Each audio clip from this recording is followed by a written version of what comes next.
Is there anyone there?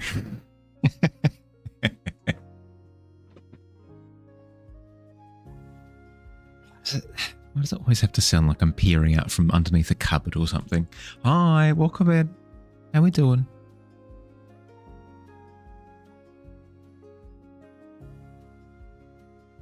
Morning. How are we?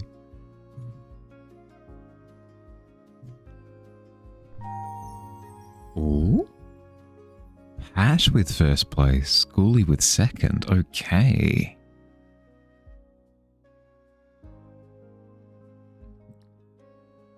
We have new runs on the board. Hell yeah. Frogs with third. An incredibly unique lineup that we've got this morning. Afternoon, evening, good night. It's fine. Time exists. Time exists is the thing that exists.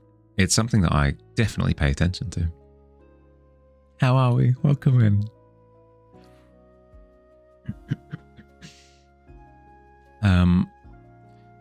Yeah, something like that.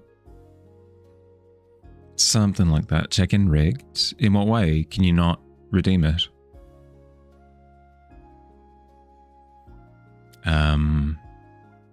I spoke about it a little bit yesterday. There are some aspects of the image that I haven't fully made peace with yet, so I'm happy to keep toiling away at the minutiae until it's done, and then once it is finished, I'll switch over to doing a bit of a study.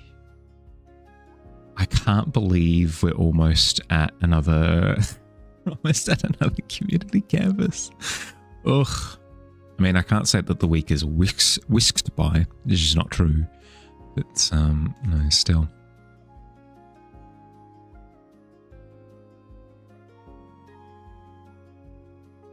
So, 183. Stardate? You're super behind. Thought Marley just left the check-in redeems on.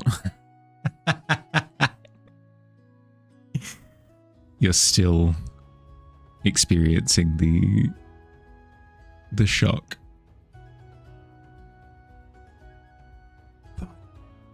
That means that they're active right now, and people could be checking in right now as I'm having these thoughts. Oh my god.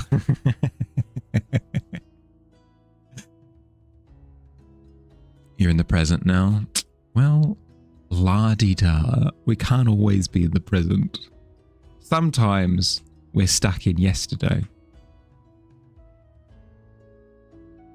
Is it not Tuesday? It's not, unfortunately. Yeah, I mean, it starts with a T. It's close enough. Feels like it should be Tuesday, not Thursday.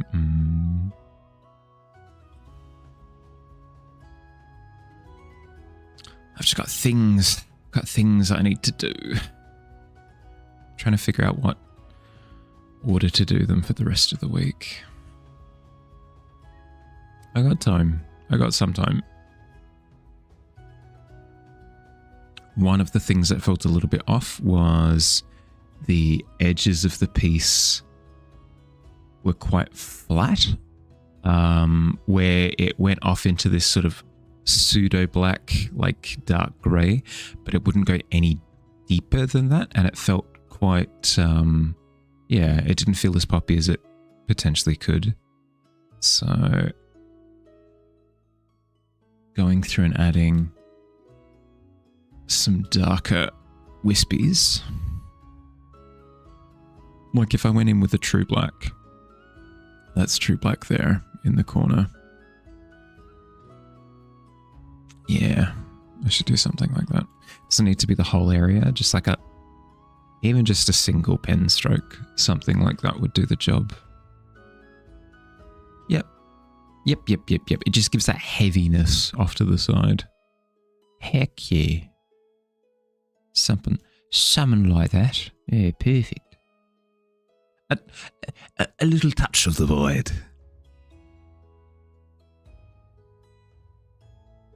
Don't whoop-de-doo you. I can... No, you're right. That was quite inconsiderate of me. I apologise. Although, Not that it necessarily changes anything. I believe my exact choice of words was la-di-da.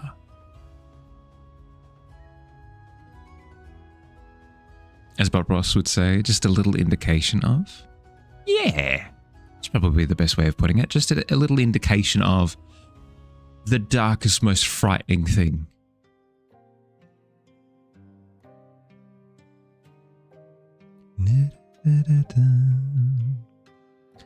Well, isn't that the butt of a cat?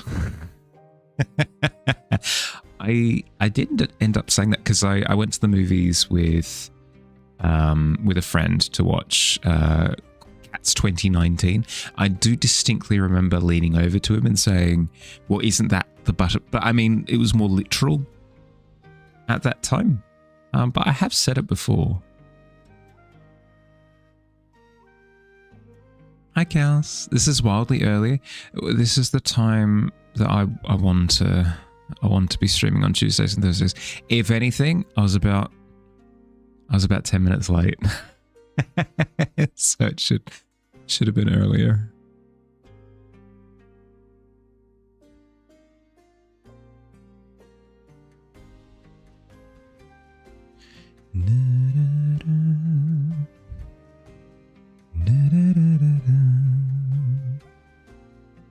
You're in denial about what time it is? Or get out of there. It's got water in the Nile. Swimming is for summertime.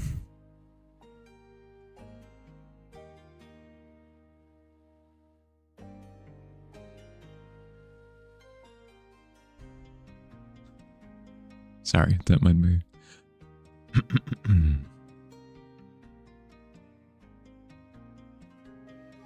You're actually surprised too. Your math was wrong. Thought it was another hour out. As in like, well, because no. You are correct. Like I was starting at 3:30. But as of this week, literally a couple of days ago, I've wanted to shift an hour even earlier. So based on previous, you would have been 100% correct.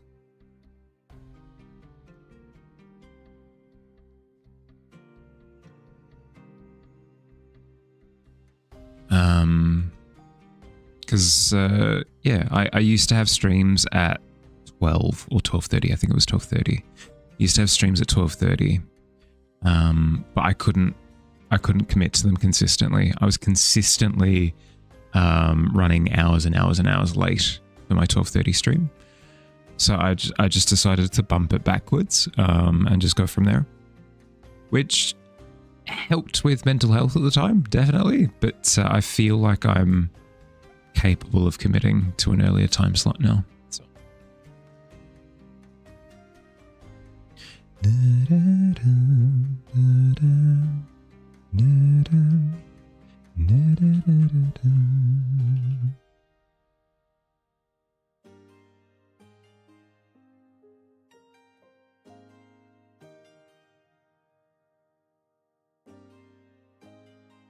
App thinks you're in a different time zone, so your math is always -1 hour. Now -2 for the earlier ones.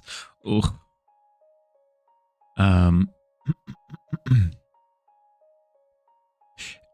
My schedule is incorrect on Twitch, I will say also. I haven't adjusted it since I've started moving my time around. So it might not be your app. It might be me. It might just be me. Think I'm technically a full-time streamer now. I will claim that title once I hit 6 hours later this month. Once I hit 6 hours per stream, I will hesitantly accept full-time streamer.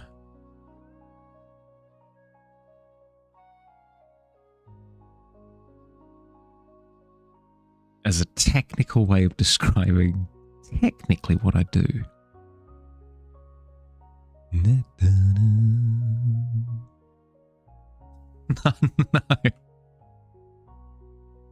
That's my son. I think it's my favorite thing to do ever is whenever watching a movie or a video or a cutscene or something, if anyone just absolutely stacks it, like character makes a big mistake, think Temple of not Temple of Doom, Raiders of the Lost Ark, like takes the thing and sets off a trap type of deal. Whenever anything like that happens, yelling out "That's my son" at the character who made the massive mistake is so much fun. Highly recommend. With like a really smug tone of voice, really smug expression on the face as well. This is dope, although still late in your world. This time frame would be doable for some future collabs. Yeah. Should that ever happen? Yep. That's the thought, right? Is that I get to hang out with people that I haven't been able to hang out with for quite a while now. Hey Squid, how you doing, bud? You like saying attaboy whenever your friends are doing good?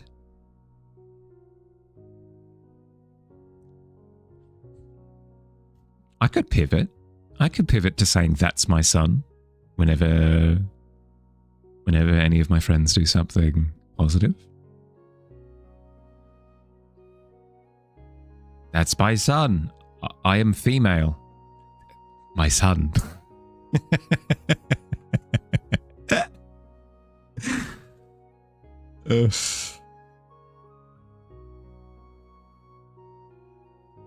Gotta head off again. Big house cleaning day. Yeah, do what you got to do. Go. 14 ain't bad. Sun is more of a vibe. Yeah.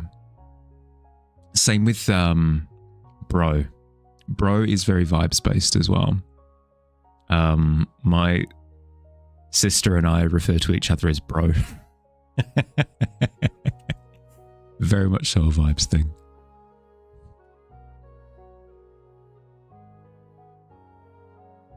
Definitely stealing the cat's... Ghoulie, without context, that sounds horrendous. Dude and bro is gender neutral in your opinion? Yeah, like obviously keeping consideration the feelings of the person that you're using it with, but... Oh no. Yeah, keep in mind like how they feel about it, but if they're like, actually I don't like that, don't double down and insist.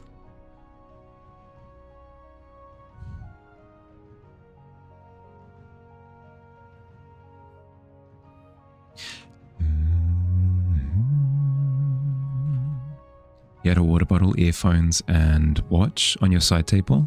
They were pushed off in the middle of the night by the wind. How inconsiderate. Yeah, how dare the wind fling its arms around in the middle of the night and knock your stuff off your side table. One time you accidentally called your mum dude and you felt immediately awkward about it. Oh, who's done the calling a teacher mum? Oh, I've had that at least twice, and that is not a good time. There is a feeling of embarrassment that will never be lived down.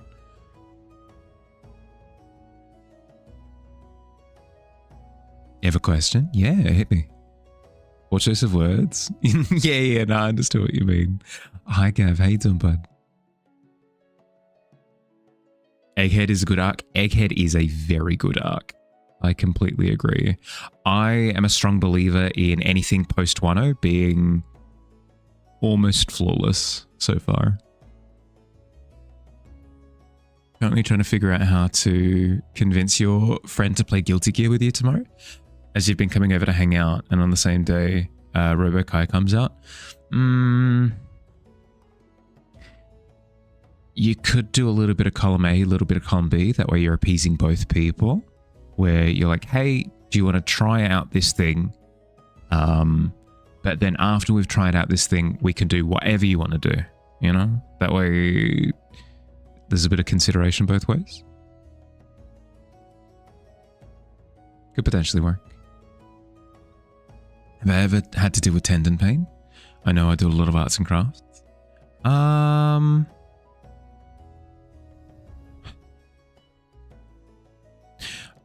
Back when I was doing my landscape studies, I would experience hand cramps, but because they were limited to 2 hours, no more, no less, it meant that even if I was experiencing hand cramps by the end of it, I wouldn't keep going, you know? And then in terms of stream, I don't go hard enough on stream to, because I'm very expressive with my hands. I take pauses to you know, waka waka, you know, do funny little bits and stuff all over the place. So my hand's not under constant stress. So it's not something that I constantly deal with. No, I'll occasionally feel a little bit of a cramp in my hand if I'm working on commission work, but I don't tend to go for hours and hours and hours and hours. Even when I'm working on commission, it tends to be in like little 2-hour stints. Try sliding it into conversation repeatedly until it becomes a joke and then loops to ironic. We could play Guilty Gear. Kind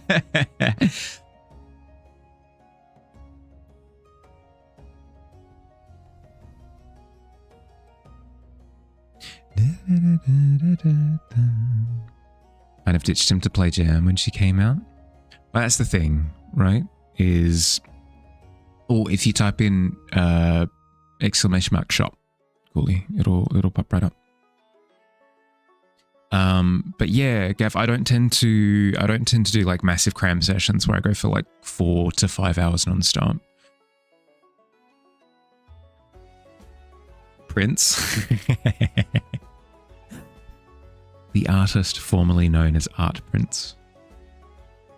But yeah, it depends on what your priority is at the time. If you know that you can get away with sort of leaving your friend a little bit high and dry, you can do that. My preferred method is trying to find like a healthy in-between. Find Luffy's, let's say, current main attack to avoid spoilers. Yeah, really dumb. Like, the concept behind it is fun. You like it from a lore sense, but you think it ruins stakes. I guess for me the fighting part of One Piece has always been like tertiary. Like, main aspect of One Piece is the story, second part is the characters, and then like well in third place, like way in the back, is the fighting. But I can respect that if fighting is one of the things that keeps you hooked for tension, it can mesh with it. But I mean, that's always really been the case for me in One Piece, where, like, for example, when they go on multiple occasions when it's described that they've been fighting for 11 hours straight, I'm going like, sure, whatever. Like, narrative wise, they need to be in that spot for that amount of time so other people can be doing stuff. How am I? Yeah, doing good. A little bit tired, but otherwise can't complain. How are you? One of your friends will be having your lovelies fighting games. He played a lot of Mortal Kombat before you met him. The others, on the other hand, don't exactly enjoy fighting games. But you'll see. Maybe if you mention a new character as released, they'll want to play it because you have no idea how to play them. Potentially, yeah. Or, and this is the least exciting option in the world, Squid, but it's true. You might need to just wait it out. You might need to go over, hang out with them, have fun, do the things that everybody wants to do, and then spend a bit of time by yourself afterwards.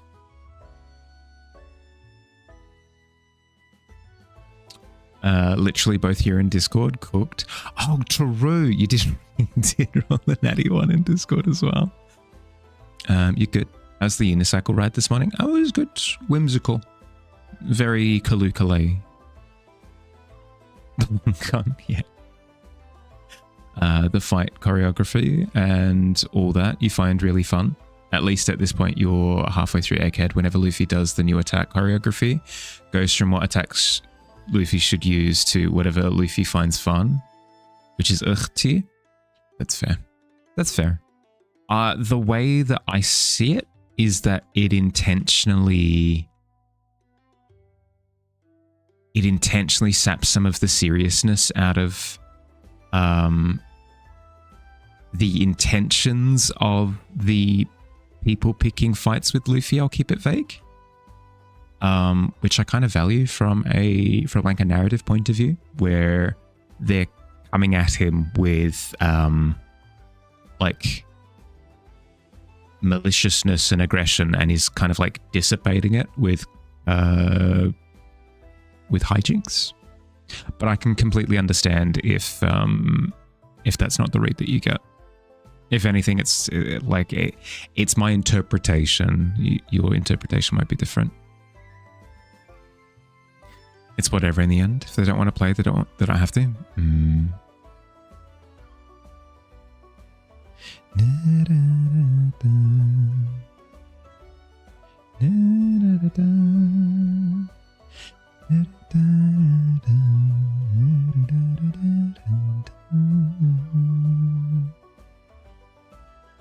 Do we do Rat Frankenstein? I don't believe so.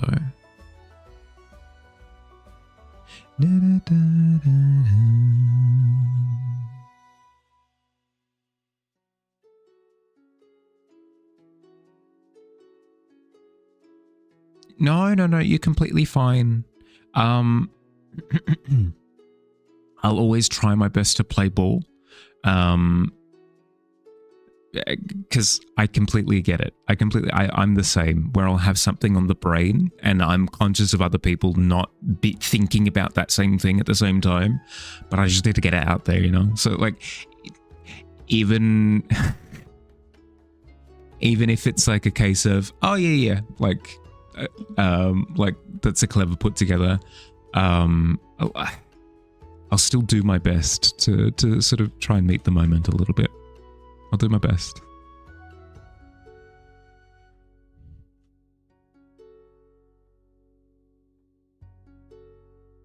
Frankenstein's rat would have been a much chiller story.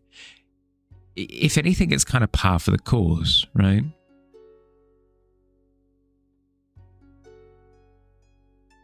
Like, yeah, no, of course he would. Of course he would have a rat.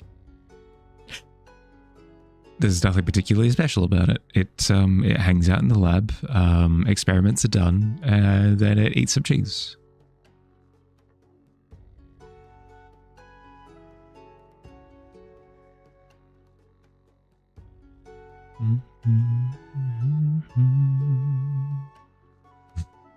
How do you have that emote? That's amazing. Another thing that I picked up on is, actually before I get, I can do it whatever order I like. Another thing that I picked up on is I felt like there was a bit of detail missing on the bone collector itself.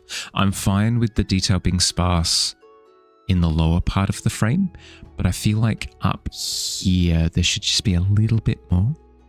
Ooh, Aki. If you've got an idea, Aki, as to what you want for your tavern mark, please reach out to me on Discord and let me know. I believe at this point we're out of room carving it into any wooden surfaces.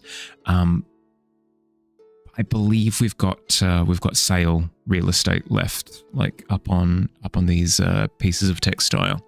So if you've got something that you'd like to embroider into the sales, let me know. Send an idea. Excellent. On Saturday, I'll probably have to sit down and mark out all of the remaining marks, because we might be at a point where we've run out of room. We might be that, or we're down to like one or two more.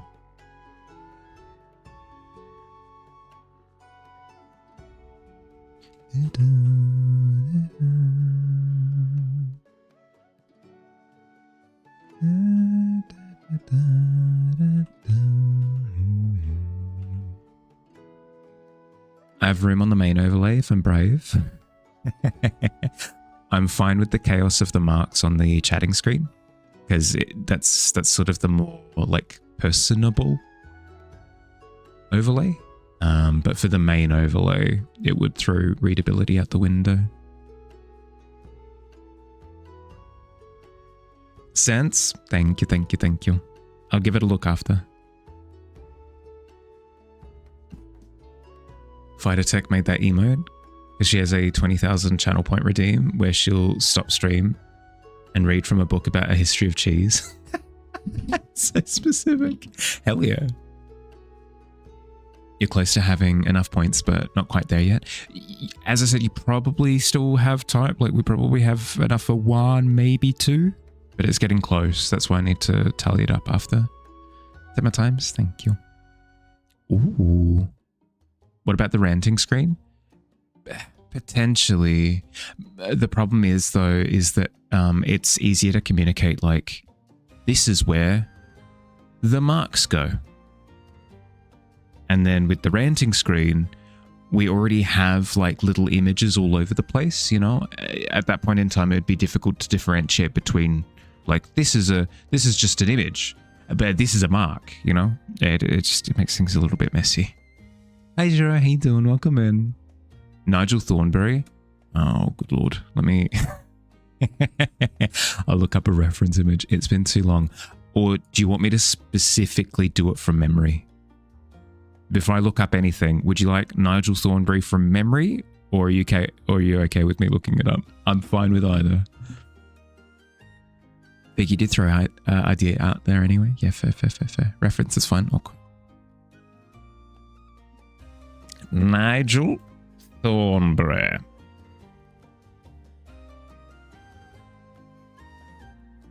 Oh, look at him. A specimen. Look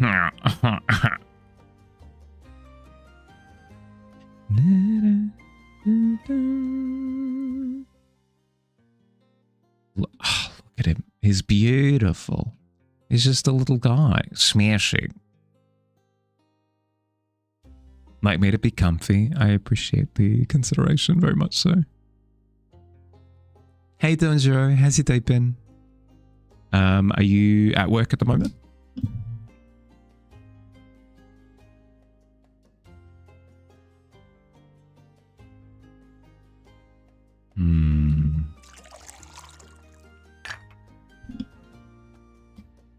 Thornberry juice, like cranberry juice. Ooh, delish.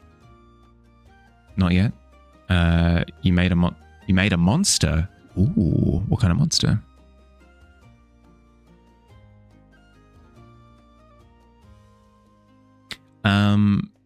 Now, Ghoulie, I have another question for you. Would you like a vanilla Nigel Thornberry, or do you mind if I go off the deep end with it?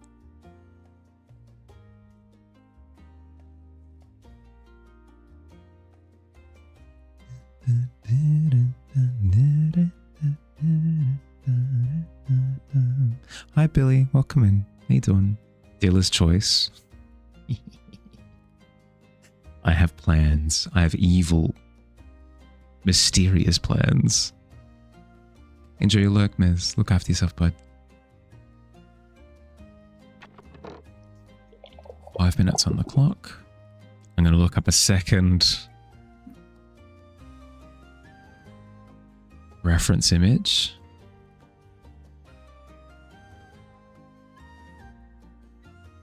That'll do. Okay. You're playing Monster Hunter Stories 3. You hatch monsters, some have better genes, and you can make them inherit other genes. Oh, I presume it's not like something akin to Spore, where you've got a menu and you're literally drag and dropping features. It's more like pet breeding, I guess.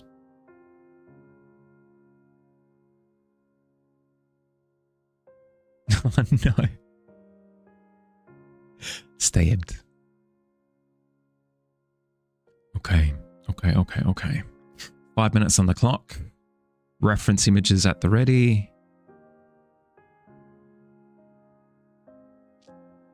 Starting color on lock.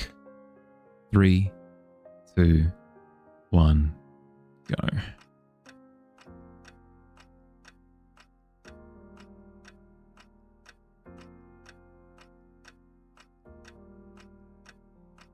This is going to make a whole lot of not sense for a little while. I request patience. 5 minutes of it.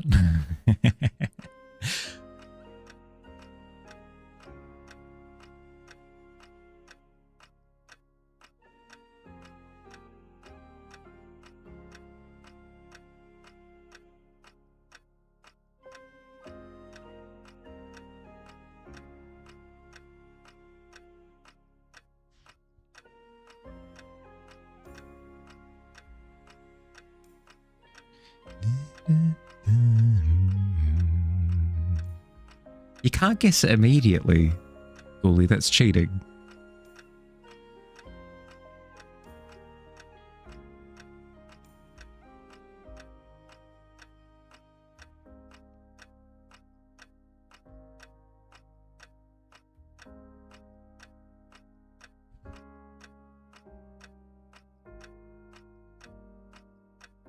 Nigel Squirrelberry. I mean...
Do I have time to render this?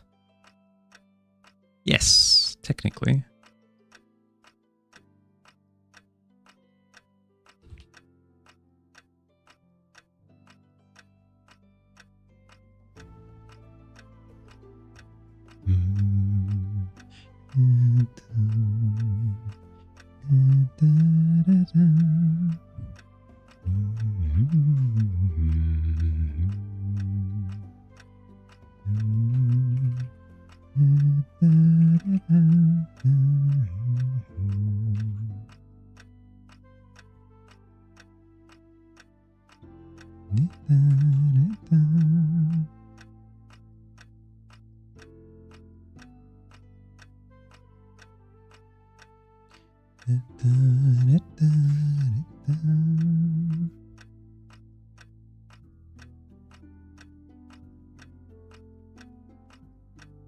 A minute. A minute is plenty.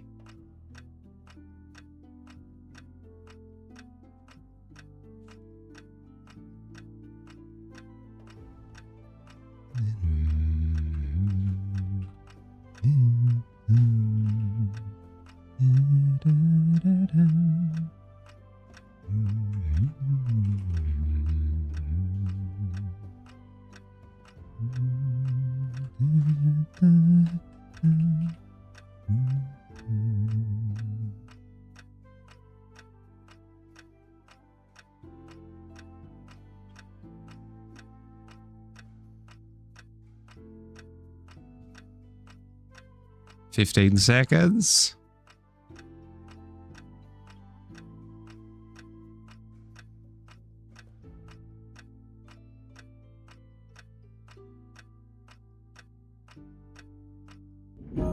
I'm happy with that.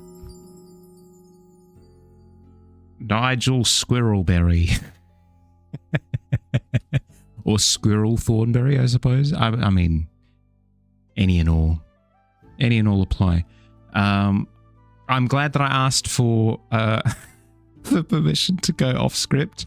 Because if you were expecting just like a vanilla Nigel Thornberry, you would have been supremely disappointed. Got more than you bargained for. Yeah, me too. We grab. We confuse. Anybody browsing the Share Your Art section. And our job here is done. Dealing with surgery and anemia. Starting to experiment with supplement drinks. Ooh. Specifically milk. Have to say, these have gotten way better than like 20 years ago. Yeah. Yeah. Same with, what was the... Same with like the faux chocolate stuff. Because recently I've gotten into like low carb, like little chocolate bars, just as like a little protein snack occasionally, right? And they used to be, quite frankly, horrific, but no, they're a lot better. Love when your grandma comes around to your house, just gives you candy like you're a little kid. You have a handful of mints scattered across your desk. If you don't want the mints from your grandma, I'll take them. I mean, it depends how sugary they are, but I did not imagine that. I thought it was just going to be Nigel in wizard robes or something. I mean, but like Nigel is an animal adventurer type. That too. The ones you have are chocolate. They taste like brownie buttermilk. Yeah, exactly, right? Whereas back in the day, you'd have something chocolate flavored but doesn't have any chocolate in it, and it would be... Oh boy. It'd be rough. You've been thinking about the idea of a material of the other stuff in the scene. Think you know exactly what to do. Couldn't settle on the single material, so you're going to try making the cube and sphere have stripes in different materials. But those stripes shift with time. Thanks for the suggestion. Of course. Did you kind of know what I mean, right? If you've played Destiny 2, it's on the brain. Well, I mean, I literally said that I understand how you're feeling. Destiny 2 is on the brain for me at the moment, so it's going to be the thing that I keep coming back to. There's an organization in that game called The Nine. And the reason why I'm thinking about them is because your render reminds me of some of the material properties of their aesthetic. They have like a weird space magic marble thing going on. So I highly recommend looking up some footage of going through a place called the Realm of the Nine. If you look up those environments, I think you'd get some really cool inspiration from it. Basically, in Monster Hunter, took the world's angriest dragon, made it so you can inflict every status condition in the game at the same time. Of course. For both the status sheer volume as well as the intimidation factor, I'm done. Protein stuff still have the weird after texture and taste, but it's not as bad. Yeah, yep. No, they've definitely spent a bit of time working on it, I feel. You've not played? Yeah, I've seen a little bit of it being played. Yeah, so if you needed me to repeat it again, The Realm of the Nine, look up The Realm of the Nine on YouTube or whatever, and it would probably be gameplay of people, walking around interacting with things. Look up some of the material properties in that environment and you'll see what I mean. Yeah. Welcome back, Pat. How you doing? Plus, if the enemy has 5 or more status conditions, you can TKO the enemy. One hit KO, yeah. You've beaten super bosses in 2 turns that are 15 levels higher than you. So, is it kind of like Pokemon? It's sounding more elaborate than Pokemon, but is that the general premise? Is that you've got like a little creature that you've raised and you get it to fight for you?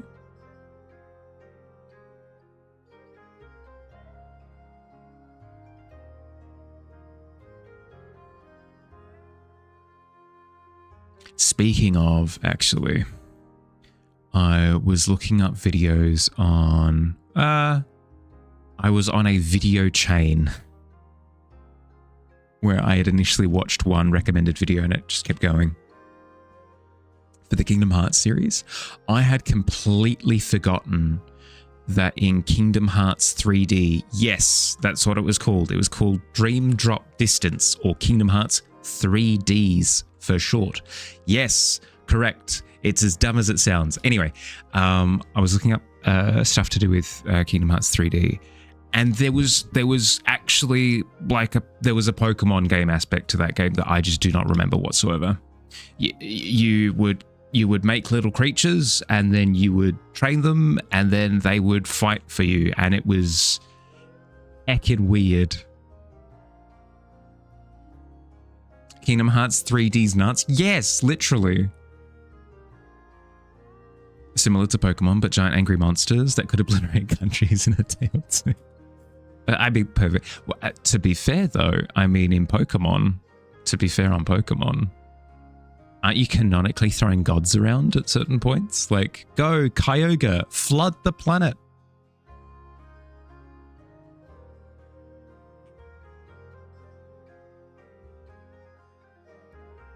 Same brain cell.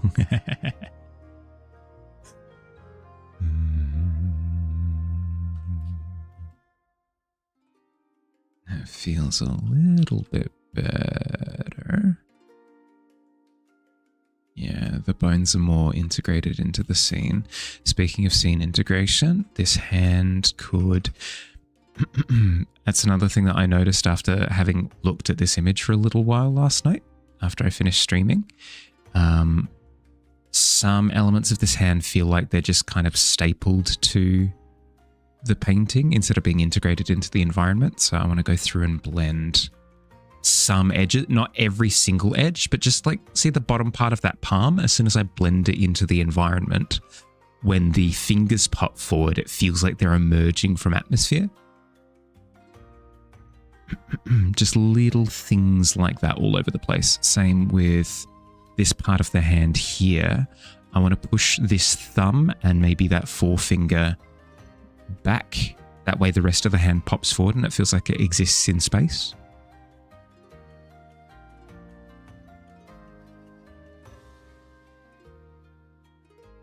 Little adjustments all over the place are going to fully bake this cake, I feel.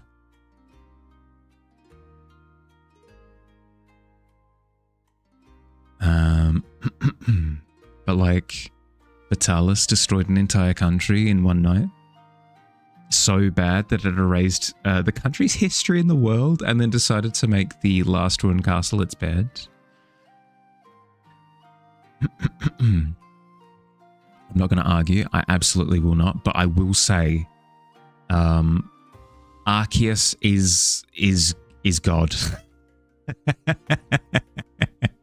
Of like existence and stuff. It's something that we kind of forget because we do train actual gods in Pokemon, but then they have moves like Headbutt and Scary Face, and it's like, oh, they're just little guys. It just doesn't line up with canon, you know.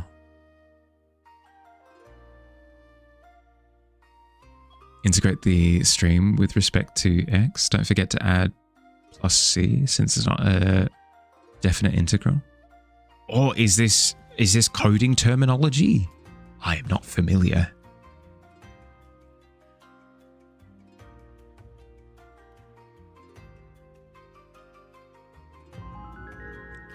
Hi Lars, how you doing? Welcome in. How was stream? What'd you get up to? Love hearts in my eyes. How'd you go? Doing art? Hell yeah. You know the usual, Lars. If you've got any work that you'd like to share with everyone, would love to see a bit of art tags. Either a work in progress, something from your previous stream just then, your body of work. Would love to see something. But yeah, no, I hope you had a good time. Ooh. 6. Damn it. For sure. It's tough. It's tough. Jai, it's tough. These things happen. I mean, at least you didn't get an actual one. Close, but no cigar. But yes, I hope you had a good stream. I hope you had a good time. If you have to look after yourself after your period of time streaming, like if you have to go decompress, sleep, eat, grab a drink, I insist that you look after yourself first and foremost. So if you have to dump your work and run, you're completely fine. Completely fine. I insist, actually. But if you want to hang out, happy to have you. Welcome in, everyone. If you haven't met me before, I'm Bahali. I'm a fantasy illustrator. I do paintings. I do paintings of fantasy things, whether they're portraits, creatures, scenes, landscapes, just the whole gambit, the whole 9 yards. If you enjoy fantasy aesthetic, you might enjoy it here. It's a pretty good time. Hi, Self. Thank you for the follow. Welcome in. Welcome to the tavern. You have a peach milk you're excited to try later. Ooh. So you've tried the chocolate one so far. Looking forward to peach. Yeah, okay. I never really got into peach flavoring. I think it's because peach flavoring is always sweet, almost exclusively. As a D&D nerd, you love this stuff? You'll find good company here then. Fatalis armor flavor. Text says the hunter wearing it can hear the screams of Fatalis victims and the voices of Fatalis trying to break the hunter's will and mind. Of course it does. Classic. Canonically, my character is going insane. You like this place already? Welcome in. I'm glad to hear it. Have I seen that wonderful Twitter poll where a DM had included a mountain in a flashback, but forgotten there was no mountain in the current time? So the players were excited about how the mountain disappeared. Basically, the poll was about how to disappear it, with the winning option being it got up and walked away. I think that's the most terrifying outcome. Literally, actually, though, for real. If it's like a big doom laser or like a creature fell into it or something, at that point in time, it's like, oh, it got destroyed, yeah, whatever. If the mountain got up and left,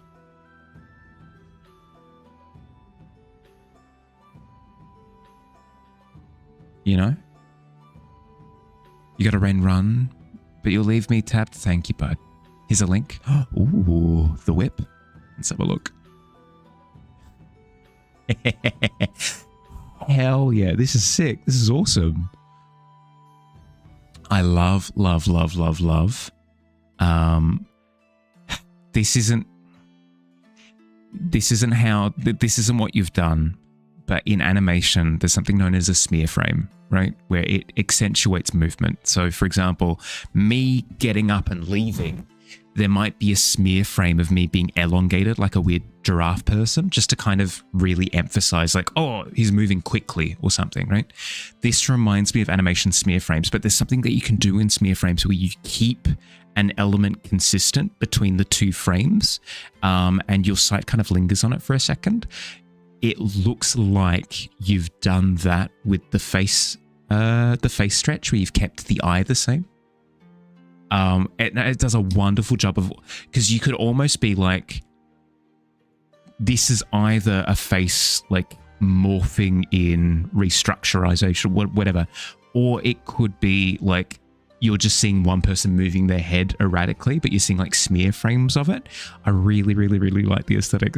It's heckin' cool. Love the texture of the like string cheese that terrible way of describing it, but it's so good. It's so visceral, so tangy. Appreciate the perspective. Thank you. Thank you for respecting my my weird analysis. You've done a wonderful job, though. It looks sick. No, not string cheese. Sinkhole would be cool too. The whole mountain is now a dungeon kind of stuff. Oh, yeah. Kind of, you know, like the pit, kind of like it's fallen into, yeah. No, I could see that. Is a little spicy texture-wise at the moment. I like it. There are a couple of other artists that I follow that do like really visceral horror textures, and it's giving that vibe 100%. No, you've nailed it. It might still be in the works, but I'm really liking the foundations that you've got. Inspired by self-portrait photo edit. Ah, cool. No, I've always played my self-portraits for realsies. I do like the idea of morphing one. That'd be quite fun. I hope you're enjoying the process. It looks fun as all heck. Funny thing, categorically Monster Hunter can be broken down into two broad spectrum classifications, Elder Dragons and not Elder Dragons. In lore, not Elder Dragons make sense. Ecologically, they make sense and have a lot of research into how they function. Elder Dragons don't make any sense. They shouldn't exist. They don't run on a scientific ecology and biological sense. Of course, they're the classic, like, they've broken all of the rules. It's what makes them cool, right? Always enjoy some exploration. Hell yeah. Thanks so much for no, thank you for sharing. I appreciate it. But no, go. Look after yourself. Go do what you gotta do. They run more mystical and magical in nature. Yeah. The classic. Yeah. No, as I said, break all the rules. Like, they shouldn't exist, and you're like, hell yeah, they shouldn't exist. I actually love that. Hi Kat, welcome in. How you doing? How was stream? Streaming Beat Saber? Ooh, hell yeah. Hi KV. Hi. Hi Sky Guy, welcome in. How'd you go? Oh, with the Beat Saber specific emotes as well, that goes so hard. Stream was good. Sweaty and tired. Yeah, I can imagine. It's Beat Saber. It's what are they? Ring Fit Adventure and then Wii Bowling, I think, are the three like biggest exhausters in the in the immersive moving around game space.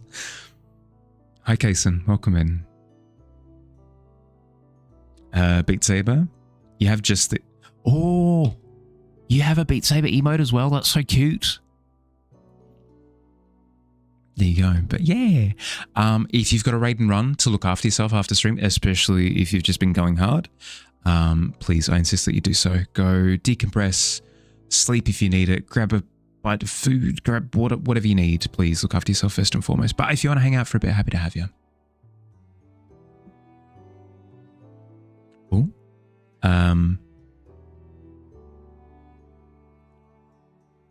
The Tavern hasn't let me know, but Kason, thank you for the follow as well. I appreciate you, bud. Welcome in. Hope you enjoy your stay. I should probably talk about what I'm doing today. Probably a good start. I am a streamer. I do streaming things. This is the Bone Collector. This is a creature that has lived beneath our feet for the longest of times. I put together an initial image for this little guy about a year ago as part of a larger infographic that is now supremely outdated. Do not look at the other bits of it. They're no longer canon. But this guy is. This guy is almost like a guardian deity of the pit. It sort of looks after that immediate area that you fall into, and if you bribe it with things that it likes, usually bones, it can take you back up to the tavern. So this image is incorrect. The tavern isn't up there. Think of it more on like surface level there. This is all accurate though. This is the pit underneath the tavern. It's where all of the forgotten stuff goes. There's definitely a shower and hopefully food in the future, so you'll need to dash. Of course, who knows? If things align, you might be able to pop in a little bit later. Yeah, all good. No pressure, okay? No pressure, no stress. Make sure looking after yourself comes first and foremost. Have a great rest of my stream. And everyone who came in the raid, hit the follow. You're not going to make me say that. You watch enough Beat Saber streams, you commissioned a map. Oh, cute. Very cute. I like a lot. But yeah, welcome in everyone.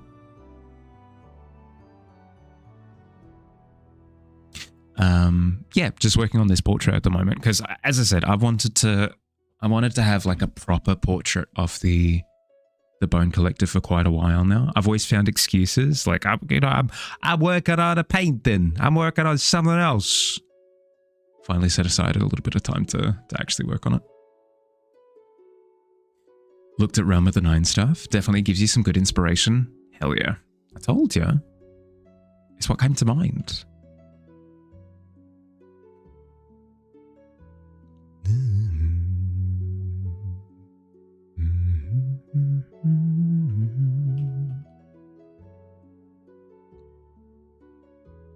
5-minute scribble. Ooh, what would you like?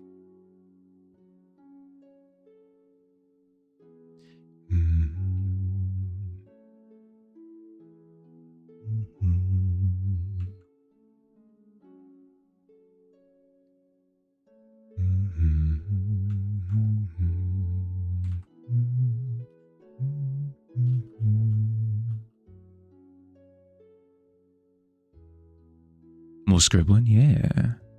The bone collector looks a bit cold. Can we have the bone collector in a snazzy jacket, preferably pink? I could do that. Snazzy, pink, bone collector jacket. Happy to oblige. 5 minutes on the clock. Start with a base color. Here we go. 3, 2, 1.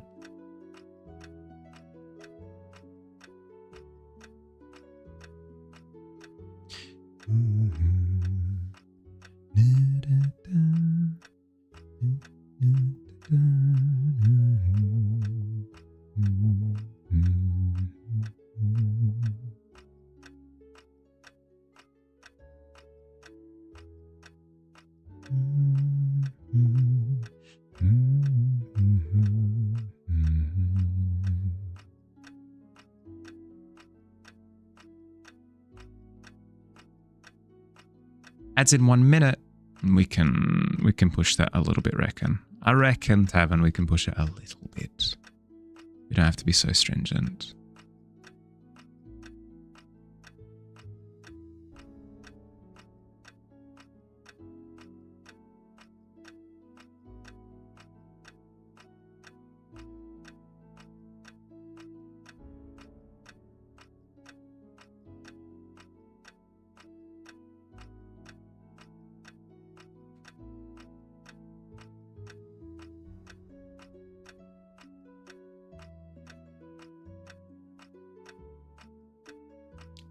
We've got a thumbs up happening over on the side.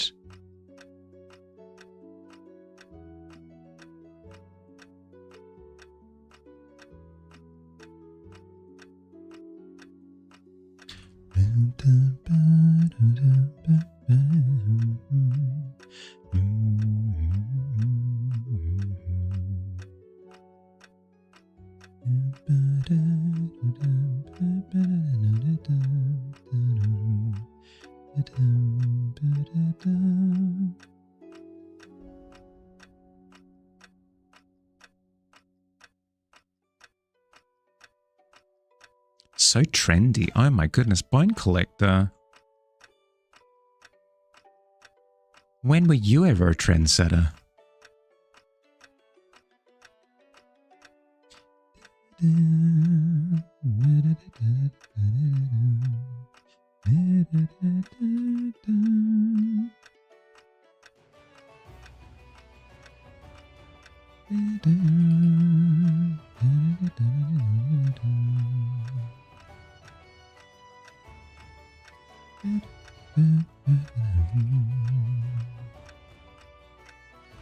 Is he flipping the bird? It's supposed to be a thumbs up.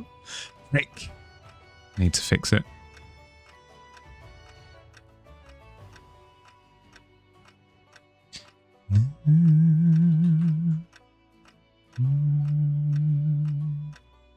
That reads a little bit better, I guess.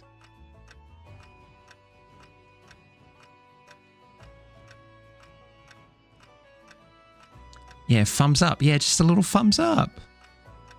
And he's got, hey. He's doing the, hey, click at his fingers like, how's it going?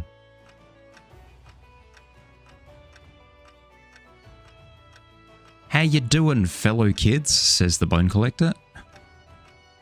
It is a cursed sentence that I regret saying out loud.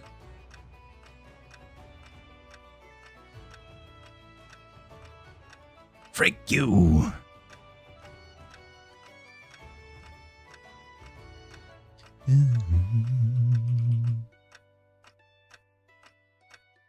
I got time.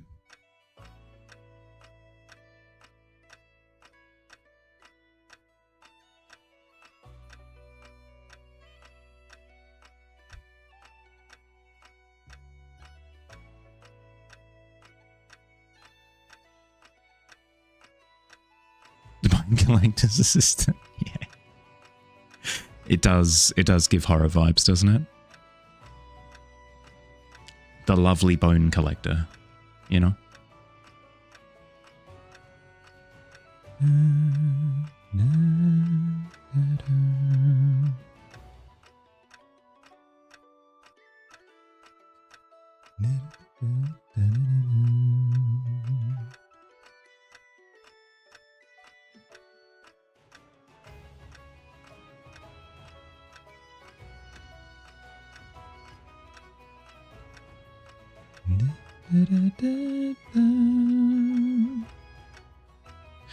I started watching a new anime yesterday, by the way. I was having a whinge about how I couldn't find anything good. I found something decent. Yeah, what do you think? What do you reckon about the trendy new like puffer jacket that the Bone Collector has on? Wonderful. I'm glad. What? No, can't. Need to do a little signature down the bottom. Hep. There we go. Into the Archer. Easy done. Ship it.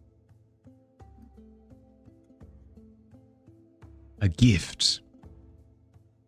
Wonderful. I'm glad. Once bought the Bone Collector a T-Rex skull. He was kind enough to teach you a spell from the Necronomicon to make bones form into the shape of a xylophone and start playing music. Really brought the mood up of the dungeon. I mean, the Bone Collector is incredibly handy. You get it? Hints.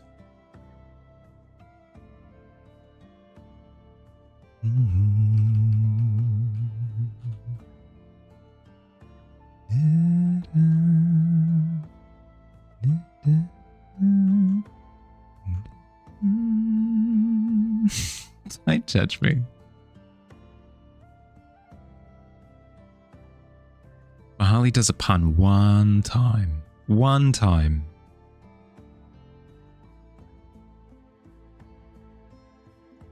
I'm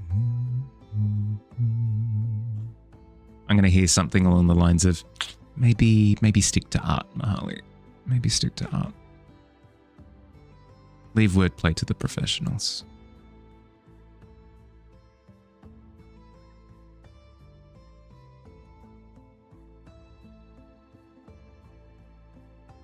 Yeah, there it is.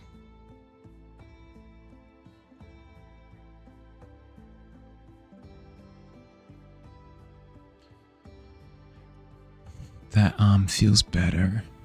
This arm at the back could use a little bit more atmosphere.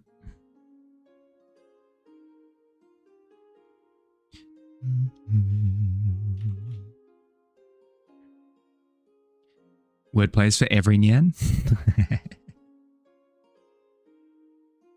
Set up Minecraft with Mia. Playing with her for the... No, you're completely fine. You're completely fine. No need to apologize. Pardon?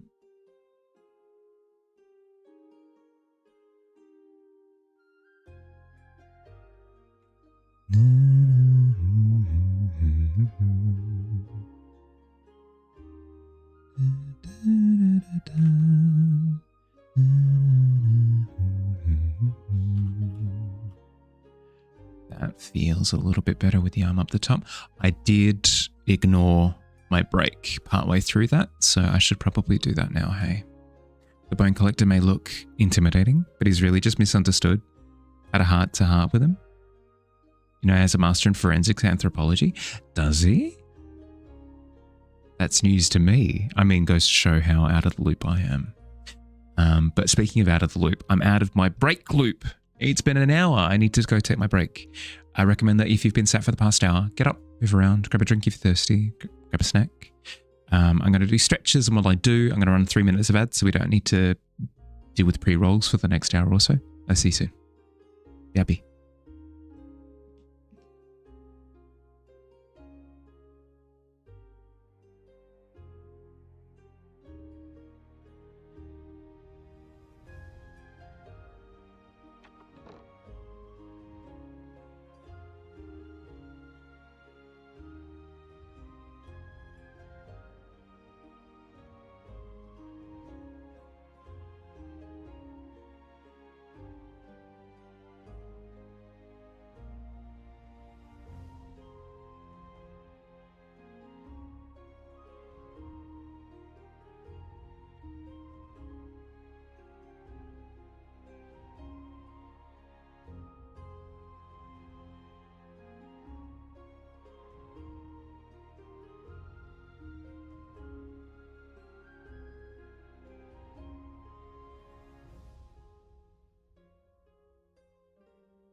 Hi, hi.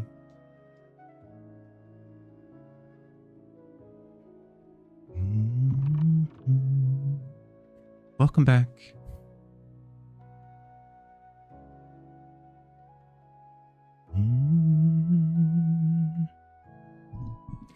Don't think soup could weigh this much. Should have seen it coming with that name. It was a 1-ton soup. Self-explanatory.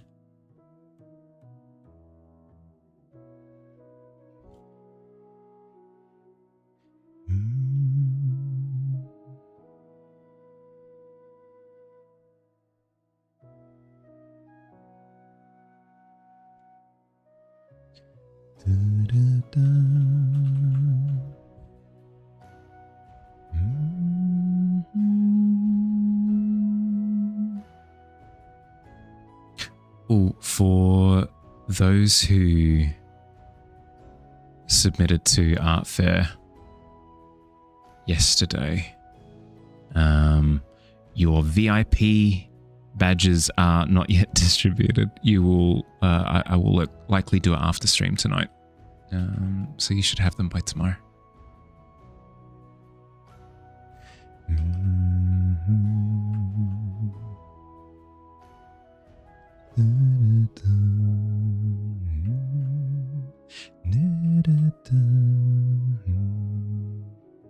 needs VIP. If you go through and check who did and didn't submit to Art Fair yesterday. So those who didn't, their VIP gets removed, and those who did get VIP. It was just fun taking part. I mean, of course, but I mean, it's part of the deal. It's part of the bargain.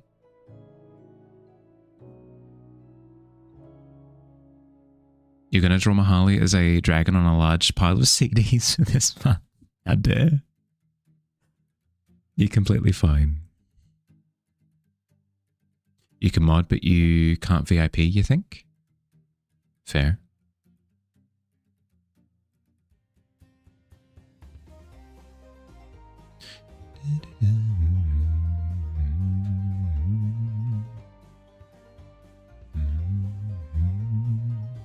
I think he's using the interface.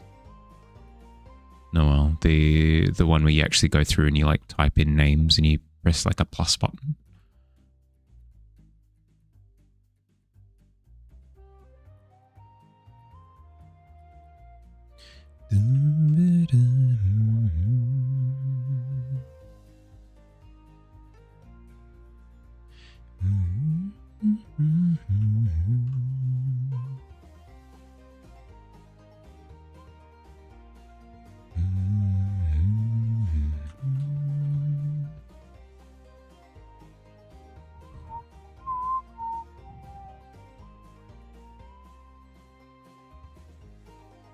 You checked and you're free for every first of the month for the rest of the year as far as you currently know.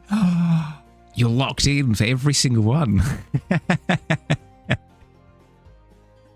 Exciting times. I believe I am too, but we'll see. It depends, because if it's on a day that I don't stream, then it might need to be bumped to the second. Like if it's, I mean, Sunday's the only day that I don't stream. If it's on a Sunday, for example, it'd be bumped forward to the Monday. So it might be on that second.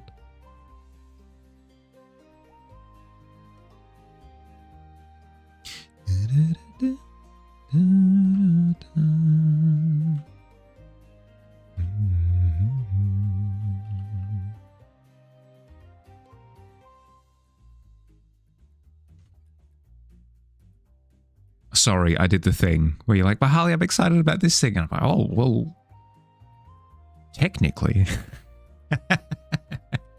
Apologies.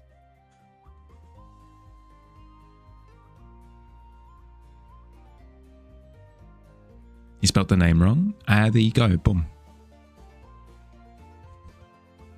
Welcome to my... Welcome to the challenge that I need to overcome each time. The classic challenge of what is somebody's actual Twitch name? Because it's very different to their name on Discord. Fun little mini game every time. You should have the follower list. And what you can do is, I'm not sure how long it's going to keep working as the follower list keeps increasing, but you can scroll downwards. You can scroll down through the history of follows, and you can eventually find what their actual name is. Alternatively, if they've ever done an art quest, you can see what their Twitch name is on the contract.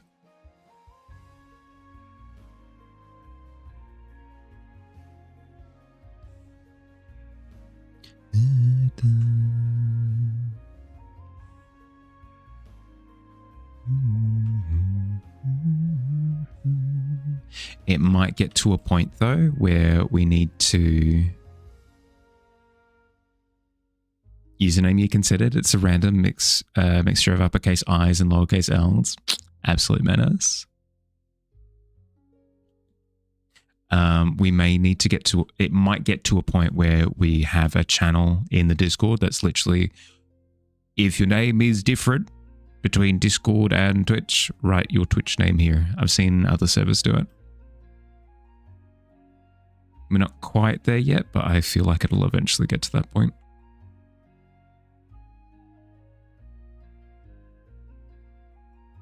You can nickname yourself on Discord per server. Yeah. I mean, I'd like that, I think, if people nickname themselves the same as what they are on Twitch. That way I know who it is.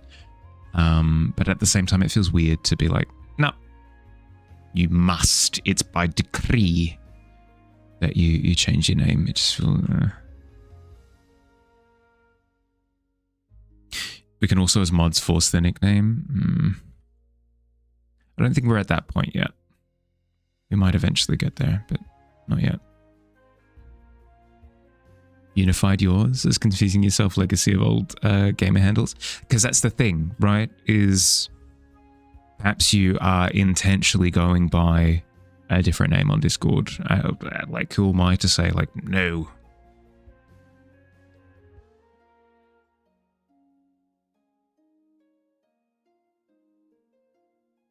You're almost the same. You nicknamed yourself Noel. You think that singles you out enough as Noel does art.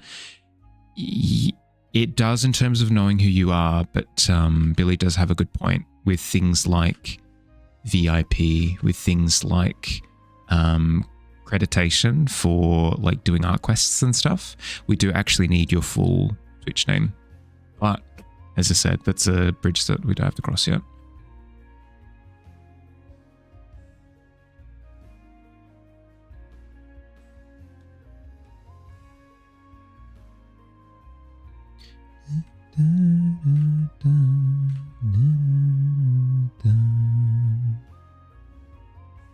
Archhuman number 96B.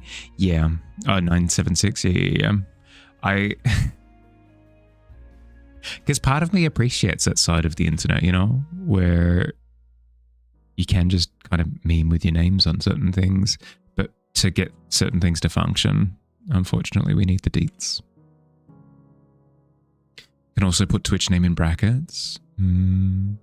As I said, alternatively, we have a channel where you can just place what your Twitch name is in it. Therefore, you don't have to have...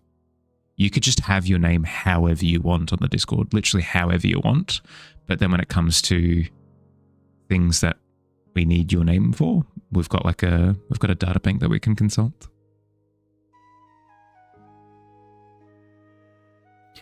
You think that I'd really like the Monster Hunter lore and ecology? It's really cool. I don't think I've... Like, even with Pokemon, I haven't really gotten into the lore of Pokemon. I think it's because... I don't know. If it's part of a bigger lore, I enjoy creature lore. So, for example, I really like the lore of different creatures and stuff in Destiny. It's on the brain. Because it's like tangentially related to other characters in the universe, whereas just creature lore in isolation feels a little bit weird. Pokemon lore is all over the place, yeah. I disconnected at Ultra Beasts, to be honest. Because then it very much so became like, oh, nothing matters, okay. Not sure if I'd like the gameplay of the core series. I think I'd like the stories playstyle. Is it more sort of traditional RPG? Because you're right. I tried Generations and it didn't line up with me. It was very much so one of those games that you play for the technical aspect of it. You know, like I didn't. It was one of those, like, the story doesn't matter, the characters don't matter, you play it to hunt down the thing and you get the items. And I was like, oh, okay, not quite for me. It's kind of how Monster Hunter lore is. All the creatures, of course, have their own lore, but they tie to various characters and other creatures in historical lore. Okay, potentially then. I can't promise anything, but I might give it a look. We'll see.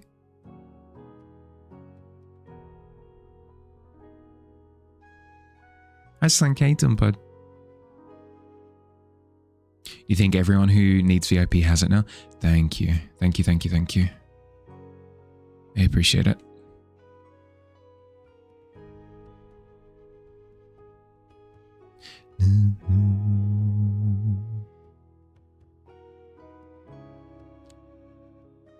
Bada poof. As in disappear. Do what you gotta do, bud.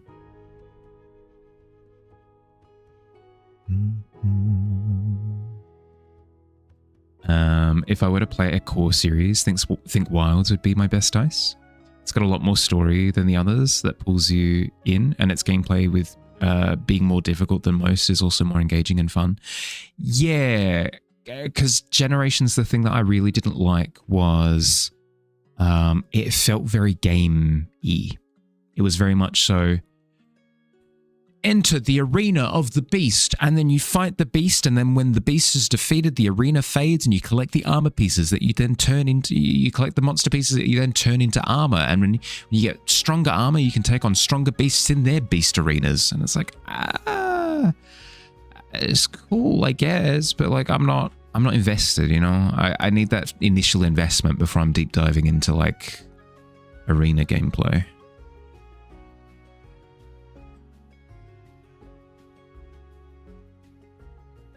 Stories 1, 2, and 3 play play like a more classic Japanese. Yeah, fair.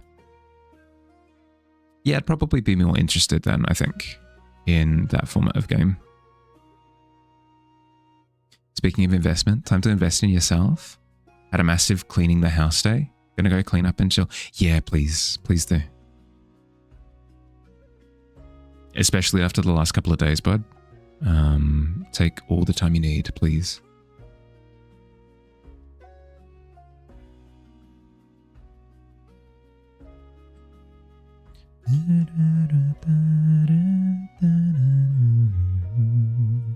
Wilds is more like, hey, we have this monster causing problems in this town.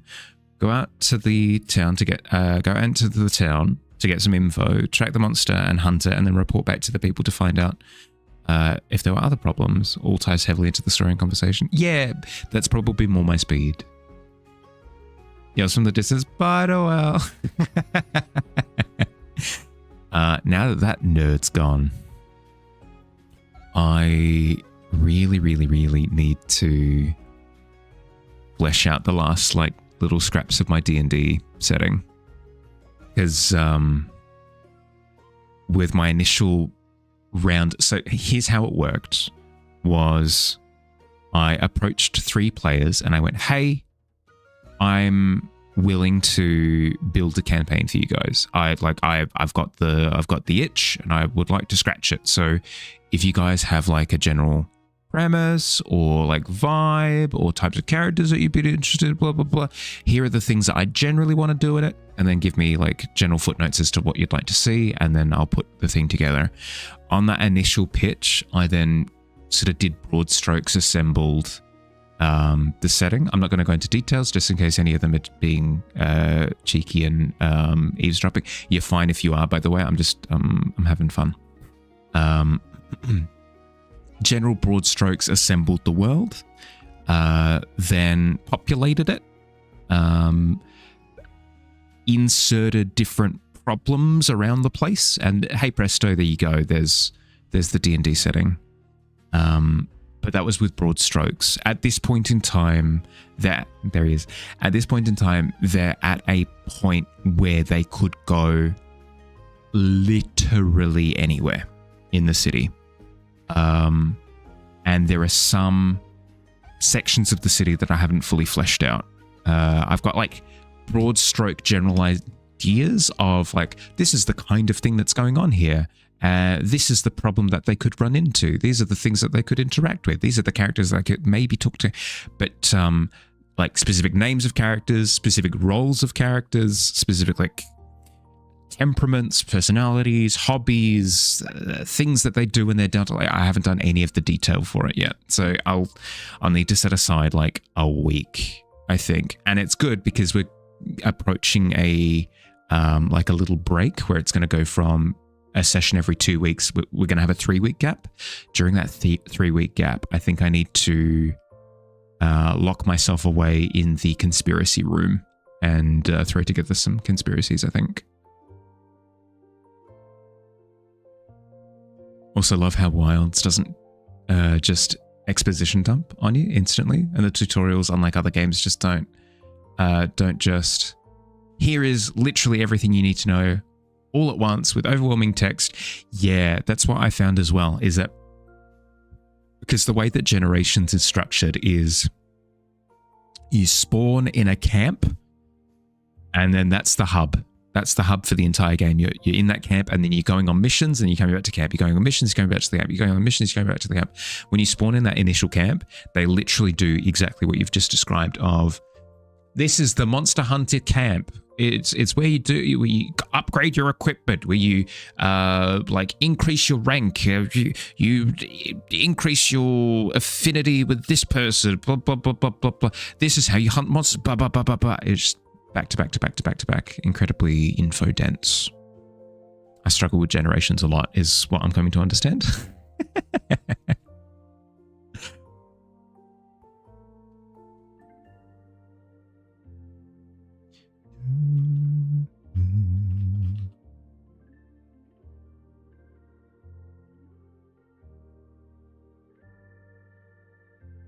Breadstrokes. That's the Women's Painters Association. I get it, because broad is a term that can be used for women occasionally. Or is it I don't know. It is referring to a woman as a broad. Is that a faux pas? Is that like a no-no? I've only ever heard of it in the context of like grim noir, like New York settings, like, hey, I'm walking here, but like in the shadows in the rainy times. Hi Lilith, welcome in. Thank you for the follow. Apologies for the timing. I'm being stupid. I hope you're doing well. Welcome in. Wilds is open world. Has multiple towns and hubs and camps that are built around a well-told story, especially compared to older games in the franchise. What platforms is it on? I presume PC.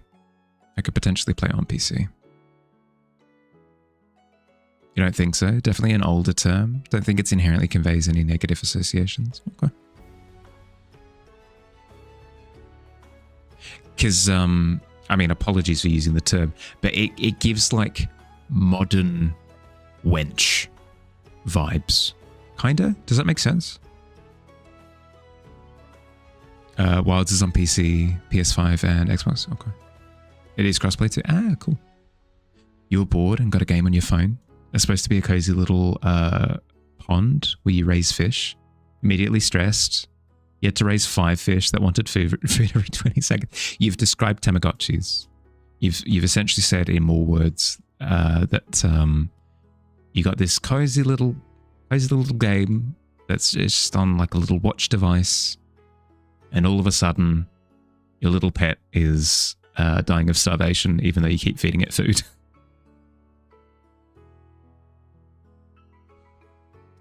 I never had a Tamagotchi back in the day. I had one of those little Digimon bricks. Anyone remember those where you could like stack them on top of each other to interact them?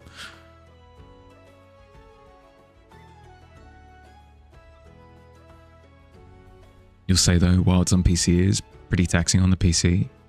Right, because it got lambasted by the fact that it's really poorly optimized for PC, right? General consensus? You have a decent PC, and Wild sometimes chugs a bit. In the most taxing intensive parts of the game, you'll drop to like 35 FPS in a minute or two. What graphics card do you have, if you don't mind me asking? This is not me doing a measuring competition, whatever. Simply getting a sense of what the taxation would be.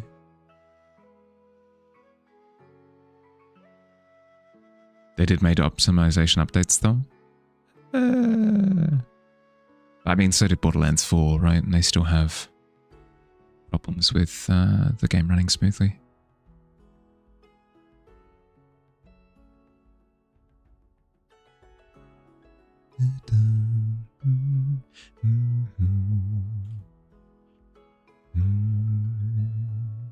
Morning, David. How you doing? Beware. Have a nice card, Mahali. Sending gnomes to steal it. I mean, I already got sent a graphics card. I'm fine. I'm set. Yeah, VIP, you made it? Hell yeah, you did. How'd you sleep, bud? You have an RTX 5070 Ti? I've got just a baseline 5070, so I'd imagine that mine would be in Struggletown as well then. Okay. But as you said, it's just during certain bits, right?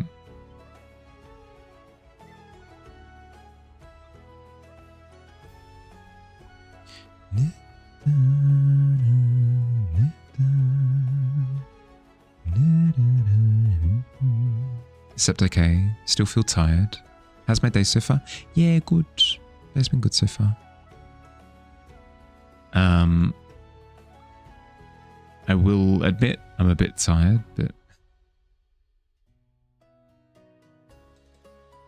can't complain, honestly.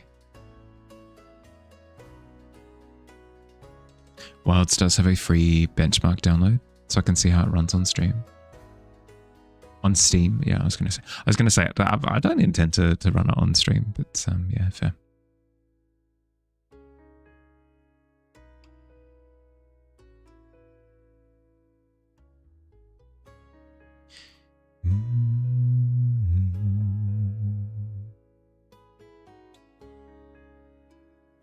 Looks at your 1060 with 3 gigabytes of VRAM.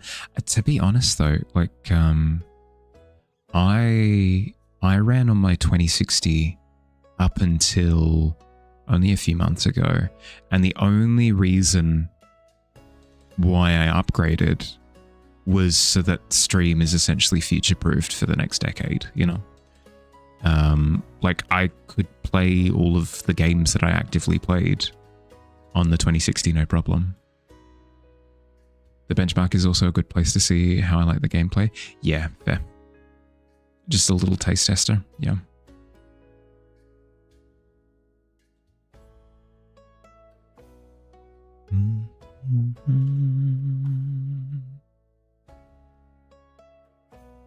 Okay. Not 100% happy with the placement of the hand, so I'm going to grab all of this and I'm going to shift it up a little bit like this.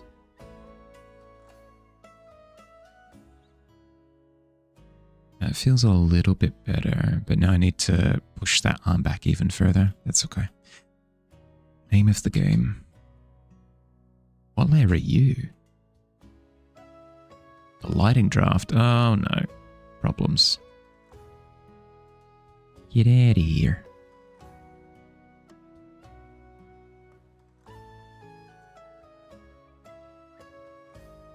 Easy done. Well, they're secretly upgraded, so I can play Solitaire in 4K. You can't even comprehend my power. So strong. Minesweeper 8K.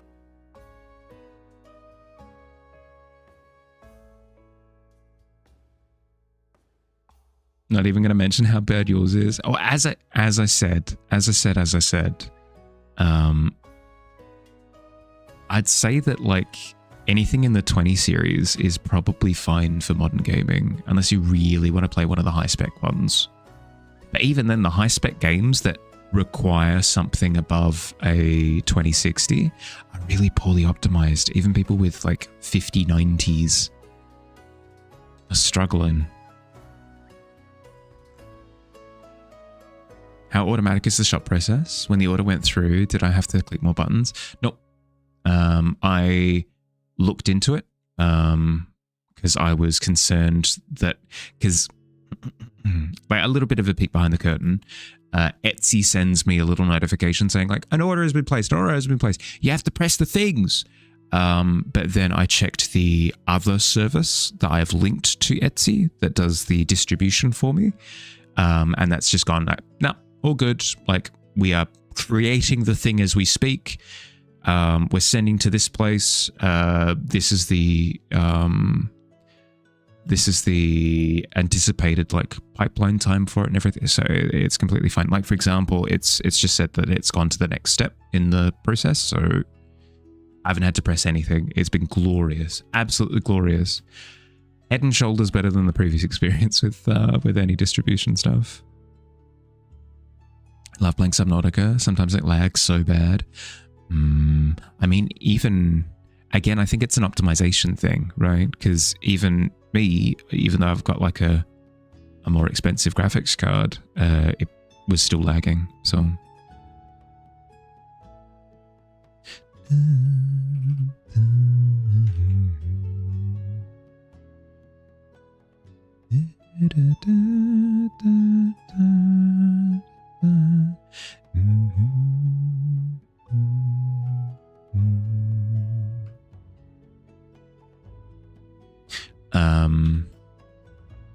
I will also say, maybe this is TMI. Apologies if it is, but I'm not very good at applying a filter to myself. Doing it myself, like going to a printer, getting it printed and then shipping it, I was going to get like a much teeny tinier cut of the like profit of the thing. Again, like probably not great to discuss profit stuff, whatever. Whereas through this service, it's like I am seeing a far bigger slice of the price that you're paying. Obviously, a big chunk of it is going to go to like postage and stuff, but it's I am being somewhat compensated for my work. Got to get that back. Well, it's less about that and more, are we just setting it up to make the printing company lots and lots and lots of cash and I get like $2 per order? I support local business, but if I'm selling my artwork, it gives the impression of like, if you buy from me, in a way, you're like supporting me, and if that's not accurate, it feels a bit not good. Liquid gold, don't drink it all at once. Hey, Don Skull, welcome in.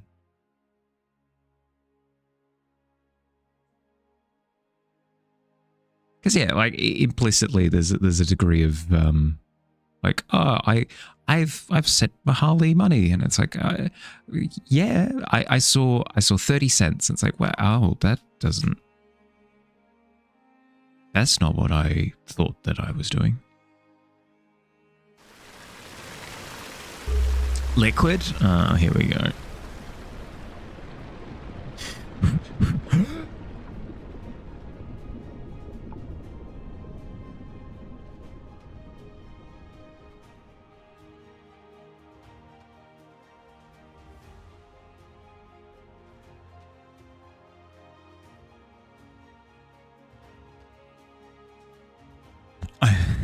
I heard a truck in the distance go, and I straight up thought, like, what, boat? Just because underwater doesn't mean everything boat.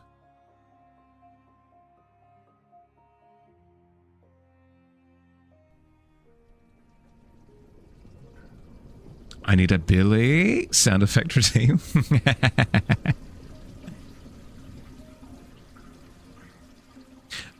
I have had a thought about it. I think I'm going to be mean. I think I'm going to be mean and say, whenever I do have sound effect alerts, I think they're all going to be diegetic. So they all exist within the world. It's not just like a press button to make a sound. It's like press button to make a sound within the tavern, actually for real, you know? Betty's breathing through his nose. I was actively taking on water like it's nobody's business. The music right now, did it match?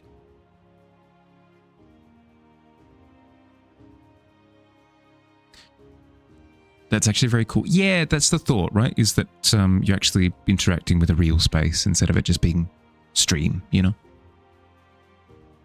Cool and immersive. Yeah, that's the idea. Press button to make Billy make a sound IRL. Honk, honk.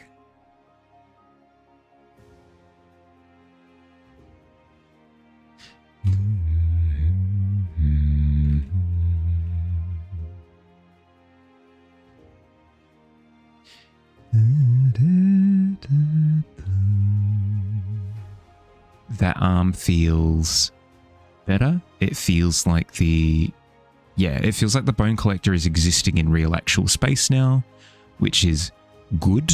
It's what we want, generally speaking. This arm feels better. That arm feels better. That, like, all of that feels better now.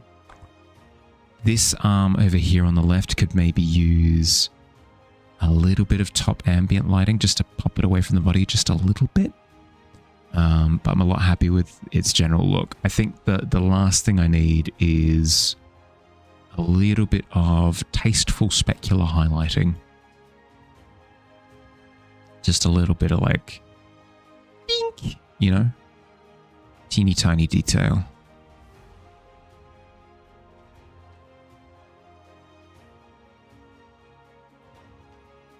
It's called his belly button. Or in his case, a Billy button. Very good. How do you press that on the stream? I don't know.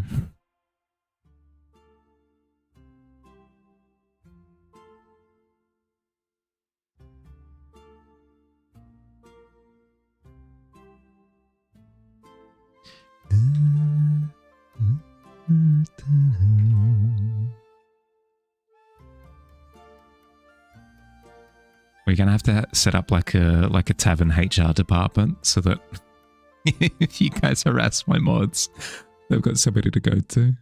Actually, no, that's not true. Billy could just ban people. No, we're good. No, it works. Billy has self-defense.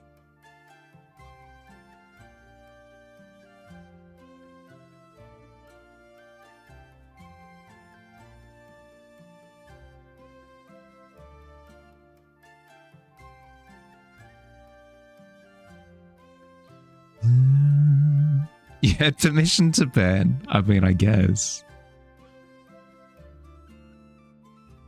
From now on, Billy has to live with Mahali. Who's to say that he isn't in the other room? He's not. Sorry, I couldn't keep that up for very long at all.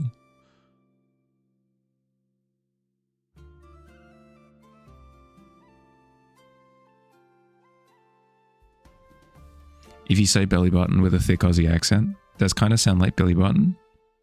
I mean, I guess. Up for interpretation. I think your wife and kids would have something to say about that.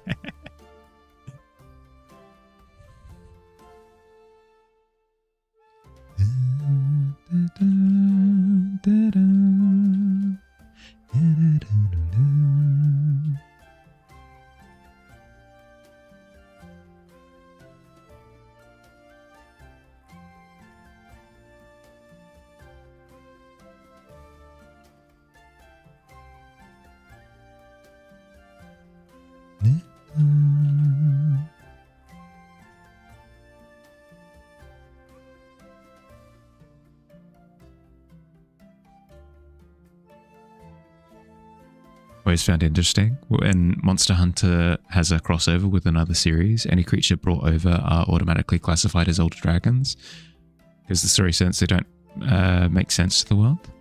Kind of cool. I strongly dislike it regardless, just because I hate crossovers in general.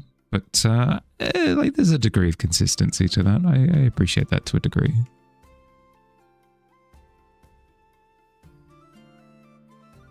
Arrives in the Monster Hunter world through a portal because it doesn't make sense. They classify it as an elder dragon. Yeah, fair.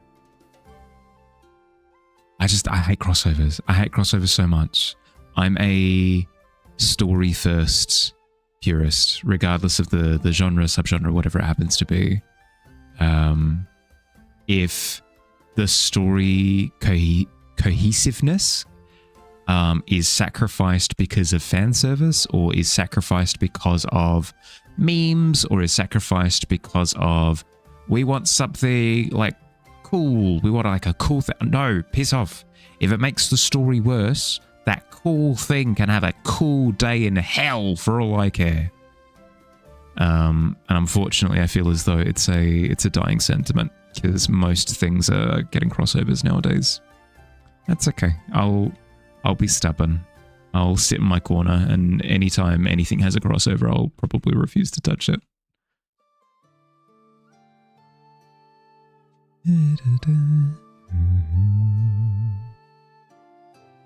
What about a raised crucifixion? That's a crossover. No. Not those words. The sentiment.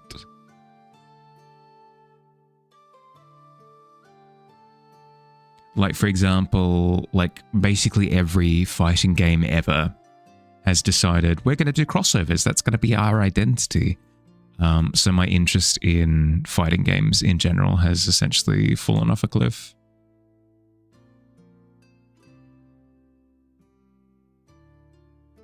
What about iParty with Victorious?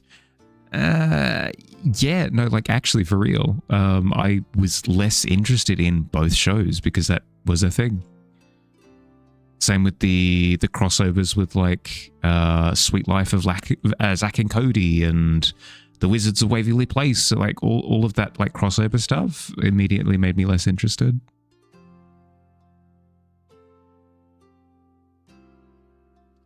Yet again, Rivals 2, no crossovers. Rivals 2? Rivals of Ether, yeah.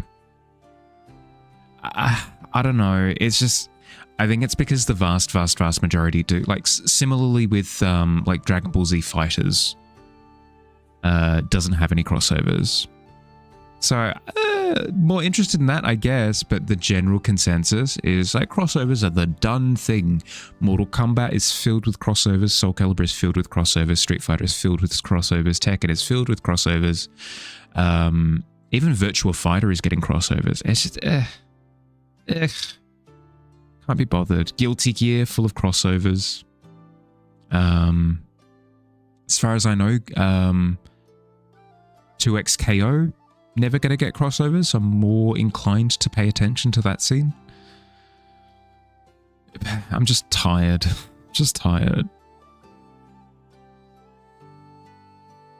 Glad Overwatch doesn't have any crossovers, or here's the thing. Purely aesthetic, right? I hate the skins in Overwatch just in general, because they're dumb. Like, characters wearing a bunch of different costumes. Like, I'm a serious war veteran person, but I'm going to wear like a silly little bunny costume. It's like, stupid. So I've always kind of disregarded cosmetics, but it's as soon as they start incorporating this character is from the Tekken universe, or this character is from the DC universe, or this character is from it's Spider-Man. It's just Spider-Man. Spider-Man's in the thing now. As soon as they do that, I'm not interested. Snow sent you here since her streams are 18 plus. Hi, welcome in.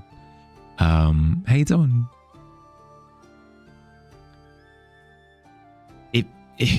Snow, you can't hear me right now, but thank you for sending somebody over. Welcome in. How you doing? What are you getting up to?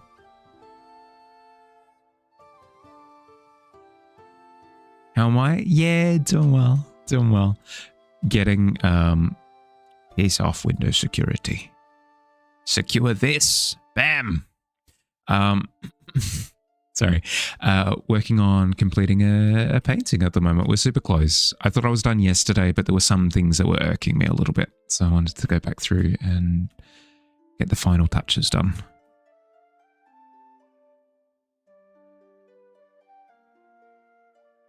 You good? A song you've been waiting for from a band you listen to is dropping a newish single on Friday. Oh, exciting times. Do you mind if I ask which band? I'm not very plugged in when it comes to the music scene, unfortunately. Like, my general understanding of music is, which film score released recently? When it comes to music, I'm out of the loop. Lovejoy?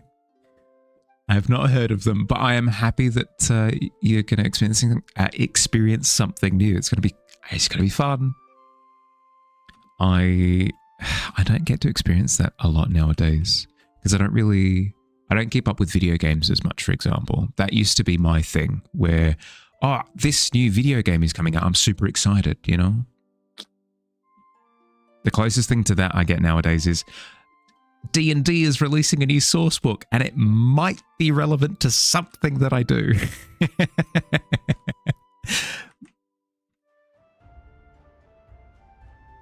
And then your birthday's on Sunday. Happy birthday for Sunday.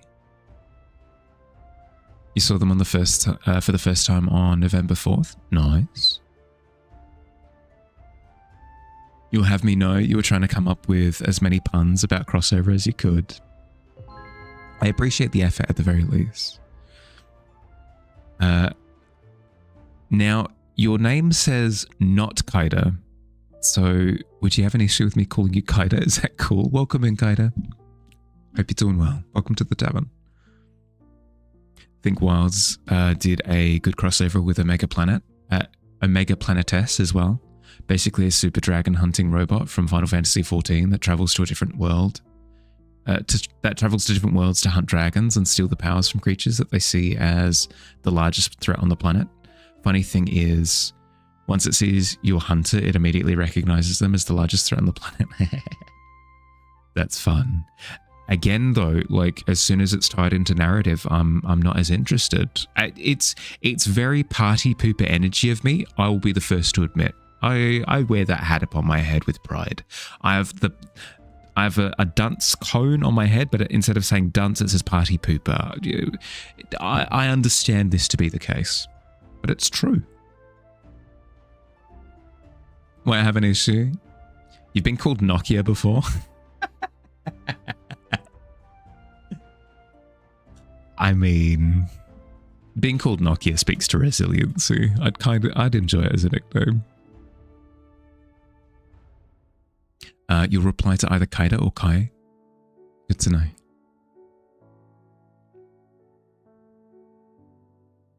Choose to believe a crossover was not a typo and a solid bit of wordplay, combining crass and crossover. A crossover? I mean, that's how I read them. It's a crass piece of literature that bastardizes the very premise of coming up with a fictitious story. Like, what's the point of world building if you're going to throw it all away, you know? You love my emotes? Thank you. I need to do more. And they need improvements. Hi, Cloud. How'd you get over here? I mean, I can only guess. I can only hazard guesses. Hi, Sis. How you doing? Especially this one. Thank you. I do appreciate that one. Little known fact, actually. Some people wouldn't know where that emote originally comes from. The deep lore. That emote originated with this. This was a few years ago when I was doing magic items on stream. Yeah. This one got turned into the love heart emote. Heckin' ages ago, though. They cloned you? Yeah, I can see that. But how do I trust which clone is the original? Hi, Cherry. Welcome in. How you doing?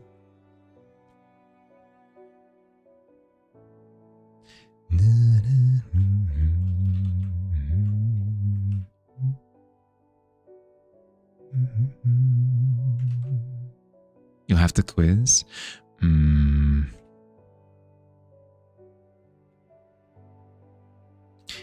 How long has Cloud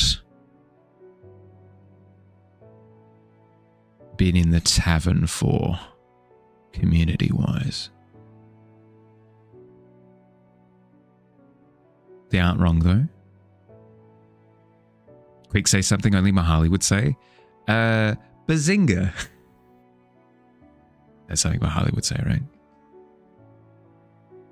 Aren't wrong, though. Story-wise, hunters are the most dangerous things on the planet. Oh, no, for sure. Because, I mean, you've slayed everything else, right? It's same with Destiny on the Brain.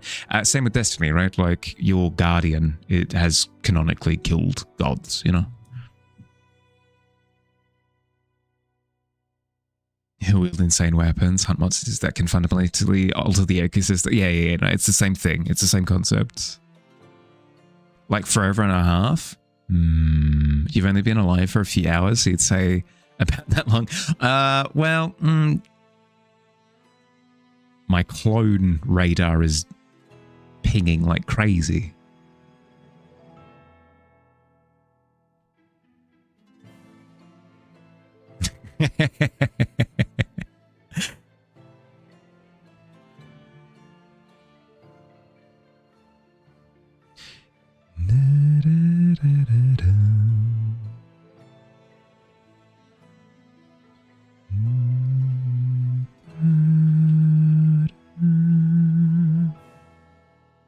What I'm going through and doing now is I'm identifying where there would be key little spots of increased detail, specifically because at the moment, at a glance, the detail is a little bit washed.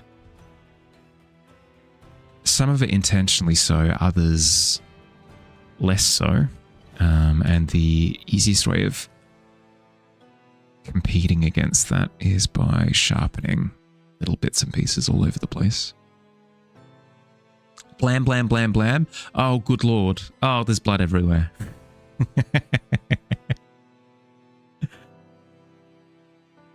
The real Cloud would have never gotten short like that. Rotten like that.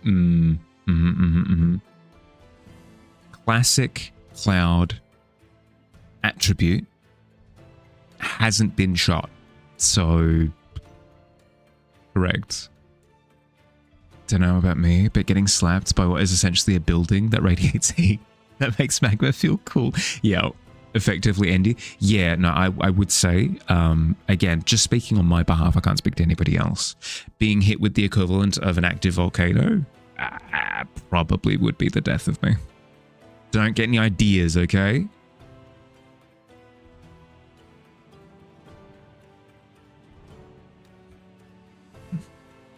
The rumor has been circulating. If you hit Mahali with a volcano, he would perish.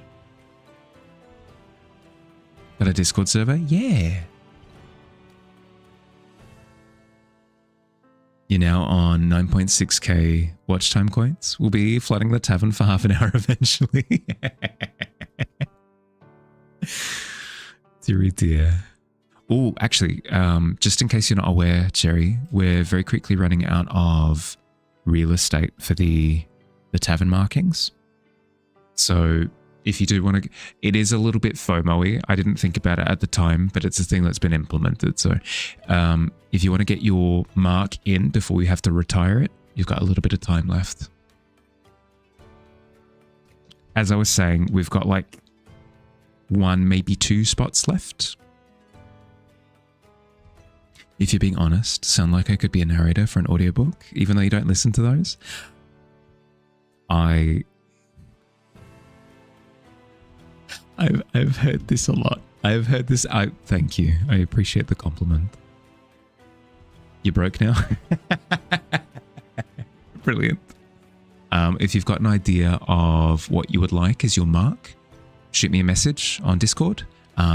We've run out of real estate for engravings. It would be exclusively embroidery. So up on the sails towards the top, it would be embroidered somewhere there. So as long as you have that understanding, let me know what image you'd like embroidered and I'll try and get it done. pretty soon. Look up a monster called Zora Magdarons. It's an island-sized elder dragon. It's literally just a walking active volcano. Your hunter looks at that and goes, bet I can make a cool hat out of that. Yeah, no, that sounds like a very Monster Hunter thing to do. Just like, yeah, no, I did need a pair of boots. Frog with a wizard hat, like a Gandalf's hat. I think that means that canonically we're going to have 3, maybe even 4 frog-themed marks. Hell yeah. Lock it in. But yes, if you can shoot that through as a message on Discord, that way I can sort of bounce, like when I'm going through which marks haven't I done yet, because I've got a little list. I'll be able to jump to your message and I'll see exactly what you want. Frogs are cool though. Exactly. Hence why I'm completely fine with that. Do I have a bell for last orders at the tavern? I do not. I do not. I've considered like a little chime similar to, you know, little deli stores where they've got the bell chime thing whenever you walk in through the door. I was considering that, but it's a little bit of a harsh sound, unfortunately. Just in general chat. Yeah, either in general chatter or like DMing me on Discord works too. Entirely up to you. It's just so that I have it written down somewhere.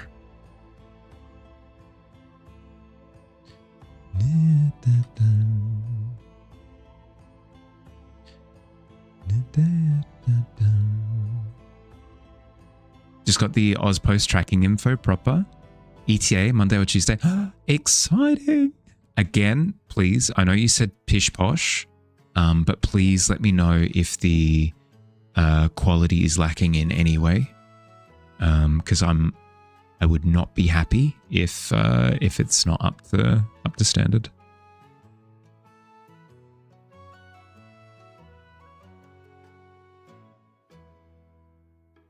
Hunters are so dangerous, regulated heavily by the Hunters Guild, aren't allowed to hunt monsters they aren't authorized to hunt.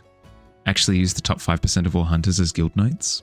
Their job is to go and assassinate rogue hunters that are poaching. That's kind of cool. I do like that as a sentiment. As a concept, yeah.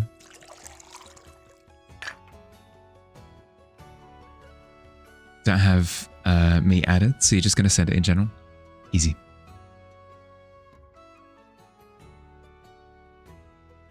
Can only exist 12 guild knights at any given time. The classic? I tend to find Japan really likes making reference to like the spicy zodiac number. Fairy Tale does it as well.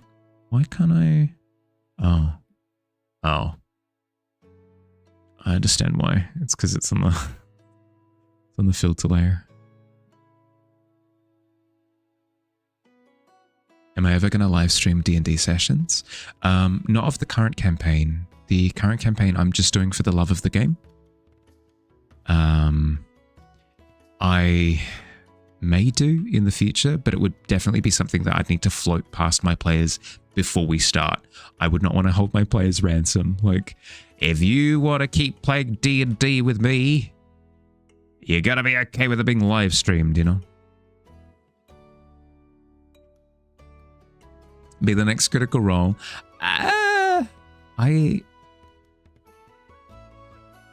This is gonna sound weird.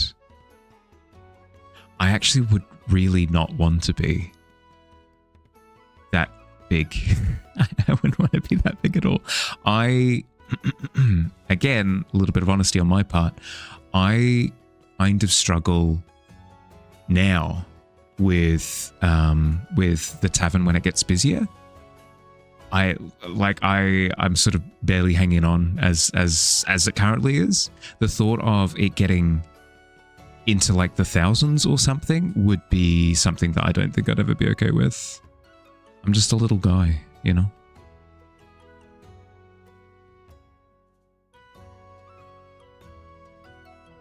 Matt Mahali Mercer.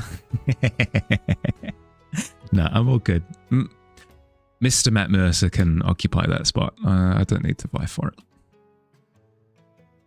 Guild nights actually aren't based on the zodiac. They're based off of the clock. There's the morning, the noon 3, the evening 3, and the night 3, referring to that. Hey, cool.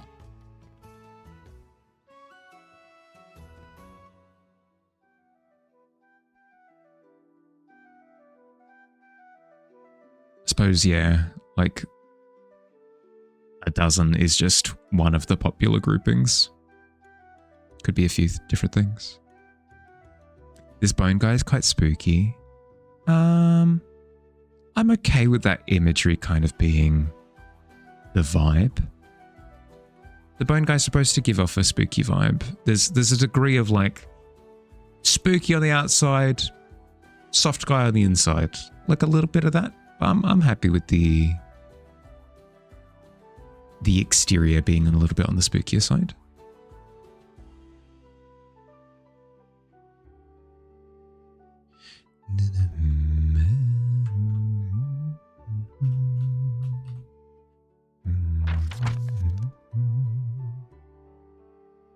They did it that way as a way to spread the guild knights across the world, while the guild and guildmaster sit at the center. Cool. Bit of visual imagery. Yeah. I like.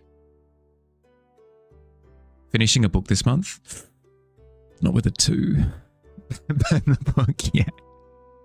I'm sorry, them's the rules.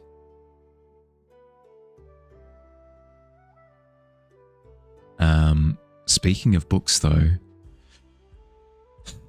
I'm going to hesitantly ask, what follower count are we at now?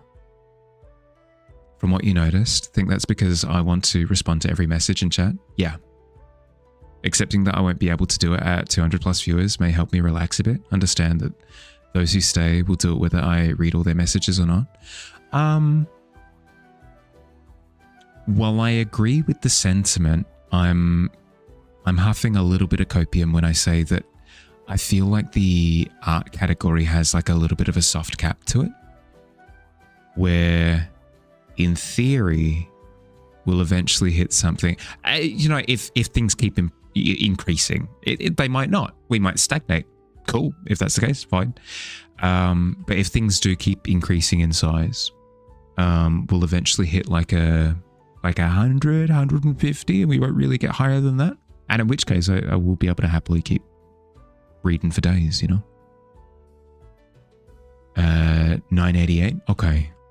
We are 12 followers away from reading our first book on stream. Exciting times we live in. Very exciting times.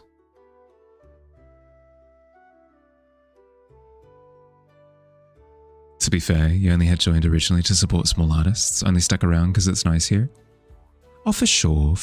But I feel like there's a soft limit to art support, I don't tend to see anybody, like it'll be very occasionally that I'll see somebody come into the art category and they've got like 1,000 viewers, but I feel as though those are outliers, I kind of hope that I don't become one of those outliers. I wouldn't be able to deal with it. I would have a panic attack live on stream. It'd be good. It'd be a good time. It is nice here. You're definitely going to be around here more often. I appreciate your company.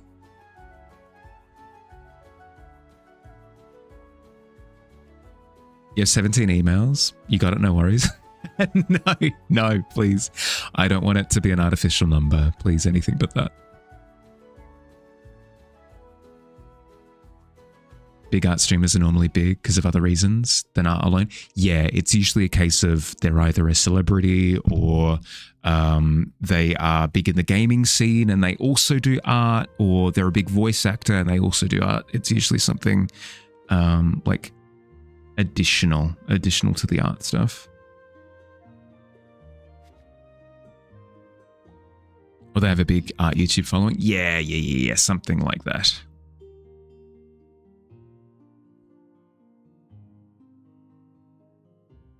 Speaking of, or they have big boobs. I mean, my boobs are kind of big. Can't tell me otherwise.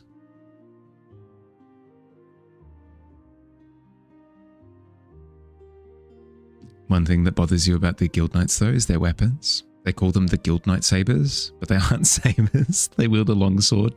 I mean, I feel as though you've got a little bit of carte blanche as soon as it's like a fantasy setting. They can kind of get away with, like, you'll have like, these are the 3 keys. 2 of them are wielding keys. The last one's wielding a chair. And it's just like, sure.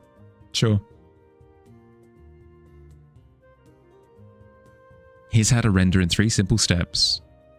1 million Twitch viewers. I've got...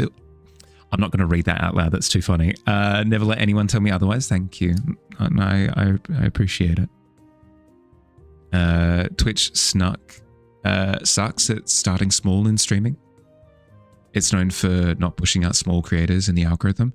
I've seen that to be less and less the case, though, because whenever I do browse art on Twitch, it is pushing, I say smaller channels, but like 10 to 17 viewers or something appear up the top, as opposed to what it was before, where it was exclusively people in the hundreds, you know?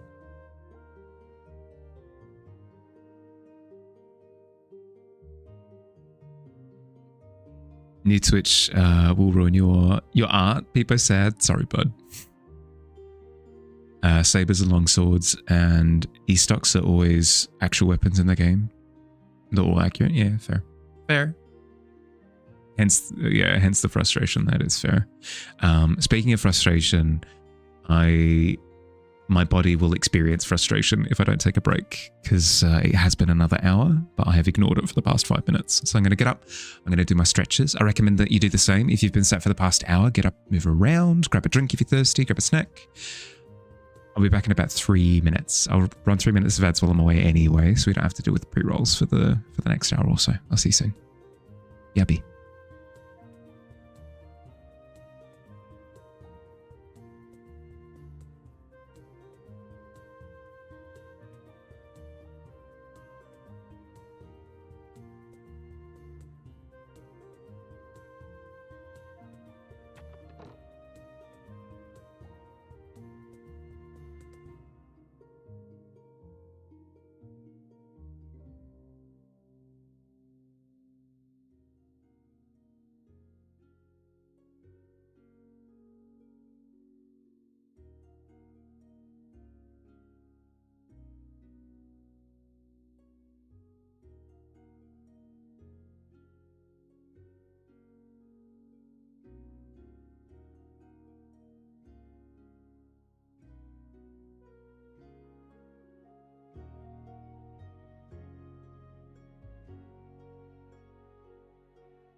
No, you can't just... You can't just... No, that's illegal.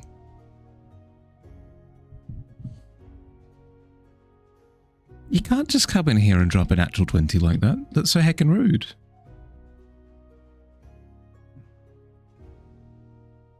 How you doing, bud? And then he's gone.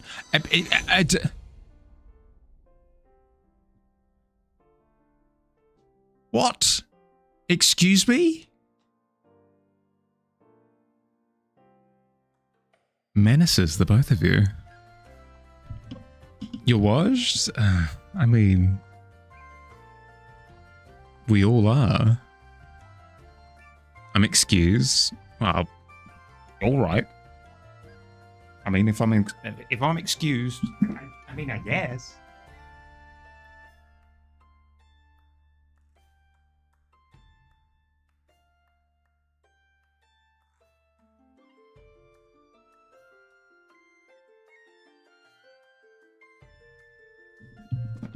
That's what I thought.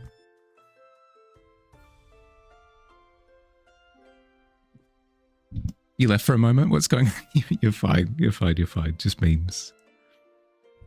Yeah, I did 10 push-ups. Can't tell me what to do. I already did my 10 push-ups. That's why I'm so out of breath.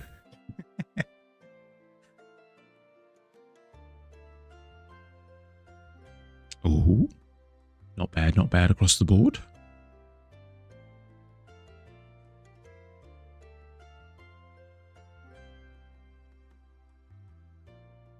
Even better than earlier? Yeah.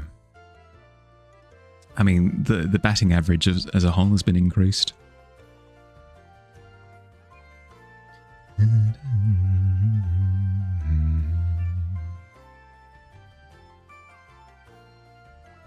Now, I did want to do a sweeping shadow across this table.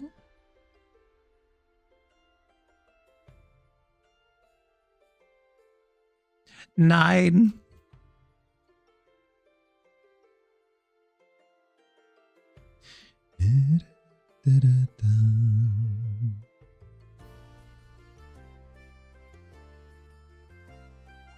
Billy should only roll 20 considering his big axe. That's not how it works.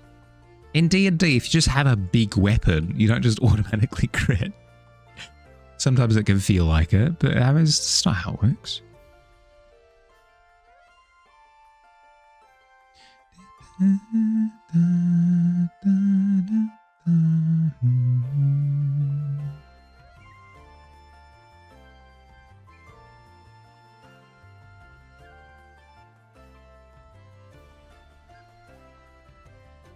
Dragon has shown up. What do you do? A, fight it. B, fight it. Or C, freeze. It'd be freeze every time for me. I've spoken about that in the past. Whenever anybody says like fight or flight, there is freeze. Freeze exists. I pick that option every single time. You could just pick. You could just type nat 20, but that would be cheating.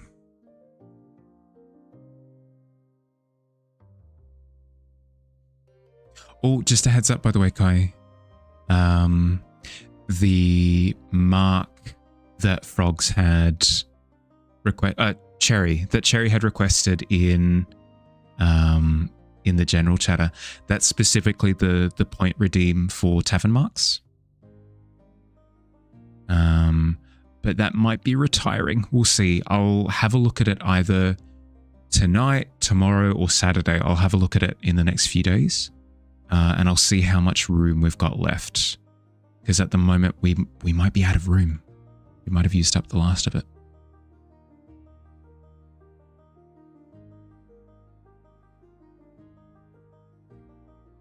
It's something that we've had available for the last, I want to say 2.5 years or something like that. And I can't believe it's actually been filled up completely.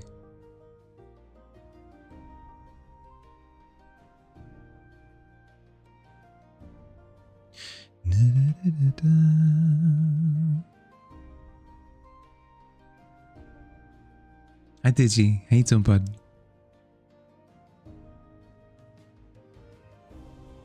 Check on the Terran access. It's just not time. It's just not time yet.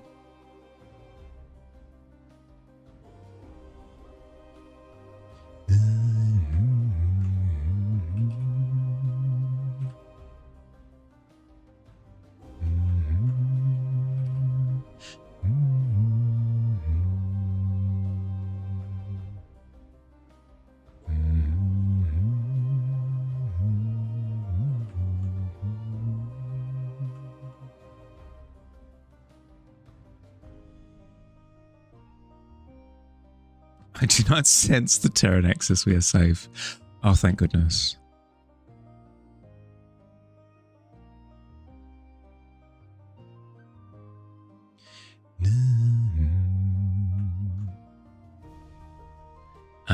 Digi, I highly, highly, highly recommend. You don't have to, but I highly, highly, highly recommend when you get a little spot of time, look into some of the Destiny build crafting stuff. It's heckin' cool. It's really, really, really cool with the amount of options nowadays. Prod the Terran axis, not with a 3.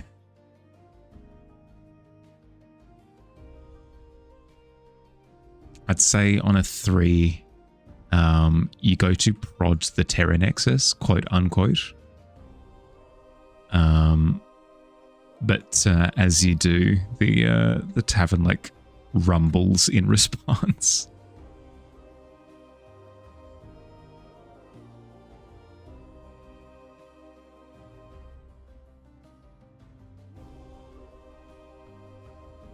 You're taking Rex, your puppy, to the vet on Saturday, so you might miss some of the stream and mecha community. You're completely fine. He's doubled in size since last time. Now it's probably 15 kilograms, so you can't just hold him in your arms for the entire weight this time. I mean, puppy's still cute. I still refer to like full-on massive dogs. Puppy is more of a mindset more than physical. It's defined. Yeah, that Great Dane over there. It's just a little guy. It's just a little guy.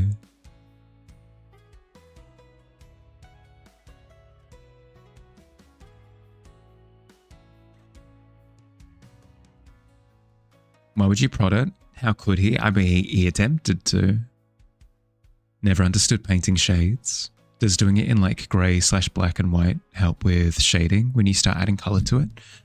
You see people do that.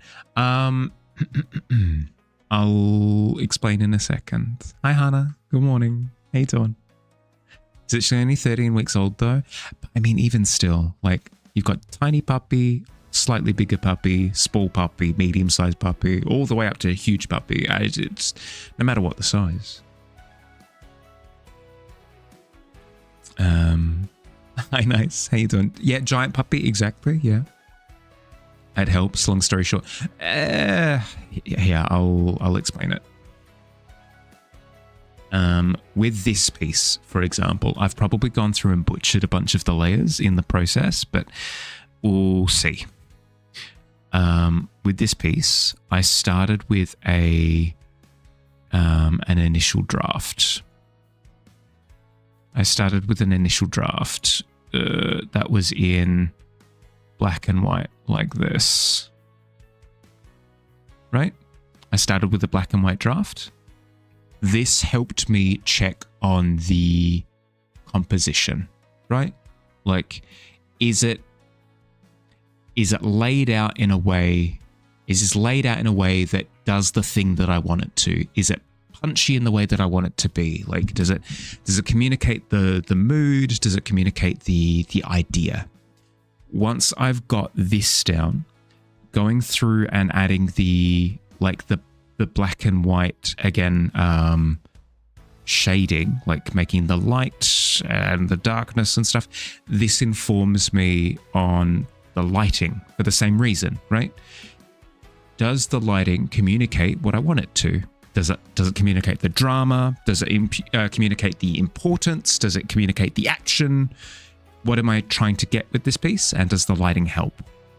Once I've done that, I've started recently playing around with putting filters over the top. Those filters allow me to add color to it without necessarily affecting the lighting draft that I did underneath. That gives me a stronger sense of, do the colors do what I want them to? Blah, blah, blah, blah, blah.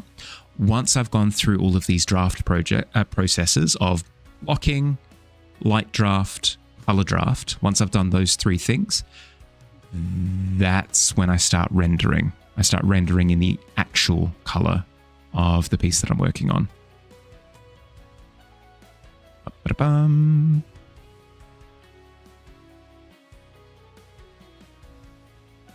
Yeah, I hope that kind of helps.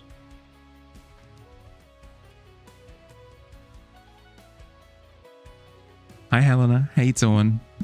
Thank you for the follow. Welcome to the tavern. I hope you enjoy your stay. Hope everyone's doing good. Yeah, doing good. A little bit tired, but entirely self-inflicted, so I can't whinge too much. I hope you're doing well too. Nice. Waiting for therapy and work after that. I've got earbuds, so no sound. All good. Hi. Won't hurt your ability to understand value and light. Yes, that's what I tend to find, is that it communicates to me, is this idea worth pursuing? If I come to the consensus with my internal counsel that after all of the drafts that I've done, it isn't doing the...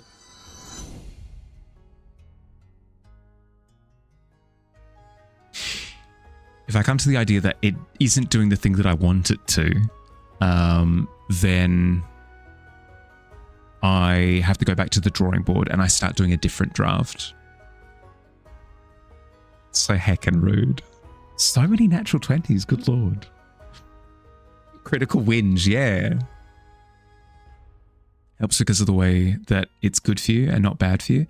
Kind of. It helps in the way where it allows you to see if it's worth doing. If you do the drafting and you decide this isn't working, you can disengage from that draft during the drafting process instead of disengaging from the idea when you've halfway rendered it after 3 months. You know, it allows you to test the idea in a healthier way. Nice breakdown of workflow. Yeah, I'm getting better at it. I used to just go, no sketch, no tone, no nothing. I'm just going to start painting, and it would lead to me ending up with a lot of duds. It's not worth it. On your way to bed, see you following so you can come back later. Love the paint-like texture that I have here. Thank you. I appreciate it. It's my whole bread and butter. It's my shtick. I do it with all my pieces. I really appreciate the compliment. Thank you, bud. Sleep well, okay? Look after yourself. I'll see you soon. If it's worth doing, it's worth doing right. Exactly, right? Now I do have a layer that shouldn't be active. Where is it? That one shouldn't be active.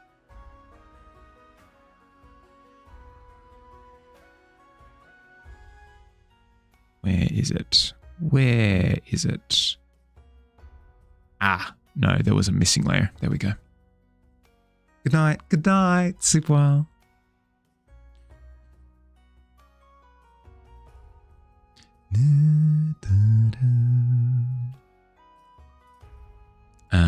But yeah, basically it's the same thing as doing an initial line draft, right? But just for tone and color. You've forgone a value painting on the thing that you're doing now, and you're now suffering the consequences. Yeah, that's what I tend to find is the case, is if I try to take shortcuts, I suffer greatly for it. It's why I've started to insist on doing these perspective grids, even when it doesn't fully make sense to. If I didn't do this perspective grid in the ceiling, the pose of the bone collector would have been wrong. It would have been wrong. I know this because there was something off about it when I initially did the draft of the bone collector's pose, and I had no idea why. But making reference back to the perspective grid, it then informed me, oh, it's because of blank. It's because it's not lining up with the perspective of the roof.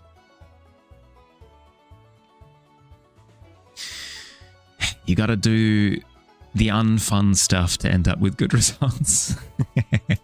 If you're wanting specific results. If the name of the game for you is enjoy yourself, who cares? Honestly, who cares? Go about it however you like, whatever brings you joy. But if you're wanting specific results, unfortunately, there are some things that you kind of have to do. Planning, yeah. Sometimes you forget how much there is to learn about when it comes to drawing and painting. But again, it's only if you're after certain results. Like if your joy in creating is simply seeing what you can do. Like I want to have fun. I want to have fun working with charcoal. I want to have fun working with acrylic. I want to have fun working with watercolor. I just want to apply watercolor to a piece and just vibe it out. Go for your life. There's no right way of having fun with art. There's no right way of expressing yourself with art. There is a right way of communicating certain sentiments with art. That's when you kind of need to get stuck into the theory. But I mean, if you're just having fun, who cares?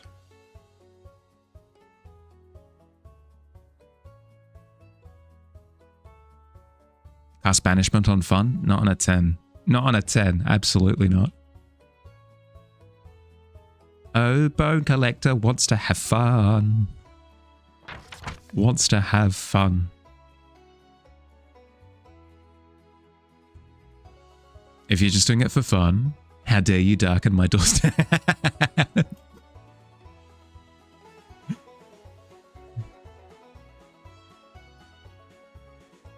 Welcome back, Counts.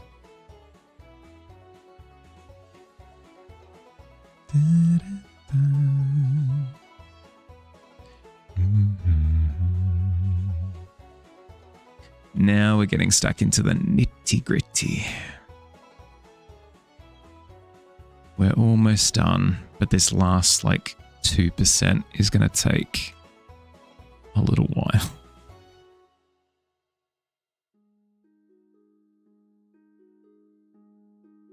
You caught me. Hi, Laz. How you doing, bud? Finally caught a stream. I missed you. How you doing?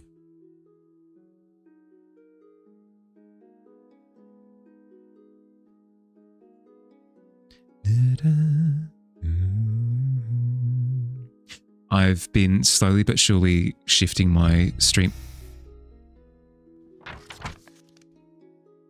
I've been slowly but surely shifting my streams earlier and earlier, Laz. The goal is sometime this month during July. Sometime during this month of July, I'm going to bump it to 6-hour streams. So it means that on Tuesdays and Thursdays like today, I'll be starting even earlier than I currently am. So hopefully we'll have more time to hang out. Doing good. I'm glad to hear.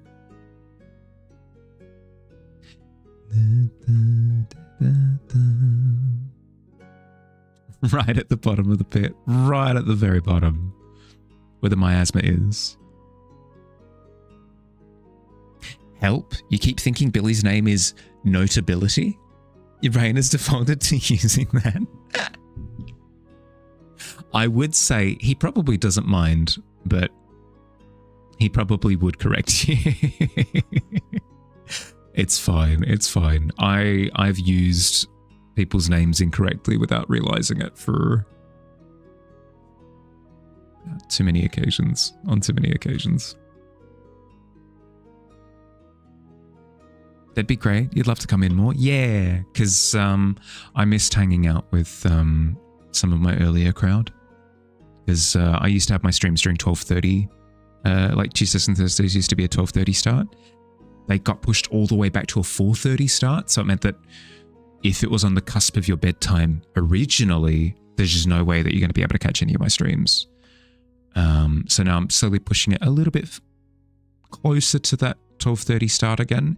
I don't think it'll go back to 12:30 specifically, but if I can get it to 1:30 again, like that kind of time slot, I'll be a little bit happier.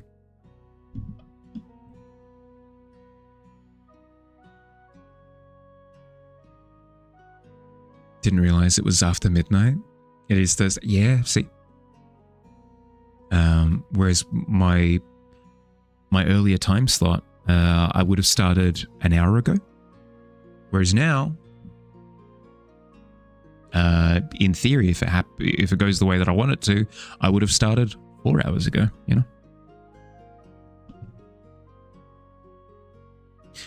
Have Mahali persuade Fields to buy the Master Chief collection? Not with a 10. Bandage for 1 week? Oh no, not the natural one. Just a heads up, I will never, could never compel somebody to spend the money on something.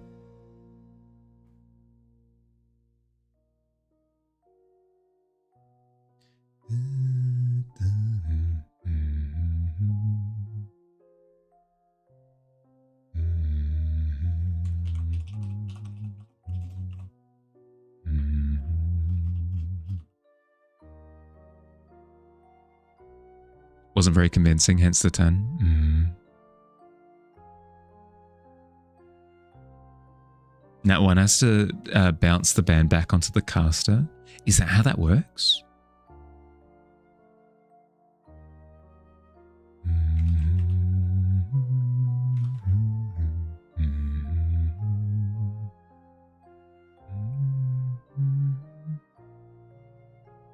Only if you roll for it.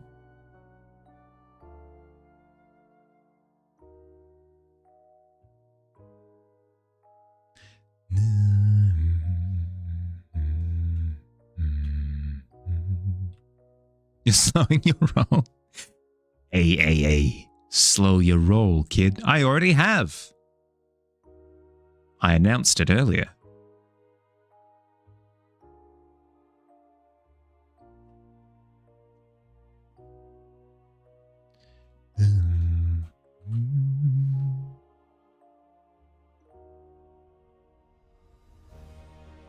Too much rolling. It's tough. It's tough. Actions and consequences and all that, you know? Why I order?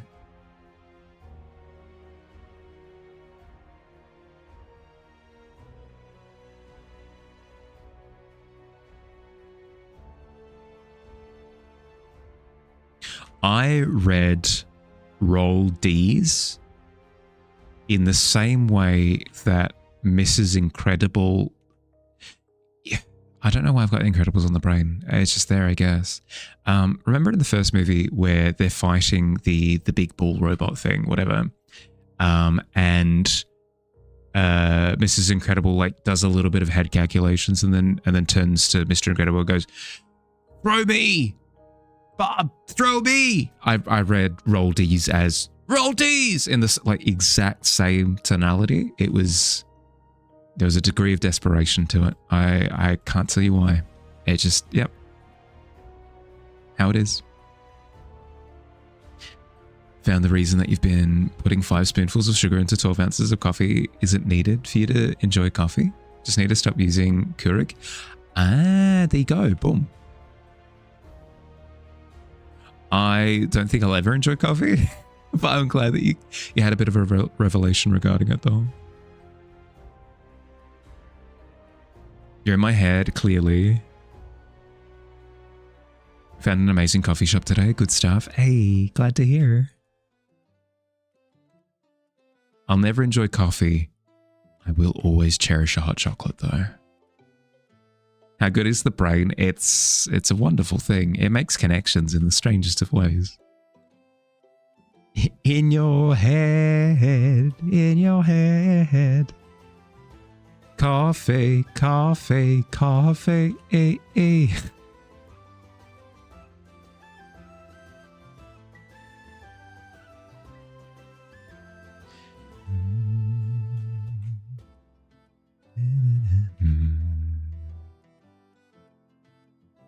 5 spoonfuls of sugar is too much to anything. Yeah, I mean that's me as just a person though, right? Sugar, anything. Help! Somebody served me a little bit of sugar and now I'm dying. Didn't get to practice the guitar today. Sad. Yeah, no, I didn't get to practice any piano today either. That's okay. There's always tomorrow, right? I tend to find that with practice-related things, structure helps me out the most.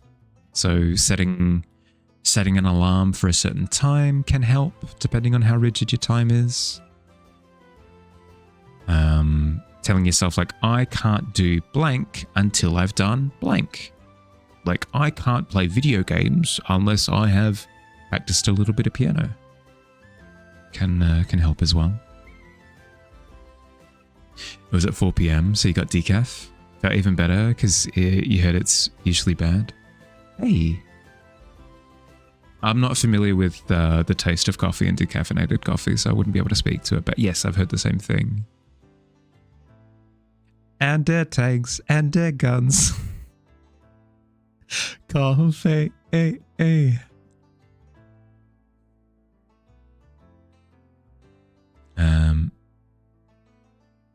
Luckily, you can play guitar while lying down. True, but if you're trying to sleep, it's not recommended. Going out of town for a while, won't be back until the 7th, and then on the 8th, you're out of town again for a couple of days.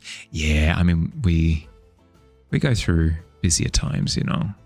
Don't throw yourself under the bus if it's like, oh, I can't practice guitar for the next 2 weeks. It's all good. There'll be another 2 weeks after that. You have to go now. Enjoy the rest of stream. Be nice to Billy, or he'll ban you. Look after yourself, David. Thanks for hanging out, bud. I enjoy the memes. It's a good time.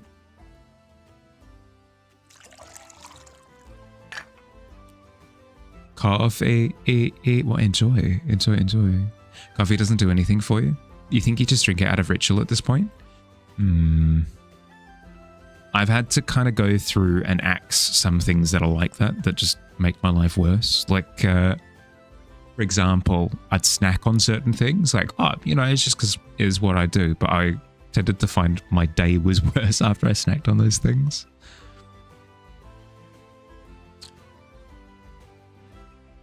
You found that extremely minimal requirements help too. Example, don't require yourself to exercise. Just make yourself stand on a treadmill. Once you're there, it feels almost silly to not start. Same with writing, with practicing instruments, with lots of things. Yeah, I mean, that's the whole concept of reducing things down to baby steps, right? I tend to find that if I really struggle with a large task ahead of me, breaking it down into minimal components and just tackling that tiniest step. A good example might be the animation for the start of stream that we're working on at the moment. Instead of going step 1, animate the animation. That's it's not feasible for self-confidence, right? Like, you're not going to get it done with that being the lens that you view it through. Instead of doing it like that, breaking it down into complete one cell for the first bit of the animation. Cool, knock it out of the park. Sweet. What's the next step? Complete the next cell. I just do it piece by piece. Makes it far easier to do.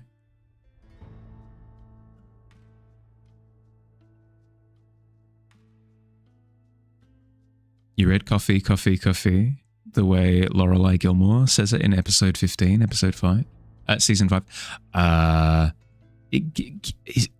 Gilmore Girls? I'm just going off, like, I latched onto a word. Is that from that show? I don't watch that many shows, unfortunately, so some of the references might fly over my head. Actually, you suppose coffee staves off morning hunger pangs for a few hours? Could work. Well, it depends, right? Because if the morning hunger pangs are telling you to eat food, and you should probably eat food to get energy. Yeah, I don't know. Only you can make the call at the end of the day. I won't tell you how to live your life. Yeah, Gilmore Girls. Yeah, fair, fair, fair.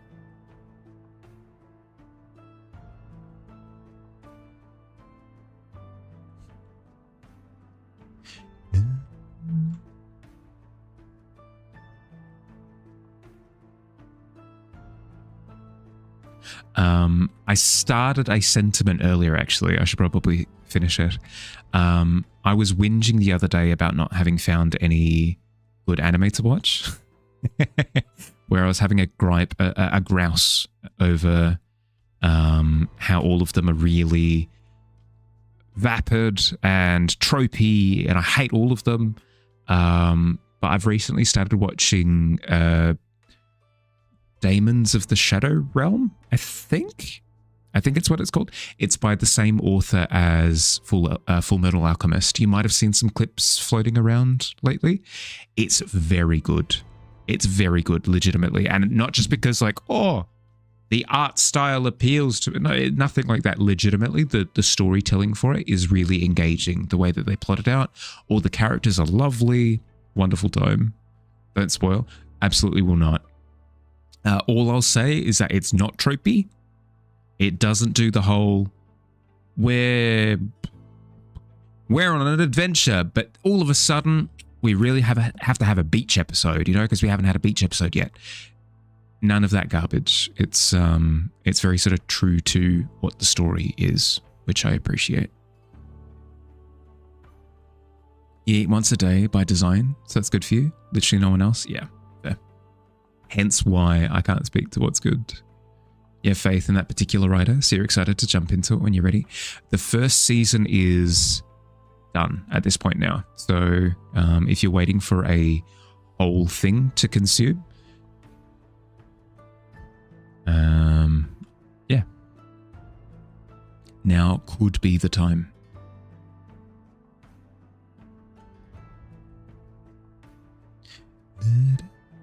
Not sponsored, I guess.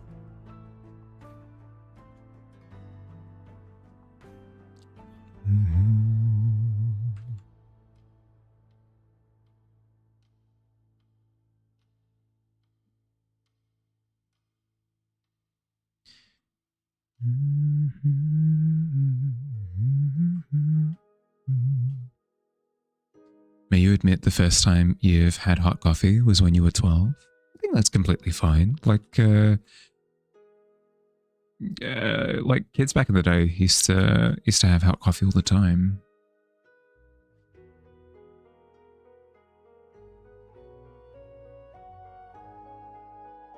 It's like alcohol, right? I think I had my first bit of alcohol when I was like 12 or 13 or something. I had like a sip of wine. It's not for me. I don't drink, but I mean, I feel like it's relatively normal in households to be like, yeah, try this. You just started having more recently than iced coffee? Yeah, that's fair. Booting up your Switch 2 for the first time in ages in handheld. Feels odd not using the Pro Controller on a screen. I use the handheld way more. I mean, I don't have a TV. So I literally can't use it in docked at the moment.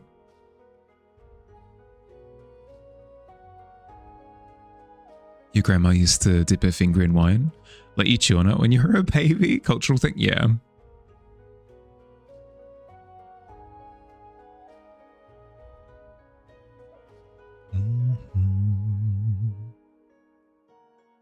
You don't plan on having alcohol anytime soon? Fair. I just don't like the taste. I don't like... that's not entirely... It's not entirely honest. I don't like the taste, yes. But more importantly, I don't like the idea of loosening the reins on my actions. You know? I don't like the idea of sort of letting loose and my subconsciousness just doing whatever. I kind of hate that thought. So the idea of drinking And loosening the reins is a terrible thing. I have monitors. True. I'd need to hook it up to one of them, I guess. Your mother has a photo of you as a 1-year-old when she was jokingly holding an empty bottle of beer in your mouth.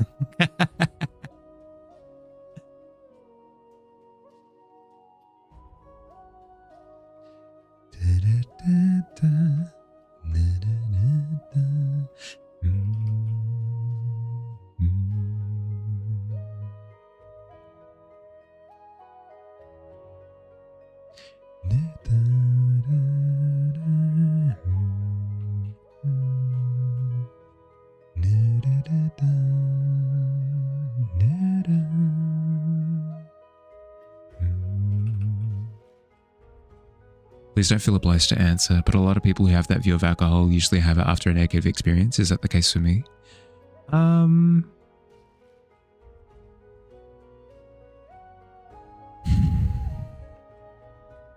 No. Not particularly. I would chalk it up more to my...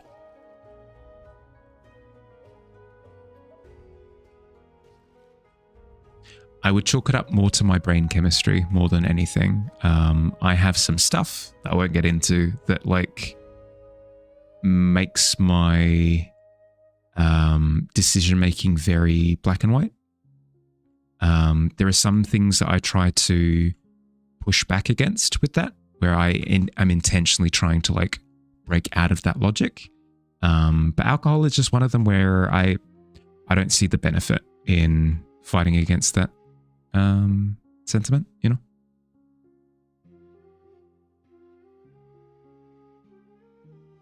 Never had a negative experience, but you think alcohol is dumb? Never had any yourself? Sure. It's less alcohol is dumb and more I like the me without alcohol, and I don't see any benefit to changing that, you know?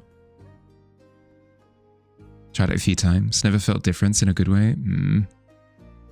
Don't particularly like alcohol, just can't be bothered.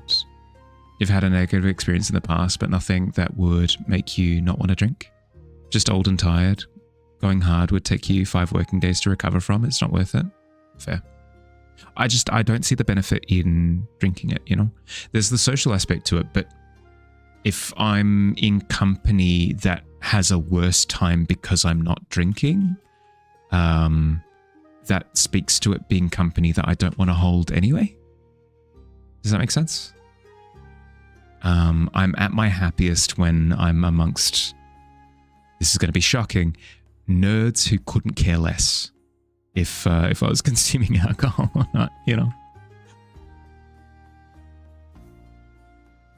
Alter brain chemistry on a 16. What'd you alter it to?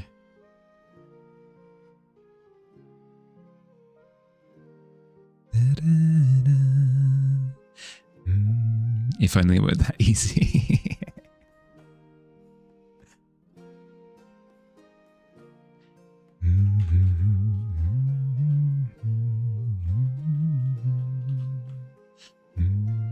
Made yourself more calm.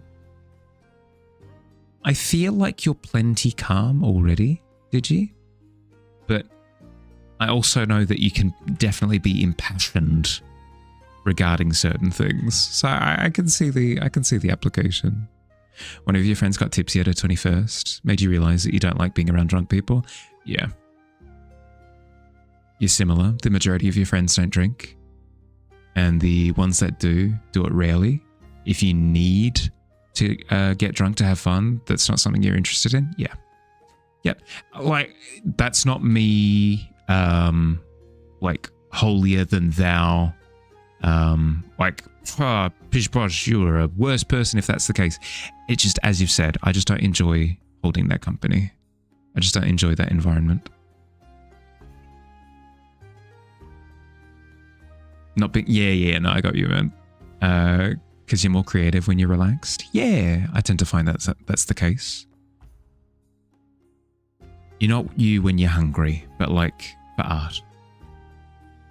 You've been around drunk people, you don't like it? Yeah, it's just not... My peak social experience is, Dodoy Mahali in like a quiet cafe or tavern-like setting where you can have discussions with, of course, literally what you're laughing as at the moment, I guess, but like, it's true. Maybe you're generally calm, but you're currently vexed that you're not getting the proper results in terms of better outcome. Oh, right, which is leading to you feeling a little bit more agitated. Fair. Who's a tavern? Wouldn't have guessed him, not me. Also because you've never exposed to it a lot. I think once or twice, but even then you don't like it. It's for sure something that you can grow numb to, I'd imagine, where you hang out with people who are inebriated often enough to where you just don't think about it anymore. I mean, it's like a friend group thing, right? Your husband likes port. He really doesn't drink at all with his bipolar. So if he were to drink it, it's like a shot glass worth of port. And it's for the taste, not to be drunk. Yeah. Again, like nothing wrong with people who enjoy drinking for the sensation of like letting loose. It's completely fine. I'm a quiet person, you know. I struggle in those circumstances.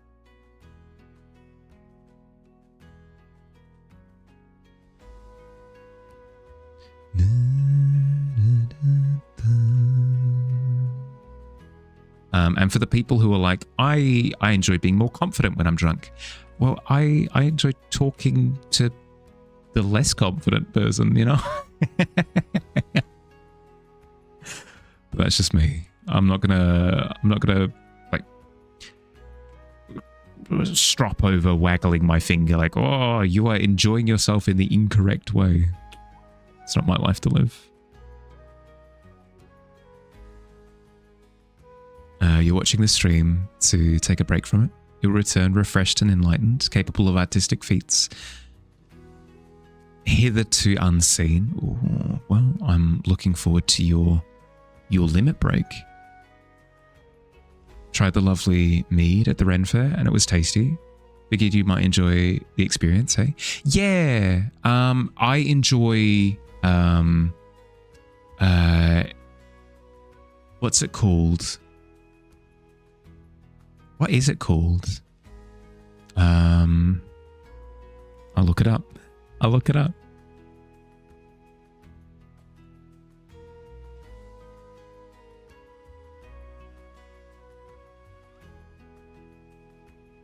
Is it mulled wine?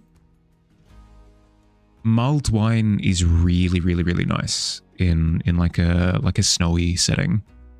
That's the type of thing where I'd probably have a sip, I think. Yeah, yep. As a person who usually drinks socially, but have drunk like maybe less than 4 times this year, just due to general tiredness, don't mind drinking. As I'm saying, there's a very big difference between like having a few beers with a friend at a local bar and going to the club, getting absolutely plastered beyond bodily function. Yeah, yep. But then speaking back to my brain chemistry that I won't go into detail over, it goes from that sentiment of, well, I don't really like it when drink heavily, then for me becomes drinking bad completely gets scrubbed from the list of options that I can interact with, you know. It is something that I could fight against if I wanted to, but I don't feel the need. Reveal brain chemistry, not with a 5. It is forbidden information, unknowable in the universe. One of your friends has said a few times, can't wait until we're older and go to clubs together. Never know how to respond to her. Yeah. I mean, it is something that you could engage with occasionally, right? But No, I am glad that I am not part of friend groups that enjoy that. As is written, exactly. That's what you tried? No, you're good, you're good, you're good. Mulled wine is really nice, but at the same time, under the same circumstances, you know what's also really good in like a winter wonderland fair? Hot chocolate. You can't compete with hot chocolate. So as much as I say, you know, oh, I'd try a bit of mulled wine under those circumstances. No, I'm full. Already filled to the brim. Hot chocolate, delicious. Hi Ryder, hey Don, welcome in. It's been a while. I hope life's been treating you well, bud. Fully on board with the idea that, nah, just not for me. But like the point is more that no one wants to be around a plaster person, yeah. Being around a person who has 2 beers as a sober person yourself, probably gonna just have a good time. You're probably gonna have just as good of a time as a sober person without feeling like you're being around a bunch of drunkards, yeah. Hi Ozzy, how you doing, bud? It has been a while, life's been hectic. Ooh, I hope things are starting to settle down for you. Life was hectic for me, so I can completely relate.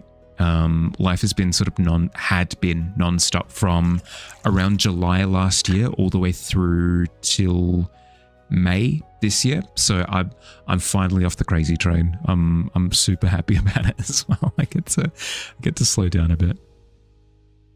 Just a coffee sort of morning. Have a cafe au lait. Ooh, delish. When you were a kid, you'd melt candy cane into a hot chocolate, doubled as a stir stick in flavor. I wouldn't be able to do it. But this is not news, right?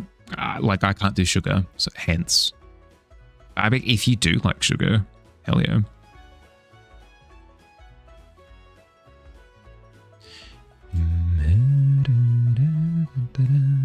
I don't like that angle, so what I'm going to try to do is I could bump this box up to here.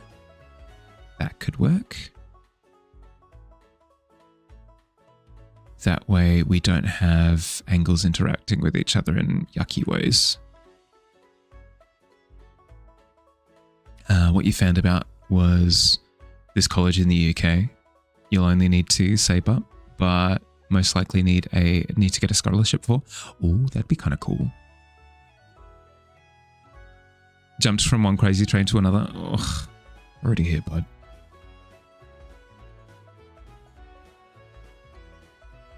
There, yeah, because what's it was my 30th at the end of July last year. I then went non-stop with catching up with people for said like birthday milestone for a few months, and then went to like home state to celebrate the holidays.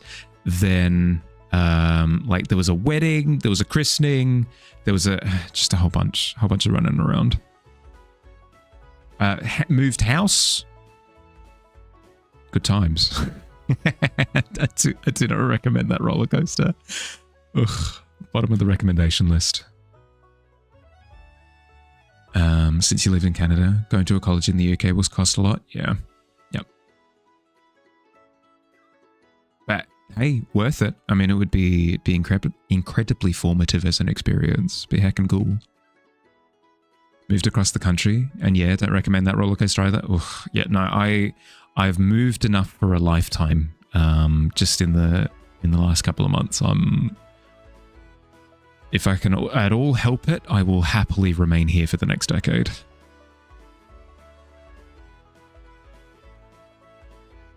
Your crochet project for Art Fight is going good, about halfway done with the clothes and the body. Oh, so this is the first one, right? This is the first project, because you said that you were going to get started with the first project early so that you could potentially do a second one towards the end. You've been invited to 2 weddings this summer. It's like, you guys have no regard for my current energy levels. Yeah. Yep. I'm a creature of habit, fundamentally. So whenever anything interrupts my flow, for lack of a better word, it does a lot of momentum damage.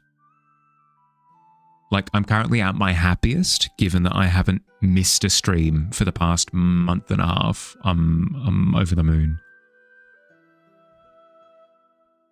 I hope I don't mind the question. Have I been working on a new D&D species concept? Wanted to see what you think of the design details. Would I be interested in seeing the concept description? Yeah, hell yeah. If you've got any concept artwork for it as well, Jinx, would love to see that too. If you've got like room for another Discord, one of many, type in ! Discord and post it in to share your art. Would love to see. Would love to see. To be clear, you're joking. Joking, yes, but also we all have our social batteries. Also, they both live in the same city as you, but both weddings are out of town. Of course they are. Of course. And you're right to do so. You started 3 weeks ago and you're still here. Godspeed. You got this. You've been really wanting to get a new drawing tablet, but damn, they're expensive. Are you wanting to go for like a screened one? Because I mean, I do have a screened tablet, but I don't ever look at the screen. You're not missing out. You're all good. If you're doing well at something, don't need someone to say you're doing good. You got to do this. It ruins your focus. Never compliment Kai. Noted.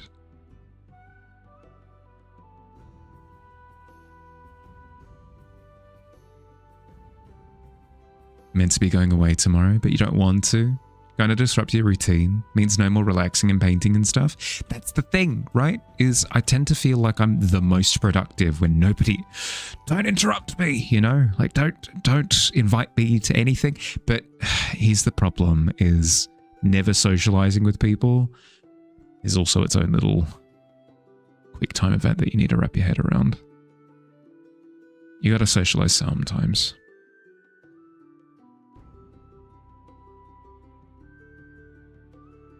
You're looking for one with a display? Fair. I can recommend the Wacom one. Some people have hang-ups with Wacom, understandably so, because they used a bit of AI in their marketing. So, I'm... All I can say is that I've had the Wacom one for like 5 years now, and I've got no complaints with it. What you do at that point is entirely up to you. I've only been here for 2 weeks or so. I've been the most considerate streamer that you follow. Thank you. I try my best.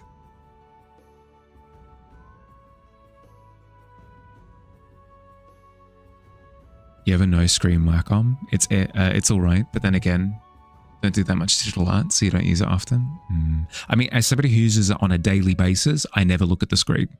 I never do. The only exception to that is if I pull out a ruler and I'm drawing a straight line in a way where... Because if I need a straight line, I do this. But this gets rid of all of the nuance of drawing a line, right? You don't get any of the like thickness changes and wobbliness and stuff. So if I need a straight line with character, I'll use a ruler and then I'm looking at the screen. It's the one niche application of looking with my eyeballs. It's going to be 13 degrees all week. All right, that sounds okay to me. If you're reading, it's the worst when people keep talking to you. Well, apologies. No, that's fair. That's fair. I'd agree with that. If you want a screen tablet, would seriously consider buying a refurbished iPad. They're cheaper than the average screen tablets, also have a lot more transportability, etc. Yeah, good point. I've heard good things about Procreate as well. So the species is a species that communicates completely in textures and vibrations, no sound. So the design is supposed to reflect this subtlety. So kind of like almost like where you'll have like lizards or something that will communicate their mood using like color and pattern. Okay. Using AI in the marketing for your product targeted specifically to artists is why it was a decision that they made. But I'm not an absolutist when it comes to like, if this person has said something like wacky one time, or if I try to apply things with a bit of nuance. If they were consistently using AI, maybe at that point in time I'd swear them off. But yeah, their skin starts in stone-based tones, then shifts to soft greens with Asia and with age and experience. The skin itself is soft and diffuses light like fabric. Let me speed read for a second.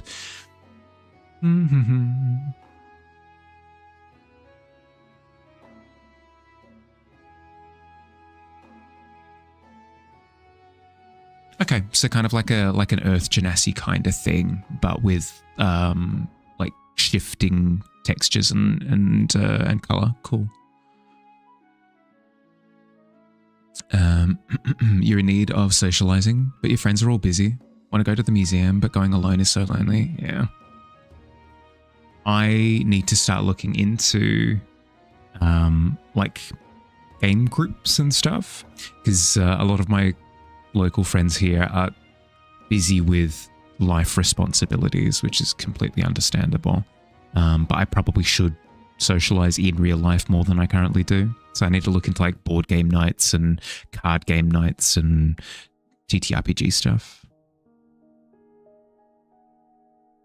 Haven't been on holiday since you and your GF got together 15 years ago. So this year for her birthday, gonna go to where your parents live, regardless if it's gonna be it's going to be there. It's going to be fun. Yeah, good. It is important. It's important to take regular breaks, if anything. So it's not great that you haven't taken a break for 15 years, but glad to hear that you are now. If they did a crossover, it's a game over. But that's a choice, right?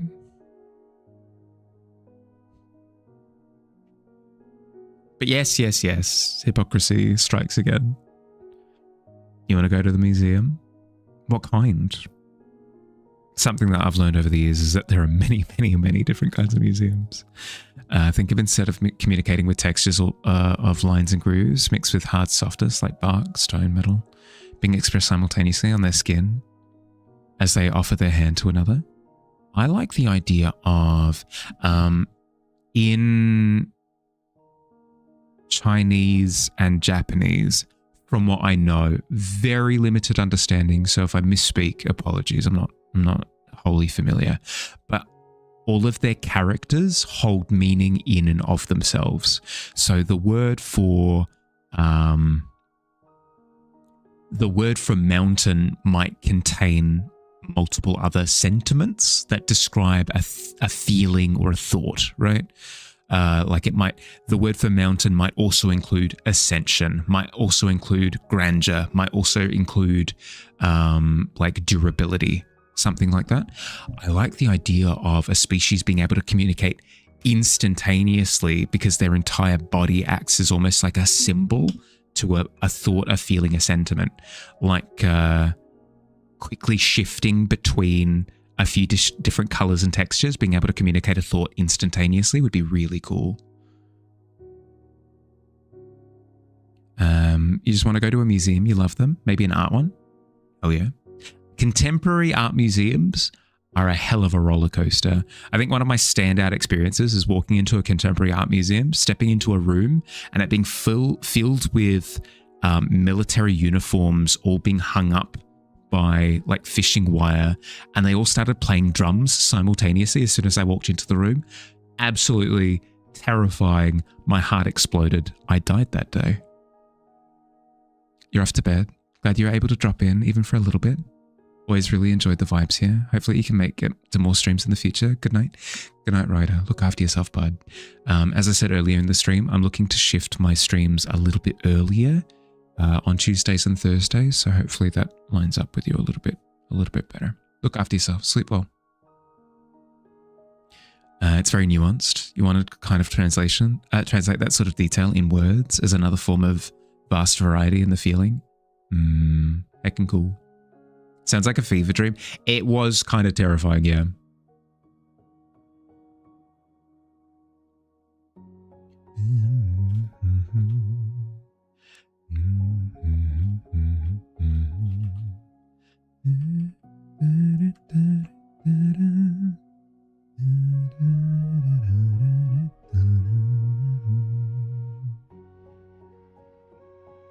Break time? Yeah, it is. Time for me to take my break. It has been another hour. How the time flies. So I got to get up and do my stretches. You should go to sleep. It's 1 a.m. for you. Have to be up going camping for a couple of days. All good. Now's the perfect time. I'm stepping away for a couple of minutes anyway. It was lovely to meet you, Kai. Enjoy camping. Enjoy the trip. Chat with you soon. Does this design have any potential, or should you revisit it? I'll give it a think, and once I get back, I'll let you know my full thoughts on it, and we'll go from there. BRB. If you've been sat for the past hour, get up, move around, grab a drink, grab a snack if you're hungry. I'm going to run 3 minutes of ads while I'm away anyway, so we don't have to deal with re-rolls for the next hour or so. I'll see you soon. BRB.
Hi.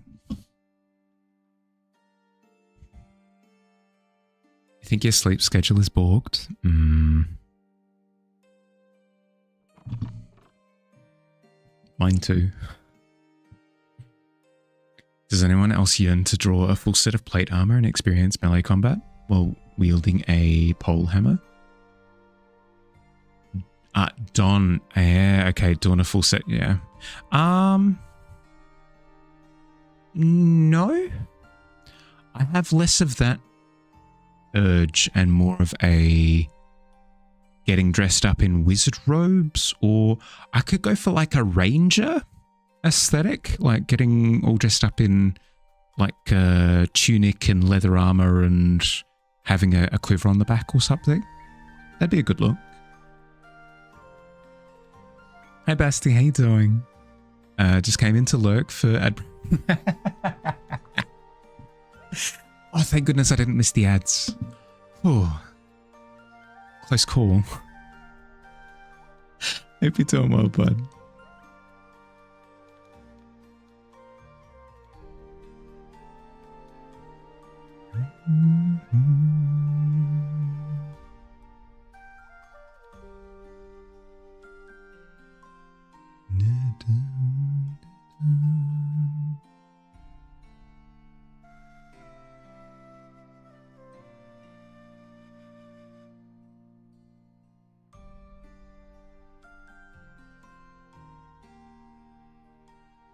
Went to bed at 7 p.m. Just woke up at 2 a.m.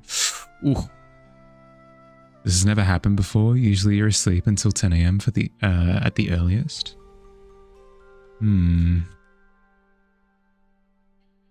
Unfortunately, I am too familiar with this phenomenon. There are a couple of ways that you can deal with it. Method one is you can intentionally stay awake until your intended bedtime. Today, tomorrow, whatever the, you know, like whenever you want to go to bed next. That can help to sort of like force restart when your bedtime is, quote unquote. Alternatively, you can start to sort of push your bedtime along slowly until you get it back in alignment. Like, for example, if you're trying to go to sleep tonight and you don't get to sleep until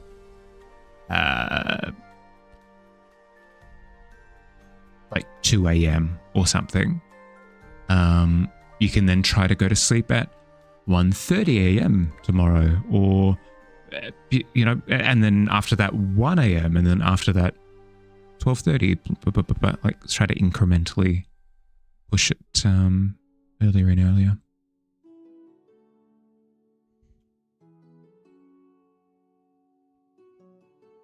How you doing, though, Basti? How's your day been? Why do you think about it so much? I mean, you know, people actually do that, though. Right, did you? Like, you could go to a Ren fair. You could get dressed up in armor. You could do it. It's a thing that is done.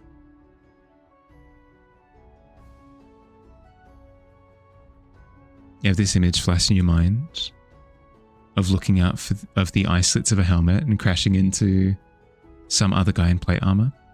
You think about this 5 times a week. Yeah. I mean, it speaks to something. I'm off. How you doing?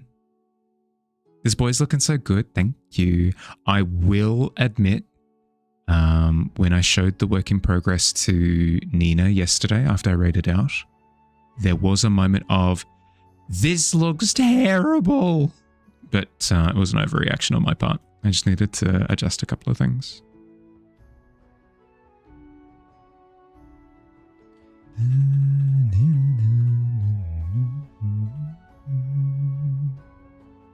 Hey Tormorph, how's your day been? I appreciate the compliment.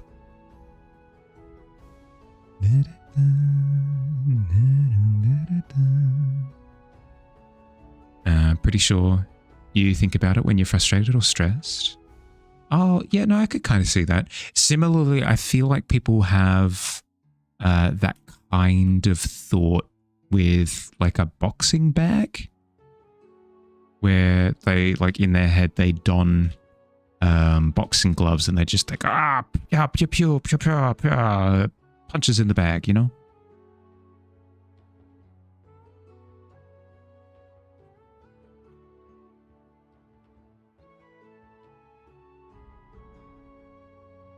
Unfounded, but mood. Yeah, exactly. Doing good. Just grinding your art fight pieces still. I think you went too big for a first choice. I mean, that's part of the first experience. Is go way too ambitious. It's the way. It's the thing that is done.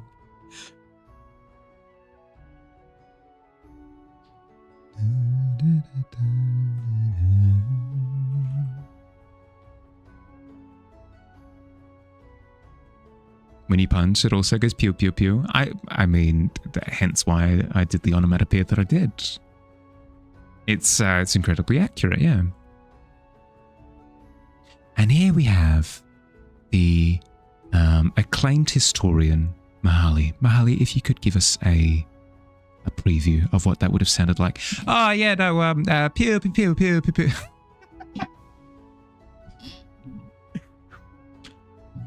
King Arthur and his knights would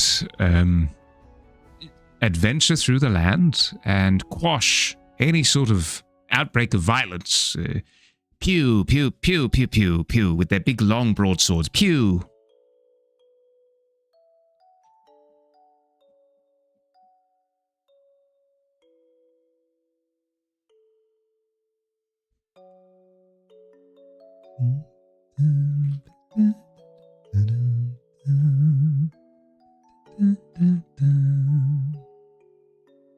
Why did it sound like I did the first pew pew pew with a Swedish accent? Well, because that was the ancient civilization that I was conveying initially, but then I needed to switch to English for the fable of King Arthur.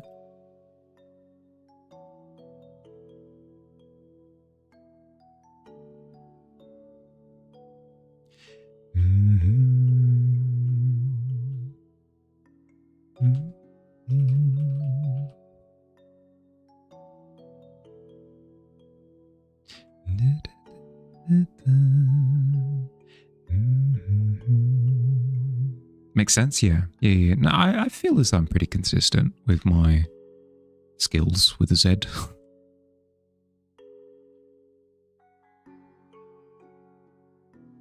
Has anyone played The Legend of Zelda: The Wind Waker? Can I get a raise of hands?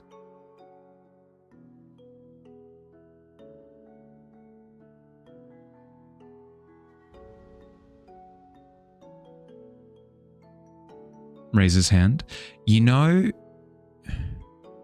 that game in The Wind Waker, that battleship game that you play with that dude? How he's got like the cutout and he sticks his head through and he goes, like, oh, you need to like identify where the squids are, and you need to launch a cannonball at the squids, and you guess. I mean, it's battleship, right? And he does the whole like, kaboom, sploosh. That would be me. It would actually be me if I was a Foley artist. Oh, could you imagine? Quite a few people have said like, wow, you should go into audiobooks. Oh, could you imagine if, oh my goodness. And then Peter, astride Aslan, rushed into battle. Swing, swing, swing, swing, swing.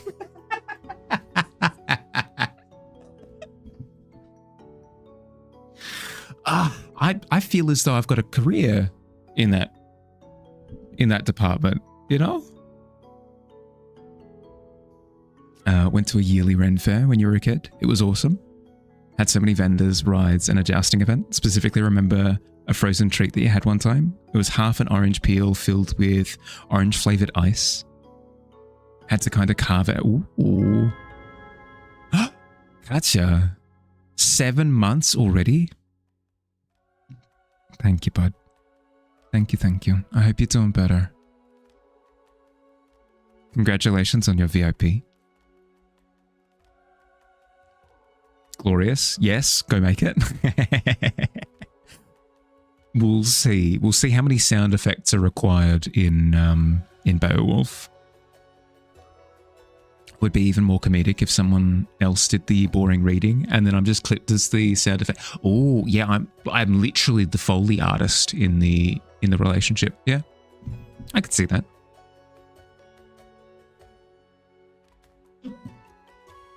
How'd you sleep, Katya?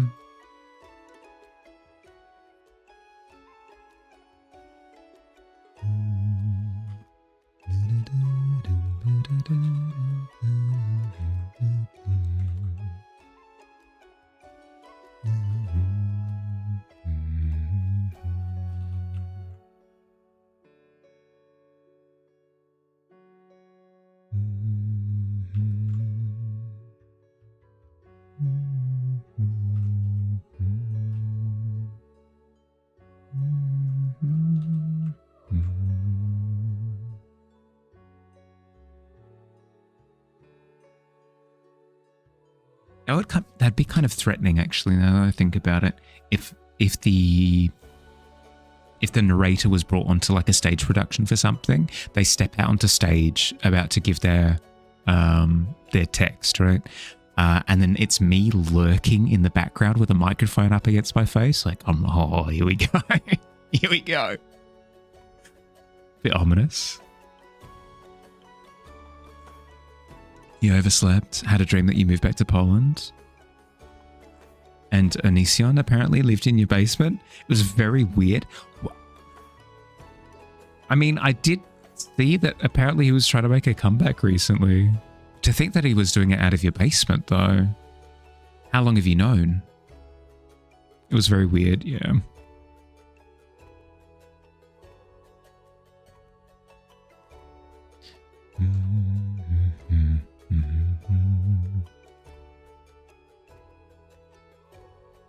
Don't unlock that part of your memory. Now that's a name that you haven't heard in a long, long time. Yeah, I had to double take when I saw it in the YouTube recommendeds. So like you unlocked it for yourself, yeah, subconsciously. Surprise.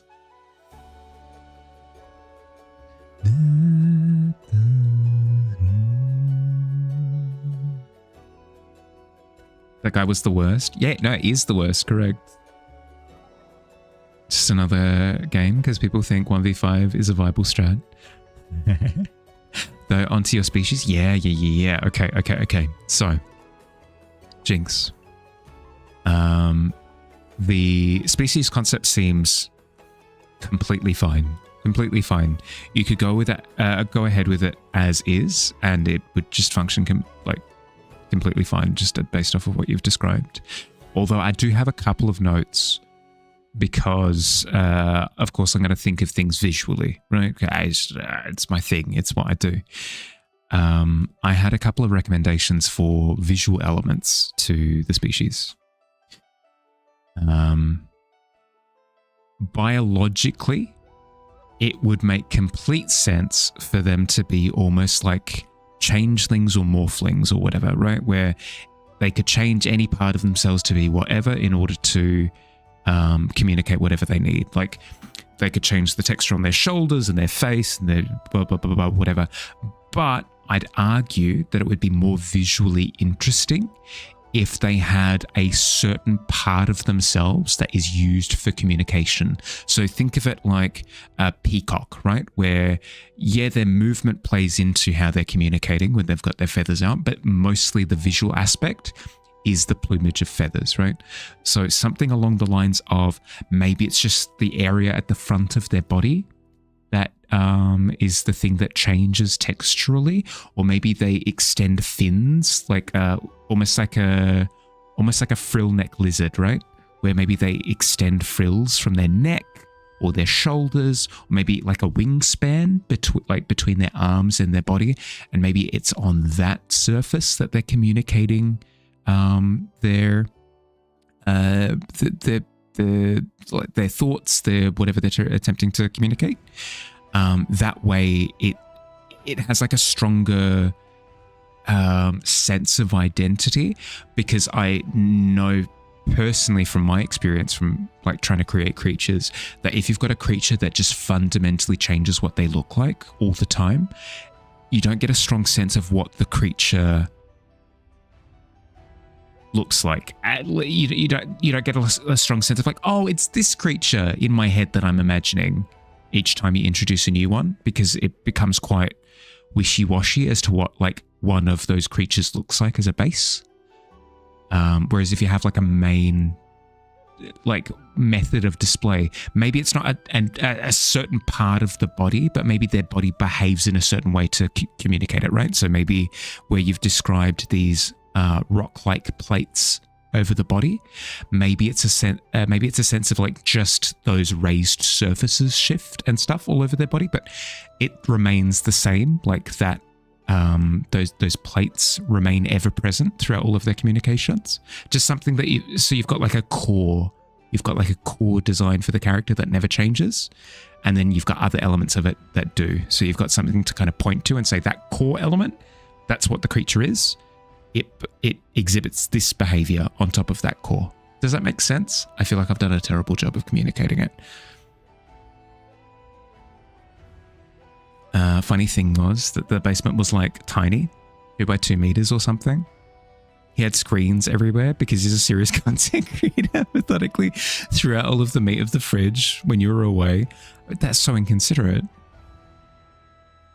Like when he was actually big, you were too young to understand the issue, genuinely watched the videos for fun, but then again, somehow missed the entire thing with what he did with the women around him. Wasn't exposed to that until adult age. Yeah. Don't even know why you thought about him. Last time you thought about him was when he took Repzion and wronged Chris Hansen to the court. That was heckin' ages ago, though. That would have been like a decade and a half at this point. Recently commissioned a painted card binder on Etsy. I don't think you realized the depth that comes with detailed painting. The time-lapse they sent was enlightening. Seeing it IRL is even cooler. Yeah, that painting took a bunch of time, of course. It's just super different to see it. Yeah. That's why I tend to find that time-lapses really... They do a wonderful job of showing how much decision-making needs to go into it as well, not just the physical act of putting paint onto a thing. When you see us folks work in colour, first personally, so envious but inspired being able to do that. Need to step out of value study comfort blanket and start giving it a go. I'm the opposite. I need to lead into like the value, establishing values and then going into it, because I'm far too quick to just jump headfirst into color. You'd already been thinking about those nuances. The crystals are the resonance of vibration. The tendrils are how they receive that, but the texture's skin was an easy receptor. Thought about extending the nails as a texture surface that extends all the way down to down their fingers and just past the knuckles. Using a number of fingers and movements. Showing running. Yeah, something like that, where you don't need it to be a full body communication, because then the character concept or the species concept becomes quite amorphous, and its identity essentially becomes blob if they rapidly change what they look like at all times. That has a bit of interest to it, but I tend to find that my players are most interested in people that have like an established look. That way when they're thinking, oh, it's this character, like something clear comes to mind. Whereas if you have like an element that changes, maybe it's just like the forearms down, where like everything within that realm of that creature can change to literally whatever they want. Something like that could be kind of interesting. Not with a 7, sorry, did you? Measure your level of sanity, given that you're dreaming of weird things. 12 ain't bad. It's above average.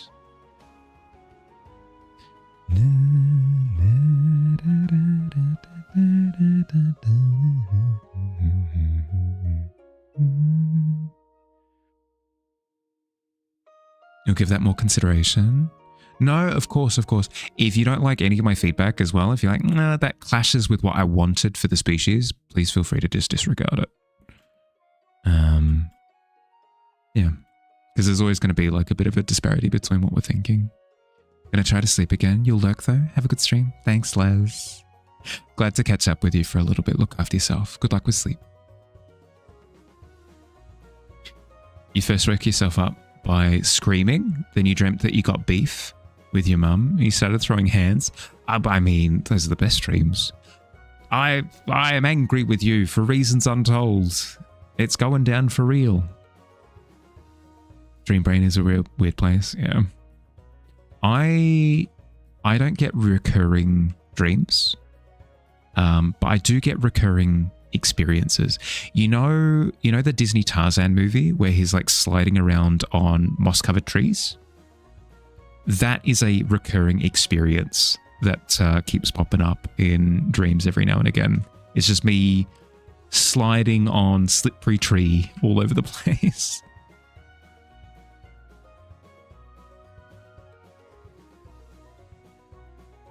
Can the Terra Nexus be a particularly dark corner of the tavern? Perhaps unnaturally dark given the lighting conditions? We'd have to discuss the specificity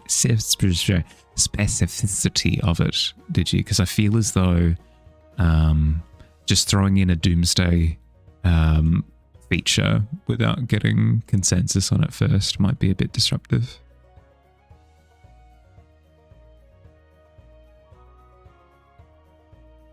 When it comes to your mother always having something, you could be angry at her for you. Fight queen. You're a dear. Estimate the odds for the month ahead. A little bit below average, but that's okay. It was very clear why you were mad at her. You have zero intention of traumatizing. No, of course, of course. Don't have contact with your mum. Yeah, that's fair, that's fair. Sometimes you have dreams that continue a storyline. Yeah, I've heard of those instances. Who was it that... it's been too long.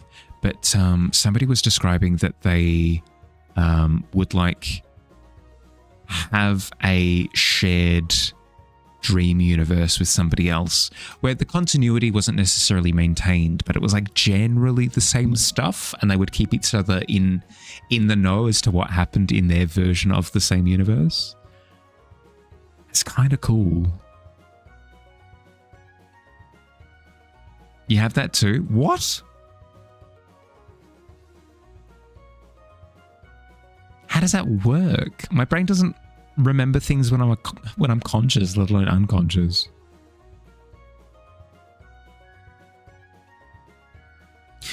You think the less specific, the better? That way it can't disrupt anything because it's unknown what it is. Aside from being an unsettling dark corner, no doomsday device, no or nothing. Okay. I think we need to work on the name Terra Nexus. Terra Nexus makes me think sci-fi and I hate it. I'm not against the idea of something unknowable. Unknowable horror. You have a fascinating case where, until recently, you'd have several aphantasia, develops your imagination. Now you only dream in specific locations like an airport, hotel, random coast. Oh. That sounds fun. You just have like a dream continues from where it left off, like a week ago. Romance the Terra Nexus, not with a 4. Last on Dragon Ball Z. Yeah, right? Like an episodic continuation. You have this house that is completely made up house, and you find the storyline is basically that you recently moved in. The house is so big, so in every dream you end up finding a new room and telling your partner, heck, this should be our bedroom. Every time as well, every new room. I know I said last time that should be our bedroom, but like, check out this. Check out this room.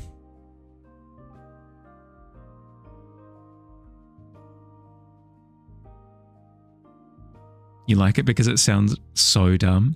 Yeah, it still sounds too sci-fi for my taste though. I just don't enjoy... I don't know why. I'm completely fine with like fantasy mumbo jumbo. As soon as it's sci-fi mumbo jumbo, it just sounds 10 times more stupid to me. I've got some sort of hang up. Internal bias. Literally moved the bedroom from where it was to the in the previous stream. Perfect. One of the dreams, you had a sleepover housewarming party in said house. Hell yeah. Usually hella lost in your dreams. Very much aware that this is symbolism to your life feeling completely aimless, but it's ridiculous sometimes. I tend to find that each of the locations that I'm aware of in dream setting have quite a bit of structure to them, but they're always nonsense. Like one of the ones that I can remember off the top of the head was a scoundrel. Welcome in, bud. One of the dream locations that I can remember off the top of my head was something along the lines of, anyone have those like jungle gym like play park internal like play center things back when you were a kid. Something like that, but crank it up to 1,000,000 times the size, where you've got these like big tube slides that are 4 stories high and stuff like that. There was something like that I was going to admit Tarzan sliding through again. And I think the overarching narrative of that was I was trying to earn enough points to get Pokemon cards. I don't collect Pokemon cards. I want to make that clear. Is that really sci-fi, or is it specific? I'll explain it in a second. Welcome in, Scoundrel. I hope you're doing well. I hope you had a good stream. If you've got to raid and run to look after yourself, if you've got to go decompress, sleep, eat food, whatever, sort yourself out first and foremost. If you want to hang out for a bit, happy to have you, but I need to make sure that you're looking after yourself first, okay? This is looking great. Thank you. It's getting there. We're down to the last like nitty-gritty details. Like I've gone through and I've added the like casted shadow on the pile, and I'm going through and adding like little bits of glitz of light and stuff. It's last 1%.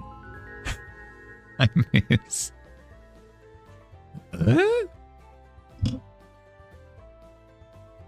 Camera, you good? Hi, Miz. How you doing, bud? How was stream? Visage. Oh, new game. This is amazing. Nice colors. Thank you. If you've got any art text, by the way, Scoundrel, that you'd like to share with everybody, would love to see. Same to you as well, Miz. If you've got art tags, please, please, please. McDonald's play place, yeah, but like cranked up to 1,000,000, you know. Your dreams only have regular McDonald's play places. Oh, I only get run-of-the-mill slides. Only thing you think about when you hear these play spots is that it was a nightmare for your sensory when you were a kid. That's fair. Like the screaming, the clattering, the people falling over each other. Yeah, no, I get that. Scary. Ooh. Visage is scary game? Hell yeah. Same to you, Miz. If you've got to look after yourself after stream, if you've got to go decompress, please, I insist that you do so. But if you want to hang out, happy to have you. You know what you reckon it needs? A sprinkle of Z's here and there? True. I mean, it's the perfect nap spot. How dare you? Very scary. Oh, glad to hear it. That is exciting. It's been a while since I've seen actual scary game. Maybe that's me being a bit pretentious, but we'll prepare. Yes, please. Big lady.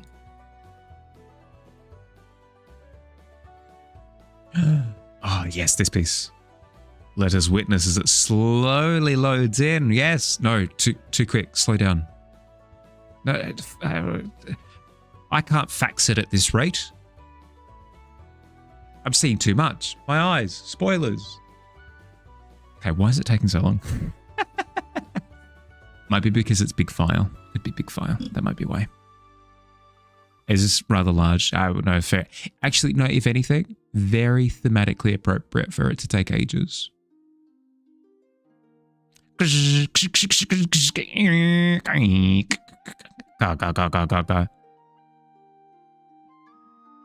kind of disappointed, actually. Not in this. Sorry, let me make that clear. When the robots do take over, I feel like it's going to be quite silent. Whereas back in the day, I feel like if robots were to take over in the 90s, for example, could you imagine the army of fax machines? Stuff of nightmares. Oh, there you see her, standing there across the way. She don't have a lot to say, but she's big as a planet. It's just rather large. That's what she... I dare. I dare. You'll be finishing this tomorrow. Ooh, exciting. I didn't realize that you were still working on it. I thought it looked amazing as it currently was. But hey, no, if more of it's going to get rendered out, I'm keen. I might jump back to it in a second, just because I feel as though it's a bit shy. So let's hide that for a second, just so it can take its time. Okay, like a watched pot, you know, never boil. So we'll give it time to boil, and we'll come back to it in a sec. It's not done yet, no. I'm keen to see it in a finished state. If that wasn't a finished state, I'm keen to see it in a finished state. And I see it's half done. True. Could we call it the corner of endless night? How about the shaded corner of extreme fear? The nightmare threshold. I do like the nightmare threshold because it speaks to that like silliness without it being sci-fi. I like that a lot. A little self-conscious, understandably so. I mean, I struggle hardcore and I've got a bunch of people looking at me the same. It looks hella good. You guys might be able to get it to load a little bit faster on your ends. Oh, no. Oh, we're at the waist. Okay, well, hide that for a second. How about that weird spot over there? It gets the point across, right? Don't like the second one, the shaded corner of extreme fear. The shaded corner of extreme fear feels a little bit too on the nose. The nightmare threshold has that like edgelord silliness to it, you know.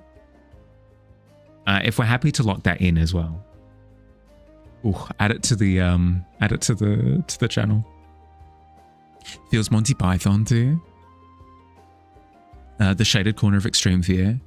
Yeah, no, that does feel quite Monty Python, but I like the fear. I like the feeling of the fear nexus. Like I like the edgy 12-year-old. My name is Darkness Shadowbane. I'm an assassin rogue of the Third Order. I live in the dark and I drink, you know, nightmares, whatever it happens to be. I like that energy, and I feel as though you replicated it quite well with the nightmare threshold. Nightmare threshold locked in. Hell yeah. You're glad that you have real artists to escape to. Define. Are you being haunted by shadow artists? Why does Twitch here we go. Why does Twitch keep trying to recommend streamers using Gen AI to you? There are streamers doing Gen AI, like as in they'll sit there on stream just writing in prompts and then scrolling through image spitouts. That's boring. Why would you? What viewing experience is that? Edgelord corner? Yeah. Or are they doing overpaint? Ugh, yuck. That just feels incredibly disingenuous at that point.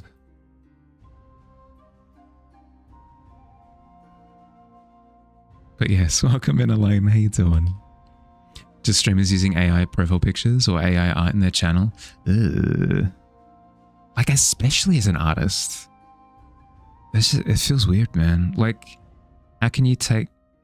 I'm going to be judgy. I'm going to be... Pardon my judginess, but I feel like you're going to second guess everything that they produce after that, right? Like, this is something that this is an original work.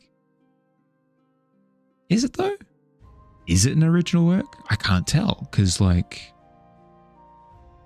you know?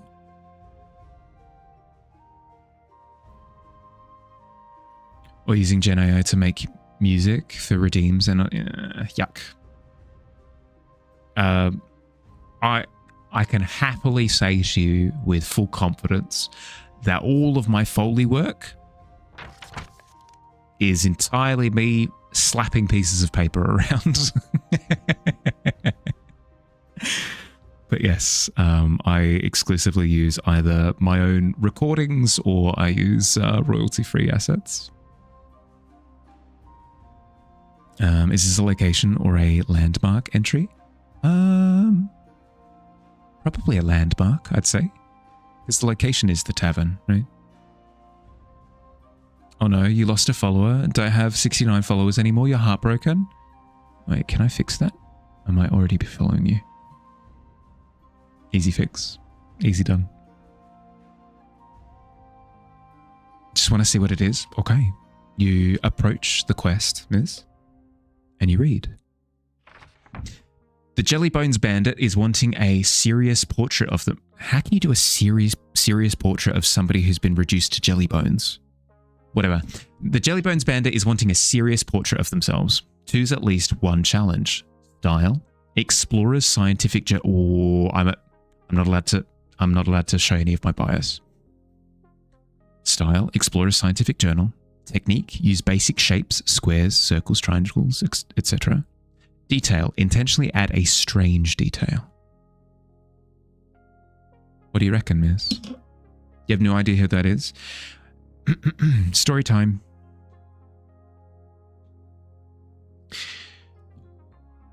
Back during my Pokemon Nuzlocke playthrough, there was an instance of a couple of bandits breaking into the tavern. Simultaneously at the time, people were consuming cursed chocolate coins, and somebody had successfully tricked one of the bandits into trying one of these cursed chocolate coins. In the process, they fell down into the pit. It was a whole thing, but basically what the curse of the chocolate coin had done was reduced their bones to jelly. So they currently just sort of hang out in the pit in like a pile of technically human parts. Just sort of in a puddle. But yeah, I think the closest thing to a portrait we have of one of them, of specifically the Jellybones Bandit, Noctua did an image. Let me see. Noctua. Let me see if I can quickly find it. This one. Literally this one. So here we have the Bone Collector and we have the Jellybones Bandit in a little pile of human bits. It's the older sibling of Jelly Beans. Something akin to that, yeah. I love that out. That was a wonderful job. Wonderfully done. Wonderfully rendered. Have no idea who Jellybones is, but you love the Jellybones idea. Just weekly, but yeah, literally just a pile of like jelly bones. Like your cat, she has no bones. Exactly. You already have a quest, so you could decline. That's fair. That's fair. As you decline, the parchment leaves your hands, whisks up to where it was initially stationed, and deposits itself back onto the wall. Before I forget though, she is here. She is here. She is here. She is here. This is Mrs. Peace that he's been working on recently, and it looks heckin' cool. We were talking about how cool the greebling, the sci-fi mumbo jumbo extra details that are on like the Death Star and stuff. Really like. So beautiful. Hi Fire, how you doing? Welcome in. I love. Gives Shadow of the Colossus, gives Destiny, gives what was the other one? This is Xenoblade. Lots of really cool like lore comes to mind. Second cool. Beepers. Enjoy your beepers.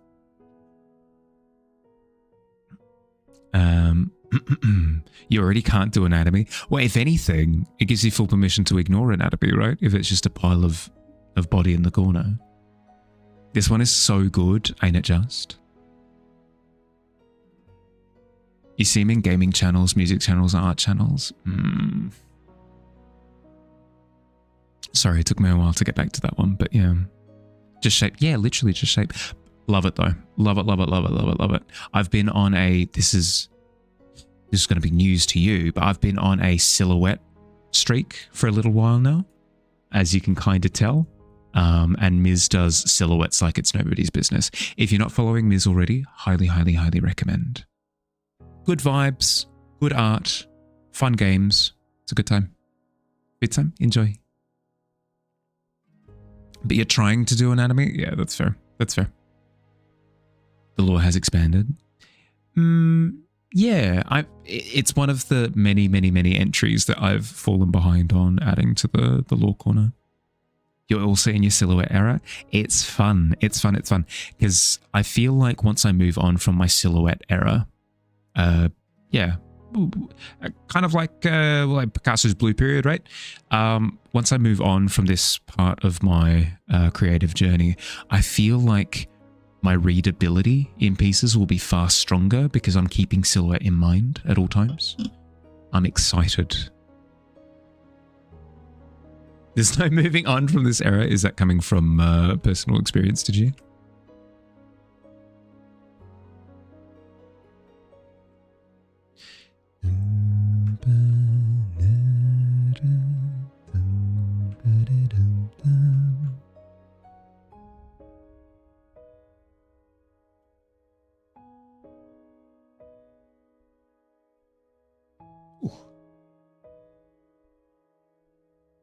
Sorry, burping up a storm.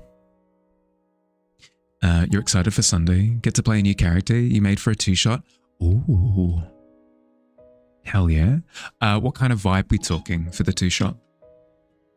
Have you been given a general idea or... BRB? All good, Scoundrel. All good. Did Scoundrel link art tags? Did I miss it? I don't think I have. Scoundrel, when you get back, bring art tags with you. Visage is kind of creeping you the heck out. In like a Slender Man kind of way, or are we talking more like psychological horror? It's kind of creepy and weird what it's alluding to. Direct from your DM. It's going to be like kind of dark fantasy, like mildly spooky themed, and magic is widely practiced, but not super well understood by most people outside of bigger cities. Cool. Okay, well, I mean, they've set some of the boundaries for it. But hell yeah, okay, so you've got no idea as to like what if it's a mystery, if it's a heist, if it, yeah, okay, cool. I mean, going into things blind is a bit fun as well, to be honest. Treated yourself to a Japanese watercolor set with an Art Nouveau color palette to lock in during your Oh, hell yeah, that's spicy. I've said quite a few times that I do want to try that Art Nouveau style, and having a dedicated art, like watercolor set to it, that's good. That's a good time. You're back to sewing? Ooh, costume, sorry, remind me. You have mentioned it, you have, just hasn't stuck. My brain's all squishy. Like a creepy old lady with ghostly powers. Yeah, okay, yeah, that's fair. Actually, didn't you literally play a game like that? No, I was going to say not too long ago, like 6 months ago, where it was like a game about your grandma being a ghost? I think horror grandma who's definitely got something wrong with her that isn't natural. I was going to say, moving on doesn't mean you no longer focus on it, more that you've internalized a lot of it and now benefit from it intuitively. Yeah, that's what I'm hoping for, is to pick up on it over time. Better get good at line work, hey. I got it at some point. I can't ignore it forever. Especially if I want to do Art Nouveau, like specifically Art Nouveau sings from the trees that it requires good line work. You guy is an alcoholic 44-year-old human private eye investigator with cancer named Sid Cross. He uses brass knuckles. Ooh, so like a rebel who has like a lot on the line, but also no stakes. A bit of a wild card. Ooh, I like. I'm imagining a lot of posing next to a window and monologuing and smoking a cigarette and putting it out on like random objects around the place. That's going to be fun. It's going to be a lot of fun. The Sundrop Halloween costume. Yes, of course, from Five Nights at Freddy's, the security breach. Yes, that one. I remember now. Thank you. Sorry. You'd buy it anyway, because it's a perfect palette for natural art as well. You tried Art Nouveau, but digitally, didn't quite like it. didn't quite nail it, but ready to try again. Hell yeah. It's one of those things that I really would want to try it with fine liners and watercolors, I think. It's just too cool. It's just too cool to see it sort of playing out in front of you with like bleeding color. Still on the pants, which will take forever. There. Horror can be very stuck on themes. Yeah.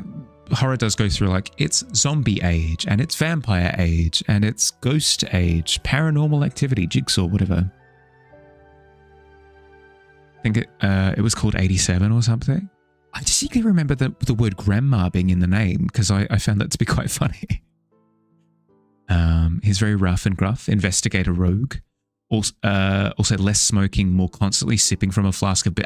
Yep, the other one. Good vibes. Good vibes all round. Would like the Deer and Boy game. It was very art heavy, very good for the finding your own meaning. And I love those art styles. Just find your own interpretation. Ooh. If you've got the title on hand, Snow, could you shoot it through to me? I would love to see. I've been accruing like a wish list on Steam so that the next time I'm thinking to myself, I should really play a new game. Boom. Deer and Boy. Well, I'll chuck it in. Enjoy a lurk fire. I hope you're doing well, bud. I'm so sorry if you responded before. Glad that you wandered into this. So wonderful. Yeah. Sorry, bud. I've missed a couple of messages today. Bit sleepy. She was 98. That was the game. Yep. There's actually a tarot card of your D&D character possessed by the death god Jurg. Ooh. Okay, let me quickly, before I forget, chuck it into chat here. Boy and Deer. Easy done.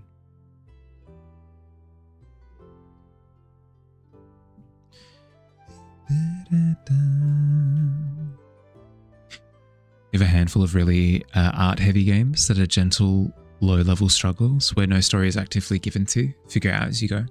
Yeah, I miss that genre of game. I used to play it back during like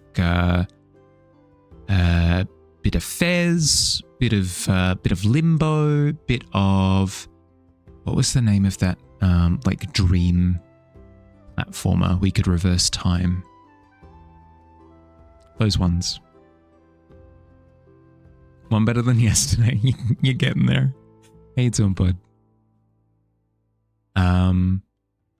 Did you say D&D today? Am I remembering that correctly?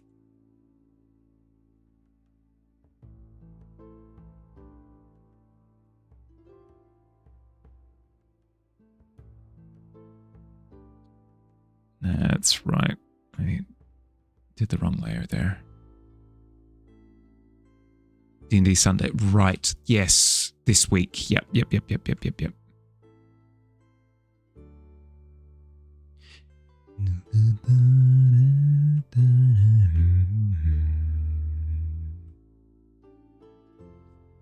rolled a nat 20 on the all-new Nightmare Threshold. Oh, congratulations. No apologies required. The tavern is alive and bustling. It's not to keep track of as a tavern keep, especially with the Bone Collector. Yeah. Really need to... Yeah, good luck. Enjoy. Love where I look around at all the stuff. Just sit in the world, just figure it out. Yeah! I do like the vibe of a game that sort of leaves it a little bit open-ended. I feel like it's poor form in writing in general when you're talking to someone and they sit you down and they go, "Hark, the king has been gravely injured and it is your responsibility as a knight of the realm to blah, blah, blah." It's like, yeah, like I get it. You've got to communicate the premise, I guess, but I don't want to be expositioned at. It's just boring. Let me figure it out via context clues.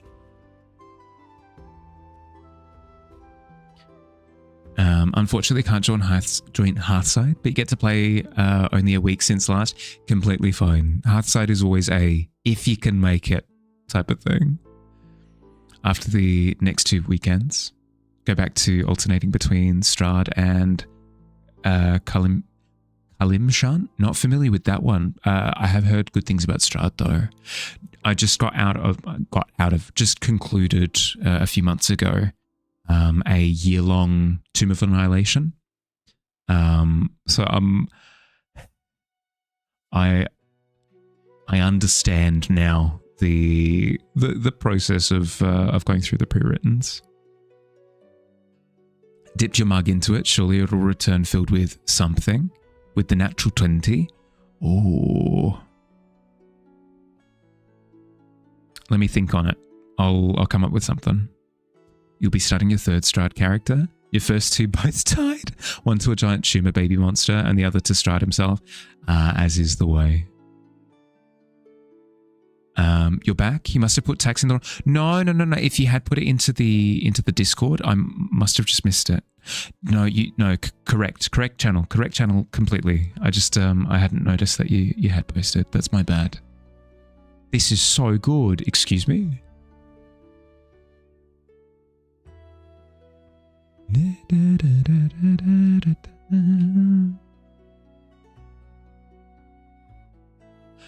These look like 3 distinct images though. Is this part of a like a graphic novel, or are they like a series of images that you're wanting to sort of pair together?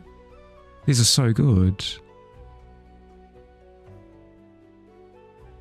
A bit whip? Yeah, no, they're looking really good. Would love to work on Art Fight next Hearthside though. Hell yeah. I mean, we were talking yesterday about me potentially joining Art Fight, not this year, but next year could be kind of fun. Kalimshan is a desert country south of the Sword Coast. Ah, cool. I'm not too familiar with the canonical world of the Shattered Realms, just because all of the things that I've run have all been either third party or homebrew. So I learn a little bit every day. Commissions of Egyptian stuff. So there's Ra too. Hell yeah. That's super cool though. The idea, because I've never done that. I've never done that where it's a commission series of things all existing within the same setting. That'd be super cool. I like the idea of that challenge of staying consistent across multiple images. You've done a wonderful job of exactly that, by the way, of your style being super consistent across the 3. They all feel like they're part of the same series. No, really cool job. Thank you for sharing. I appreciate it, bud. Heading to bed. Definitely try to pull a list of very art-heavy games. If I like those vibes. Have so many that you've played. Yeah, yes please. Would love to see. Because as I've said, especially if they're shorter games as well, I miss going through like 4 to 5 hour experiences rapid fire rather than committing to the big like 90-hour epics. They are fun, don't get me wrong, 90-hour epics are good, but there's a degree of satisfaction from just like bite-sized things, you know. Thanks, of course. If you've got to look after yourself, Scoundrel, by the way, please do. Like, if you have to lurk and just go and, because that's what I have to do after a stream, is I literally have to put everything on pause and go stare at a wall for like half an hour after I finish. You miss playing Pathfinder. None of your friends have played it. That's the D&D curse that I found as of late, is that because it's the uni product, it's the thing that everybody's played, it's a lot easier of an ask to convince people to join in on a D&D game. Also join the Discord. You thought you did last time you were here, but you're mistaken. You're completely fine. Welcome in. That's what you've been on lately with games? Shorter experiences? Yeah, I should do that. Not always, but you feel deaf a bit of veggie. Yeah, do what you gotta do. Thank you for rating in, bud. I always appreciate it.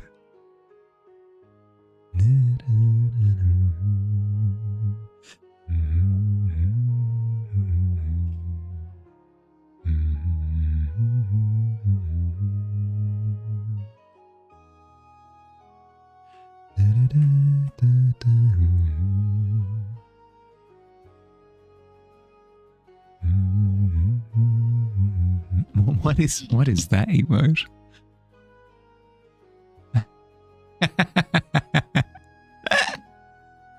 Not Scoundies. Thank you for your acorn. I appreciate it.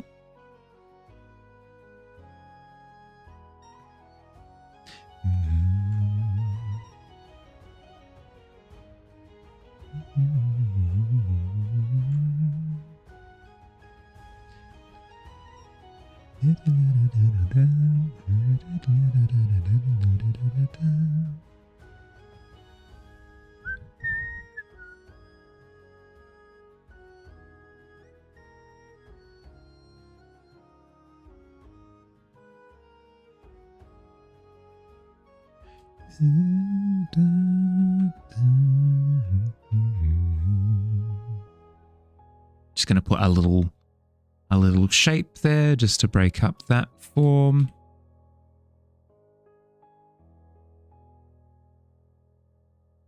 Up.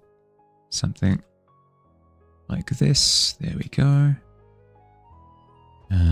This shape here could use like a little, it's a gumball machine. Something. It's a little crystal ball. Something just there. It's occupying space.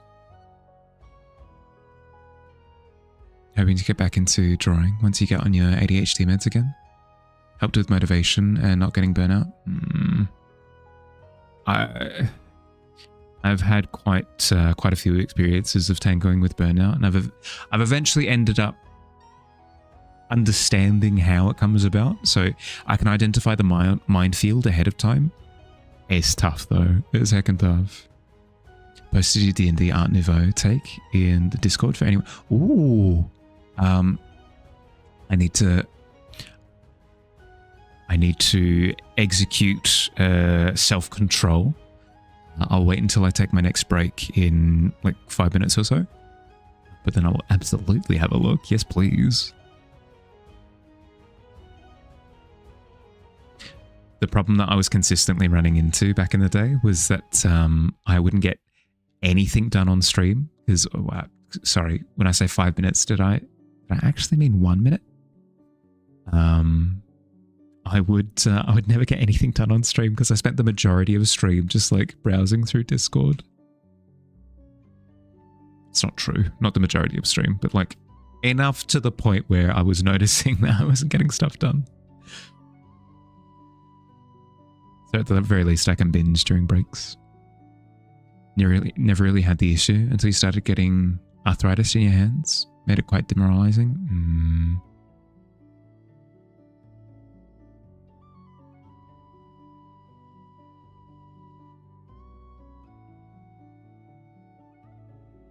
Do you have a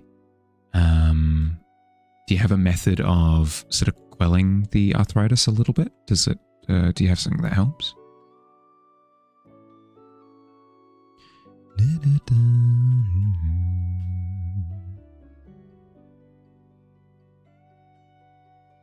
Friendly reminder from Harley to take a break and run ads. Blah blah blah blah blah. Whatever. Weed. There. There.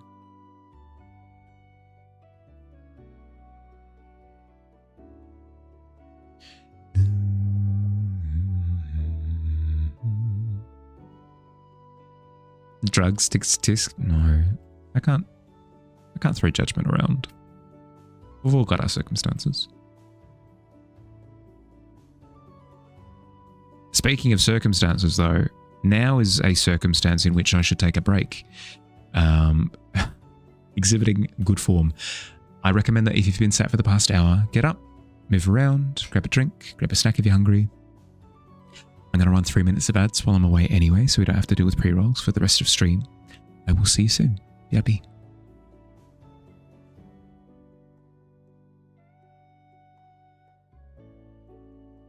And for those who are here to get their ad feel, oh, it's about to go down. It's going down for real.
Hannah, I love the Art Nouveau piece that you did. It's so good.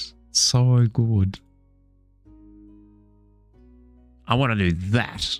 I want to do that exactly. 6 versus 5 is just two spindly nerds grappling.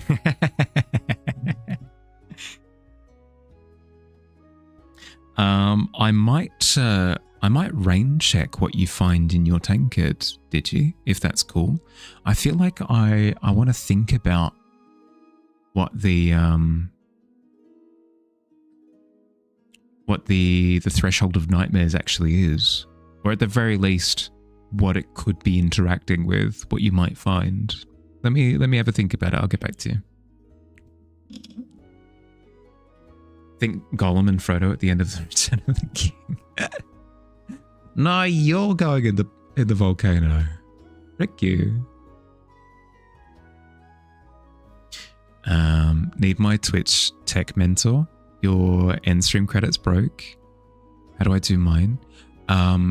Billy is the guy for the job. If you'd initially gotten the credits off of me, then no, you didn't. That was somebody else. I've got a script that I've run from somebody else has made a script for it. Like another streamer put together a script for their credits, and they've essentially made it open to anyone. So shoot me a message and I'll see if I can. I'm just not very good at tech. Billy would be better at explaining it. Heard your name. Scoundrel was wondering about how I do the credits. I could struggle through explaining it, but if you've got the time and head for it, potentially Billy could explain it. Billy has a much stronger understanding of how it functions. Like the part in the movie that Mahali's in, the council, the council with me, Yeti, like Bigfoot pose again. I'll see if I can find it actually. I think that's one of my favorite images ever. Here it is.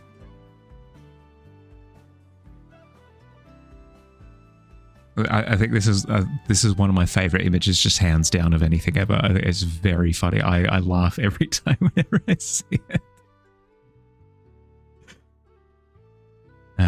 You think your ability to observe as a part of study has improved drastically since you made that piece? So you feel like a new take would probably have a lot of improvements? Sounds like you have to focus for the summer. Yeah, same to me as well, right? It's so good. The Bigfoot pose in the background makes me cackle. Literally every time I scroll past it when I'm looking for another image, I have to stop and laugh for a bit.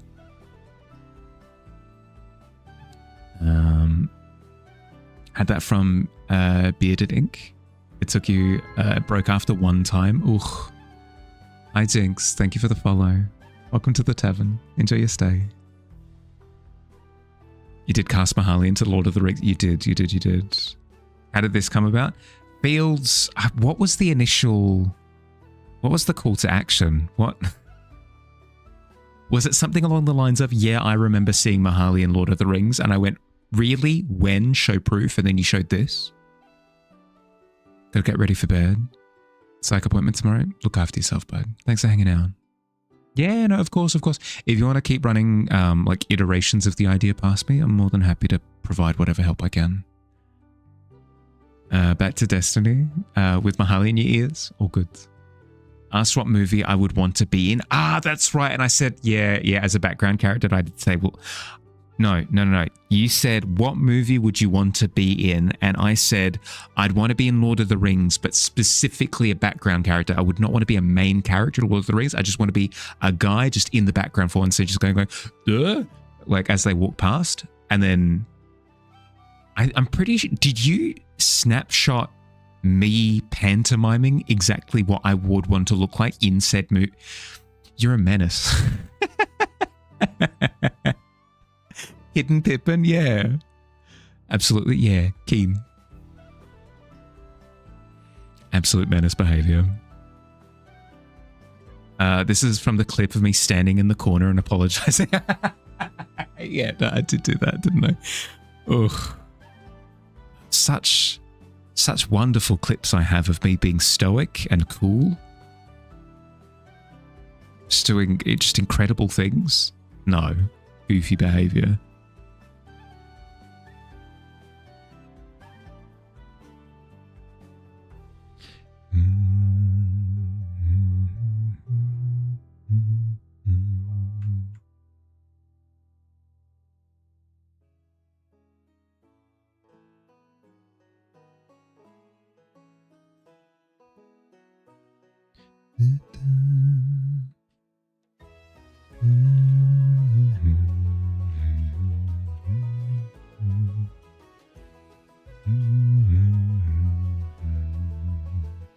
I think I'm happy with it at this point.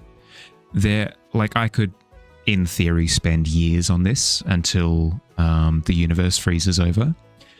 But all things considered, I think I've done an okay job with communicating the vibe that I wanted. I came at this with an idea in mind, and I've executed on the idea basically exactly the way that I wanted it to. Cool. Okay. Stamp of approval. Let's chuck a signature on this. Spend years on this piece. Oh, it's always a 20 for me. Let's chuck a little signature in the bottom left-hand corner. We'll grab this green. Jump up to here, add new layer, Signature.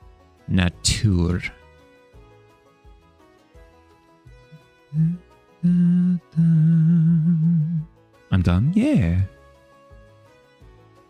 Because it was always supposed to be a, like a vibe piece more than anything. And I feel like I've communicated the vibe.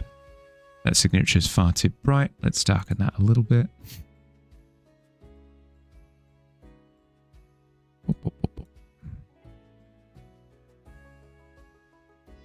Yeah, that works.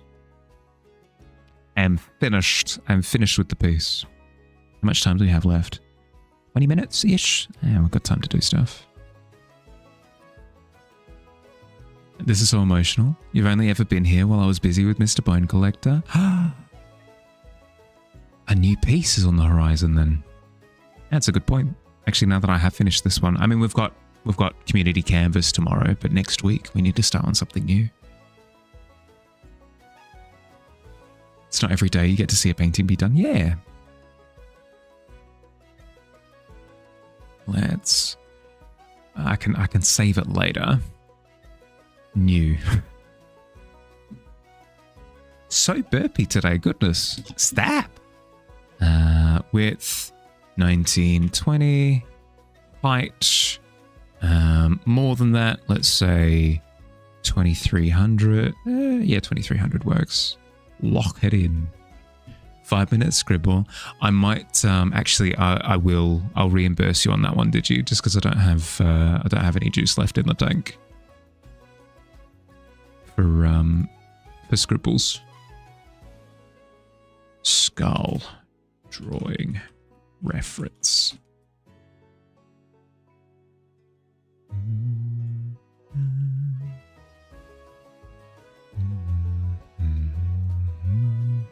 Sorry, bud. Just because it is the last like 20 minutes of stream, so the 5-minute scribble would be a quarter of the time that we have left. Is that exporting of an image that you're seeing? Yeah, I finished on stream. I did for once. For once, I finished an image on stream, and I didn't say I'm going to finish this off of stream now because I want to spend another 50 hours working on it. It was a good one. I'm sorry. If Noctua, Billy, or Ghoulie can hear me, would you be able to reimburse Digi's points for the scribble?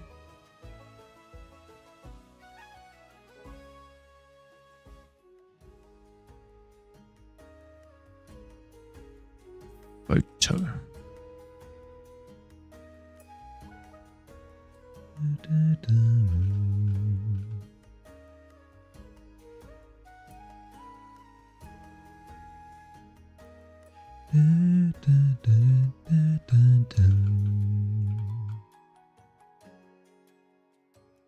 Oh, actually,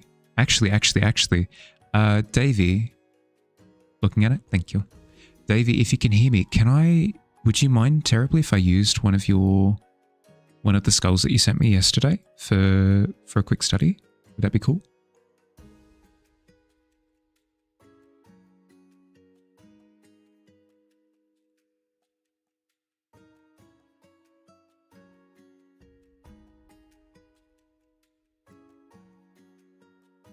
Go for it. Thank you. It's a very cool skull. Can send more if I want different lighting angles and colors. I'll never say no to more cool reference files, but no stress to it. Like I've got the one that I want here. But if you send more, I will happily eat them. You can't poop your pants, not with a 6. Oh no. You don't want your money back? You want me to dance? Not today. My dancing shoes just ain't on at the moment. Getting a new debit card. Finally getting a graphic on it that's your own. Nice! Like it's super special? Hell yeah, that's awesome. Hi Cincilla, welcome in. We'll get on that a bit later. Yeah. Take your time. You're fine. Now it is I who have pooped my pants. I mean, that's the way that these things go. You can't just willy-nilly cast poopy pads on other people. It's inconsiderate. Let's start with this, and then we go.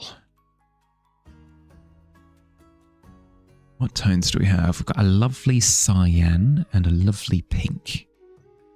We'll start by blocking.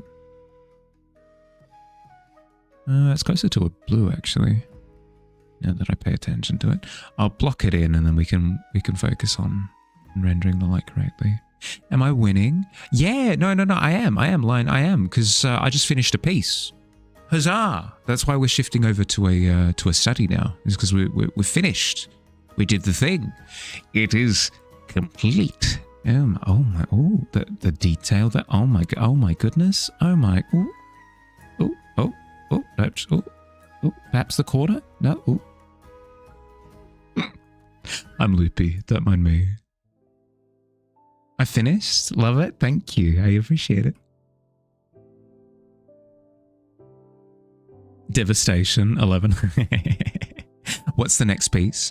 I'm not entirely sure yet. I'll need to and ah about it over the weekend.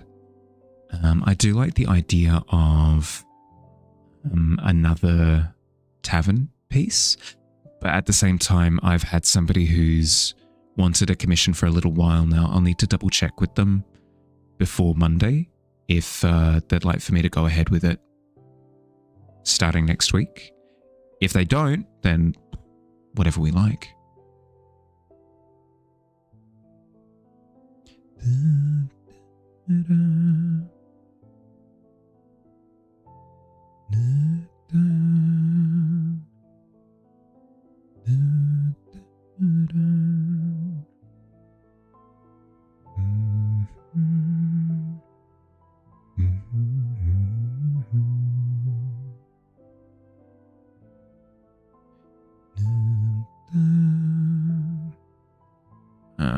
I'm not going to worry about the color too much, just broad strokes. You've got around 500 to 700 D&D maps to look through to see if they can be turned into Lancer maps. Oh, Godspeed. I didn't really know about Lancer that much until XP to level 3. Everybody's probably heard of him. He did a video on it literally today, like quickly giving you a general broad strokes idea of what the Lancer setting's about. It seems pretty cool. Probably not my thing, just because mechs just aren't really they don't interest me that much. But the degree of commitment to it, like the degree of commitment to you're forced into mechs and you got to go to war, go. I don't know. There's a coolness to it. Do a spaceship, step into the exciting world of science fiction? Absolutely not. I get bored very quickly as soon as it goes into true sci-fi. The only sci-fi that I'm kind of okay with is sci-fi that is pantomiming as fantasy. I feel like it's a cop-out answer, but it's true.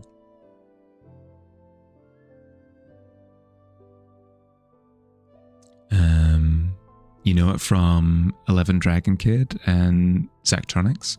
No, I haven't heard of them before. Is it your first time playing? I mean, it sounds like it, given that you're going through your collection.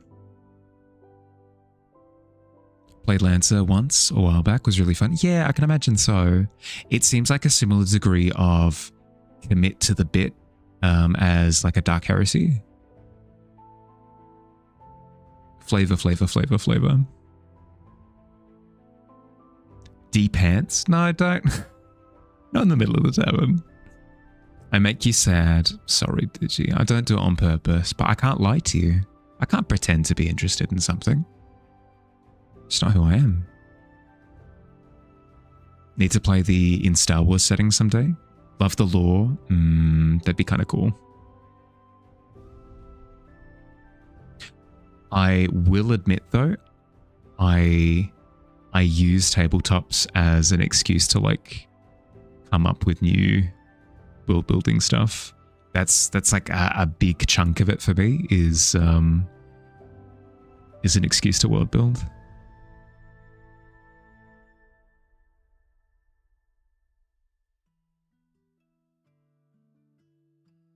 How you doing, by the way, Lion? How's your day been?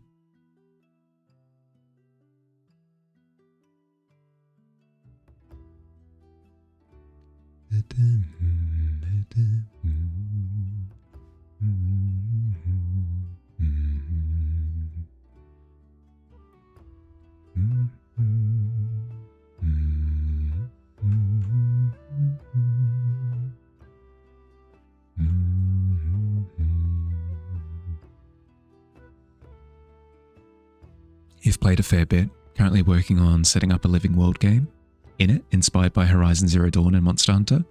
So you're working on Better Play by Postals, an encounter generator, now a bunch of setting appropriate maps and work with OTFBM. That abbreviation I'm not familiar with, but it sounds cool.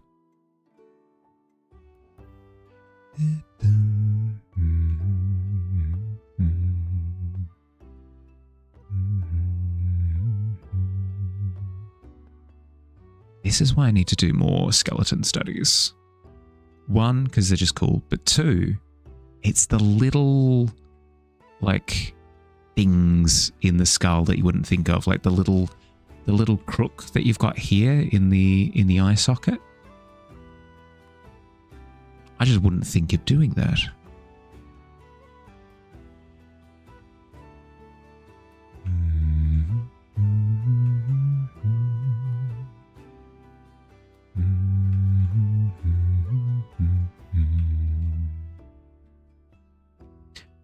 On-the-fly battle maps. It's a plugin for the Avery Discord. Lets you bring up and put tokens in a battle map directly in Discord with text commands. Hey, that's heckin' cool. I'm still ancient. I still use Roll20 exclusively. That sounds brilliant though for Discord games. Not having to try and strong arm people into signing up for an account with something, just being able to directly just plug it in.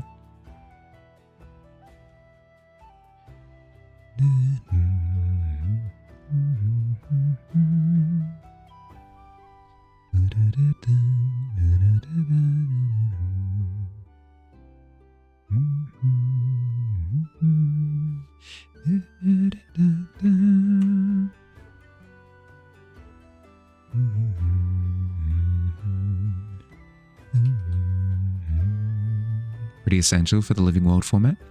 Friction of using an external VTT makes combat take forever.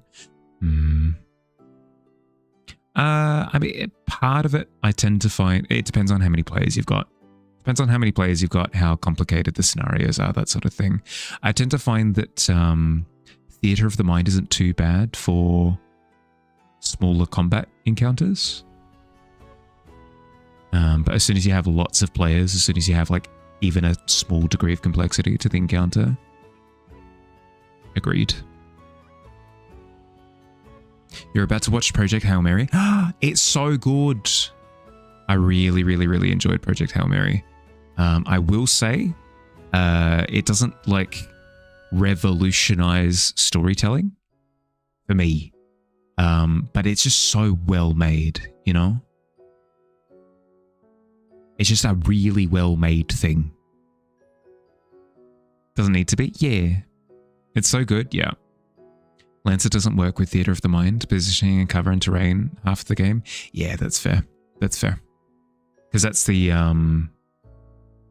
yeah. Yep. Goes to show what I know about the system. Very little. Very, very, very little.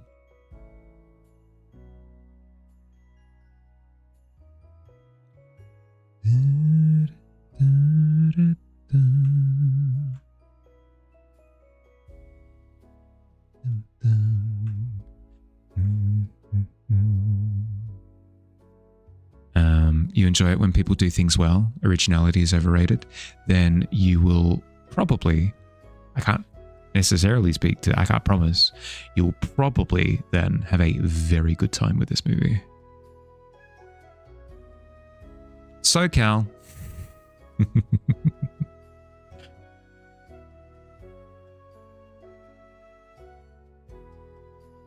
Note to self. Make it so that the socials thing gets posted once every 3 weeks, so Billy doesn't have to... Wait, no, it already is on automatic. Billy, it already does it automatically. You don't need to do that.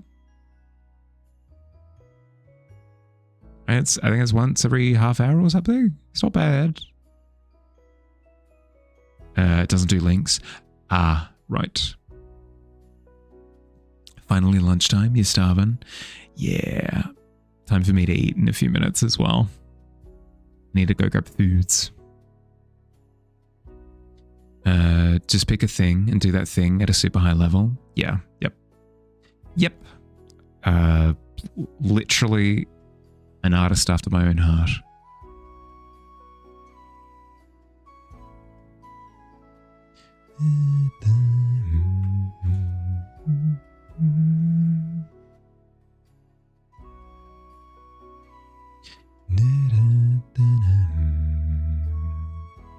Clearing out the old requests. Just be careful of the Tavern mark requests. Just because those aren't necessarily completed yet. I want to keep them available.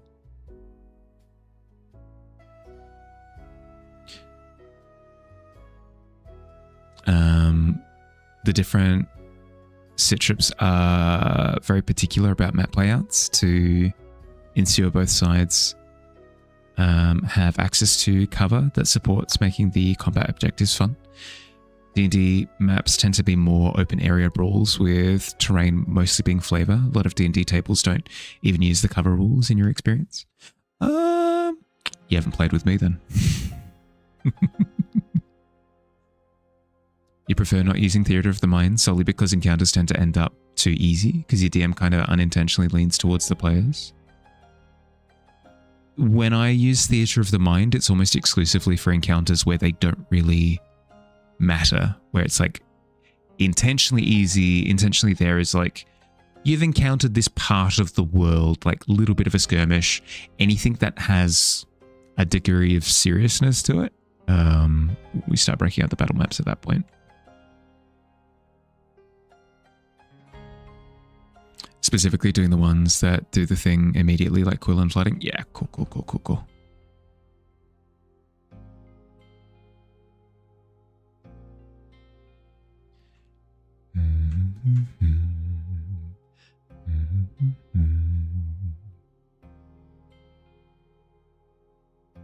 Yeah, like for example, this is a terrible example because I did bring up a battle map for it. But my players aggroed a giant fish in the area and like essentially picked a fight with it, sort of, more or less. So they fought it for like a round and a half, maybe two. No, a single round. Yeah, they fought it for a single round. I did bring out a battle map for it just because I had it. Because I had the battle map already.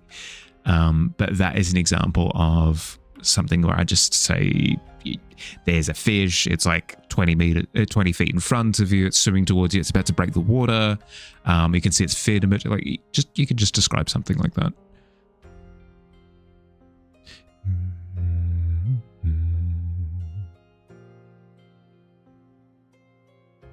You need to ask which tavern marks have been completed, which ones are in the works to touch those. Yeah. Yep.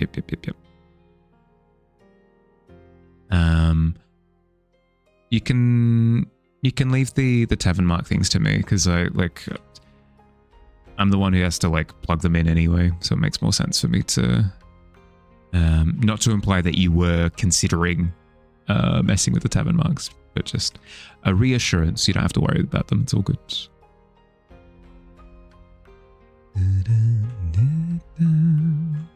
Any feelings on check-ins? You'd have to ask Billy. I've got no hang-ups on clearing check-ins, and I have cleared them in the past. As I hear Billy screaming "No" from the other side of the country.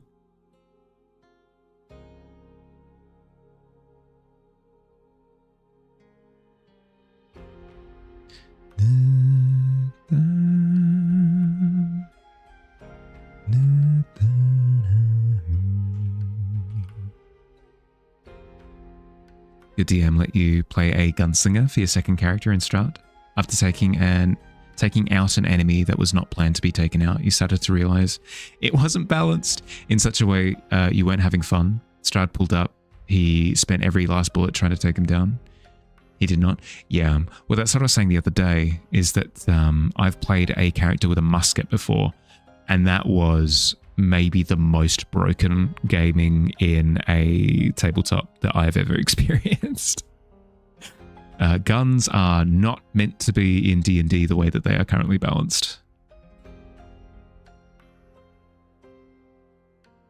You guy had a revolver and a shotgun?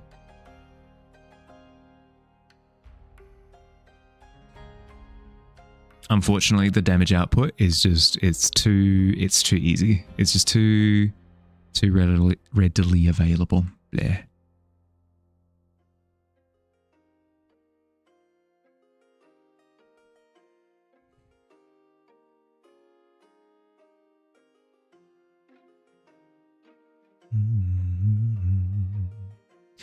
The gunner feat, which ignored reloading? Yeah. As soon as you take gunner feat, which of course you're going to take it if you've got a gun, as soon as you have that, it trivializes combat. Your guy had a +9 to hit. Yeah, my guy had, we were level 3, I think. I had a +8 to hit, and I was dealing 2d12 +4 or something insane.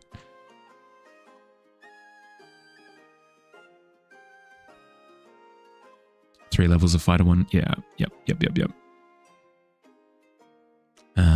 I was a water genasi rogue mastermind.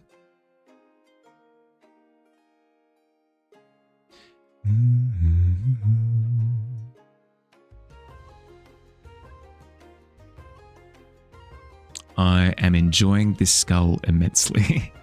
I look forward to working on it again on Tuesday when I come around to doing another study stream. That'd be cool. That'd be cool. And then Davey's going to be sending me more, so I get to do more skulls. Oh, I'm excited. Thanks for hanging out, everyone. We're about to tick over. We're about to tick over to the 5 hours. I need to grab food. I'm hungry.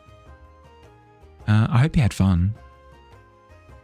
Character before that was a wizard from London during the French Revolution. Sweet. That would be kind of cool. I'd need to binge a bunch of history, I think, if I were to set something in the world. Can't wait for tomorrow. Yeah, for those who are curious, tomorrow is going to be community canvas. So if you like the idea of joining in for a bit of art fun, it's going to be a good time, I promise. But yeah, have an excellent rest of your day or night, depending on where you are. Look after yourselves, everyone. See you soon. Bye-bye.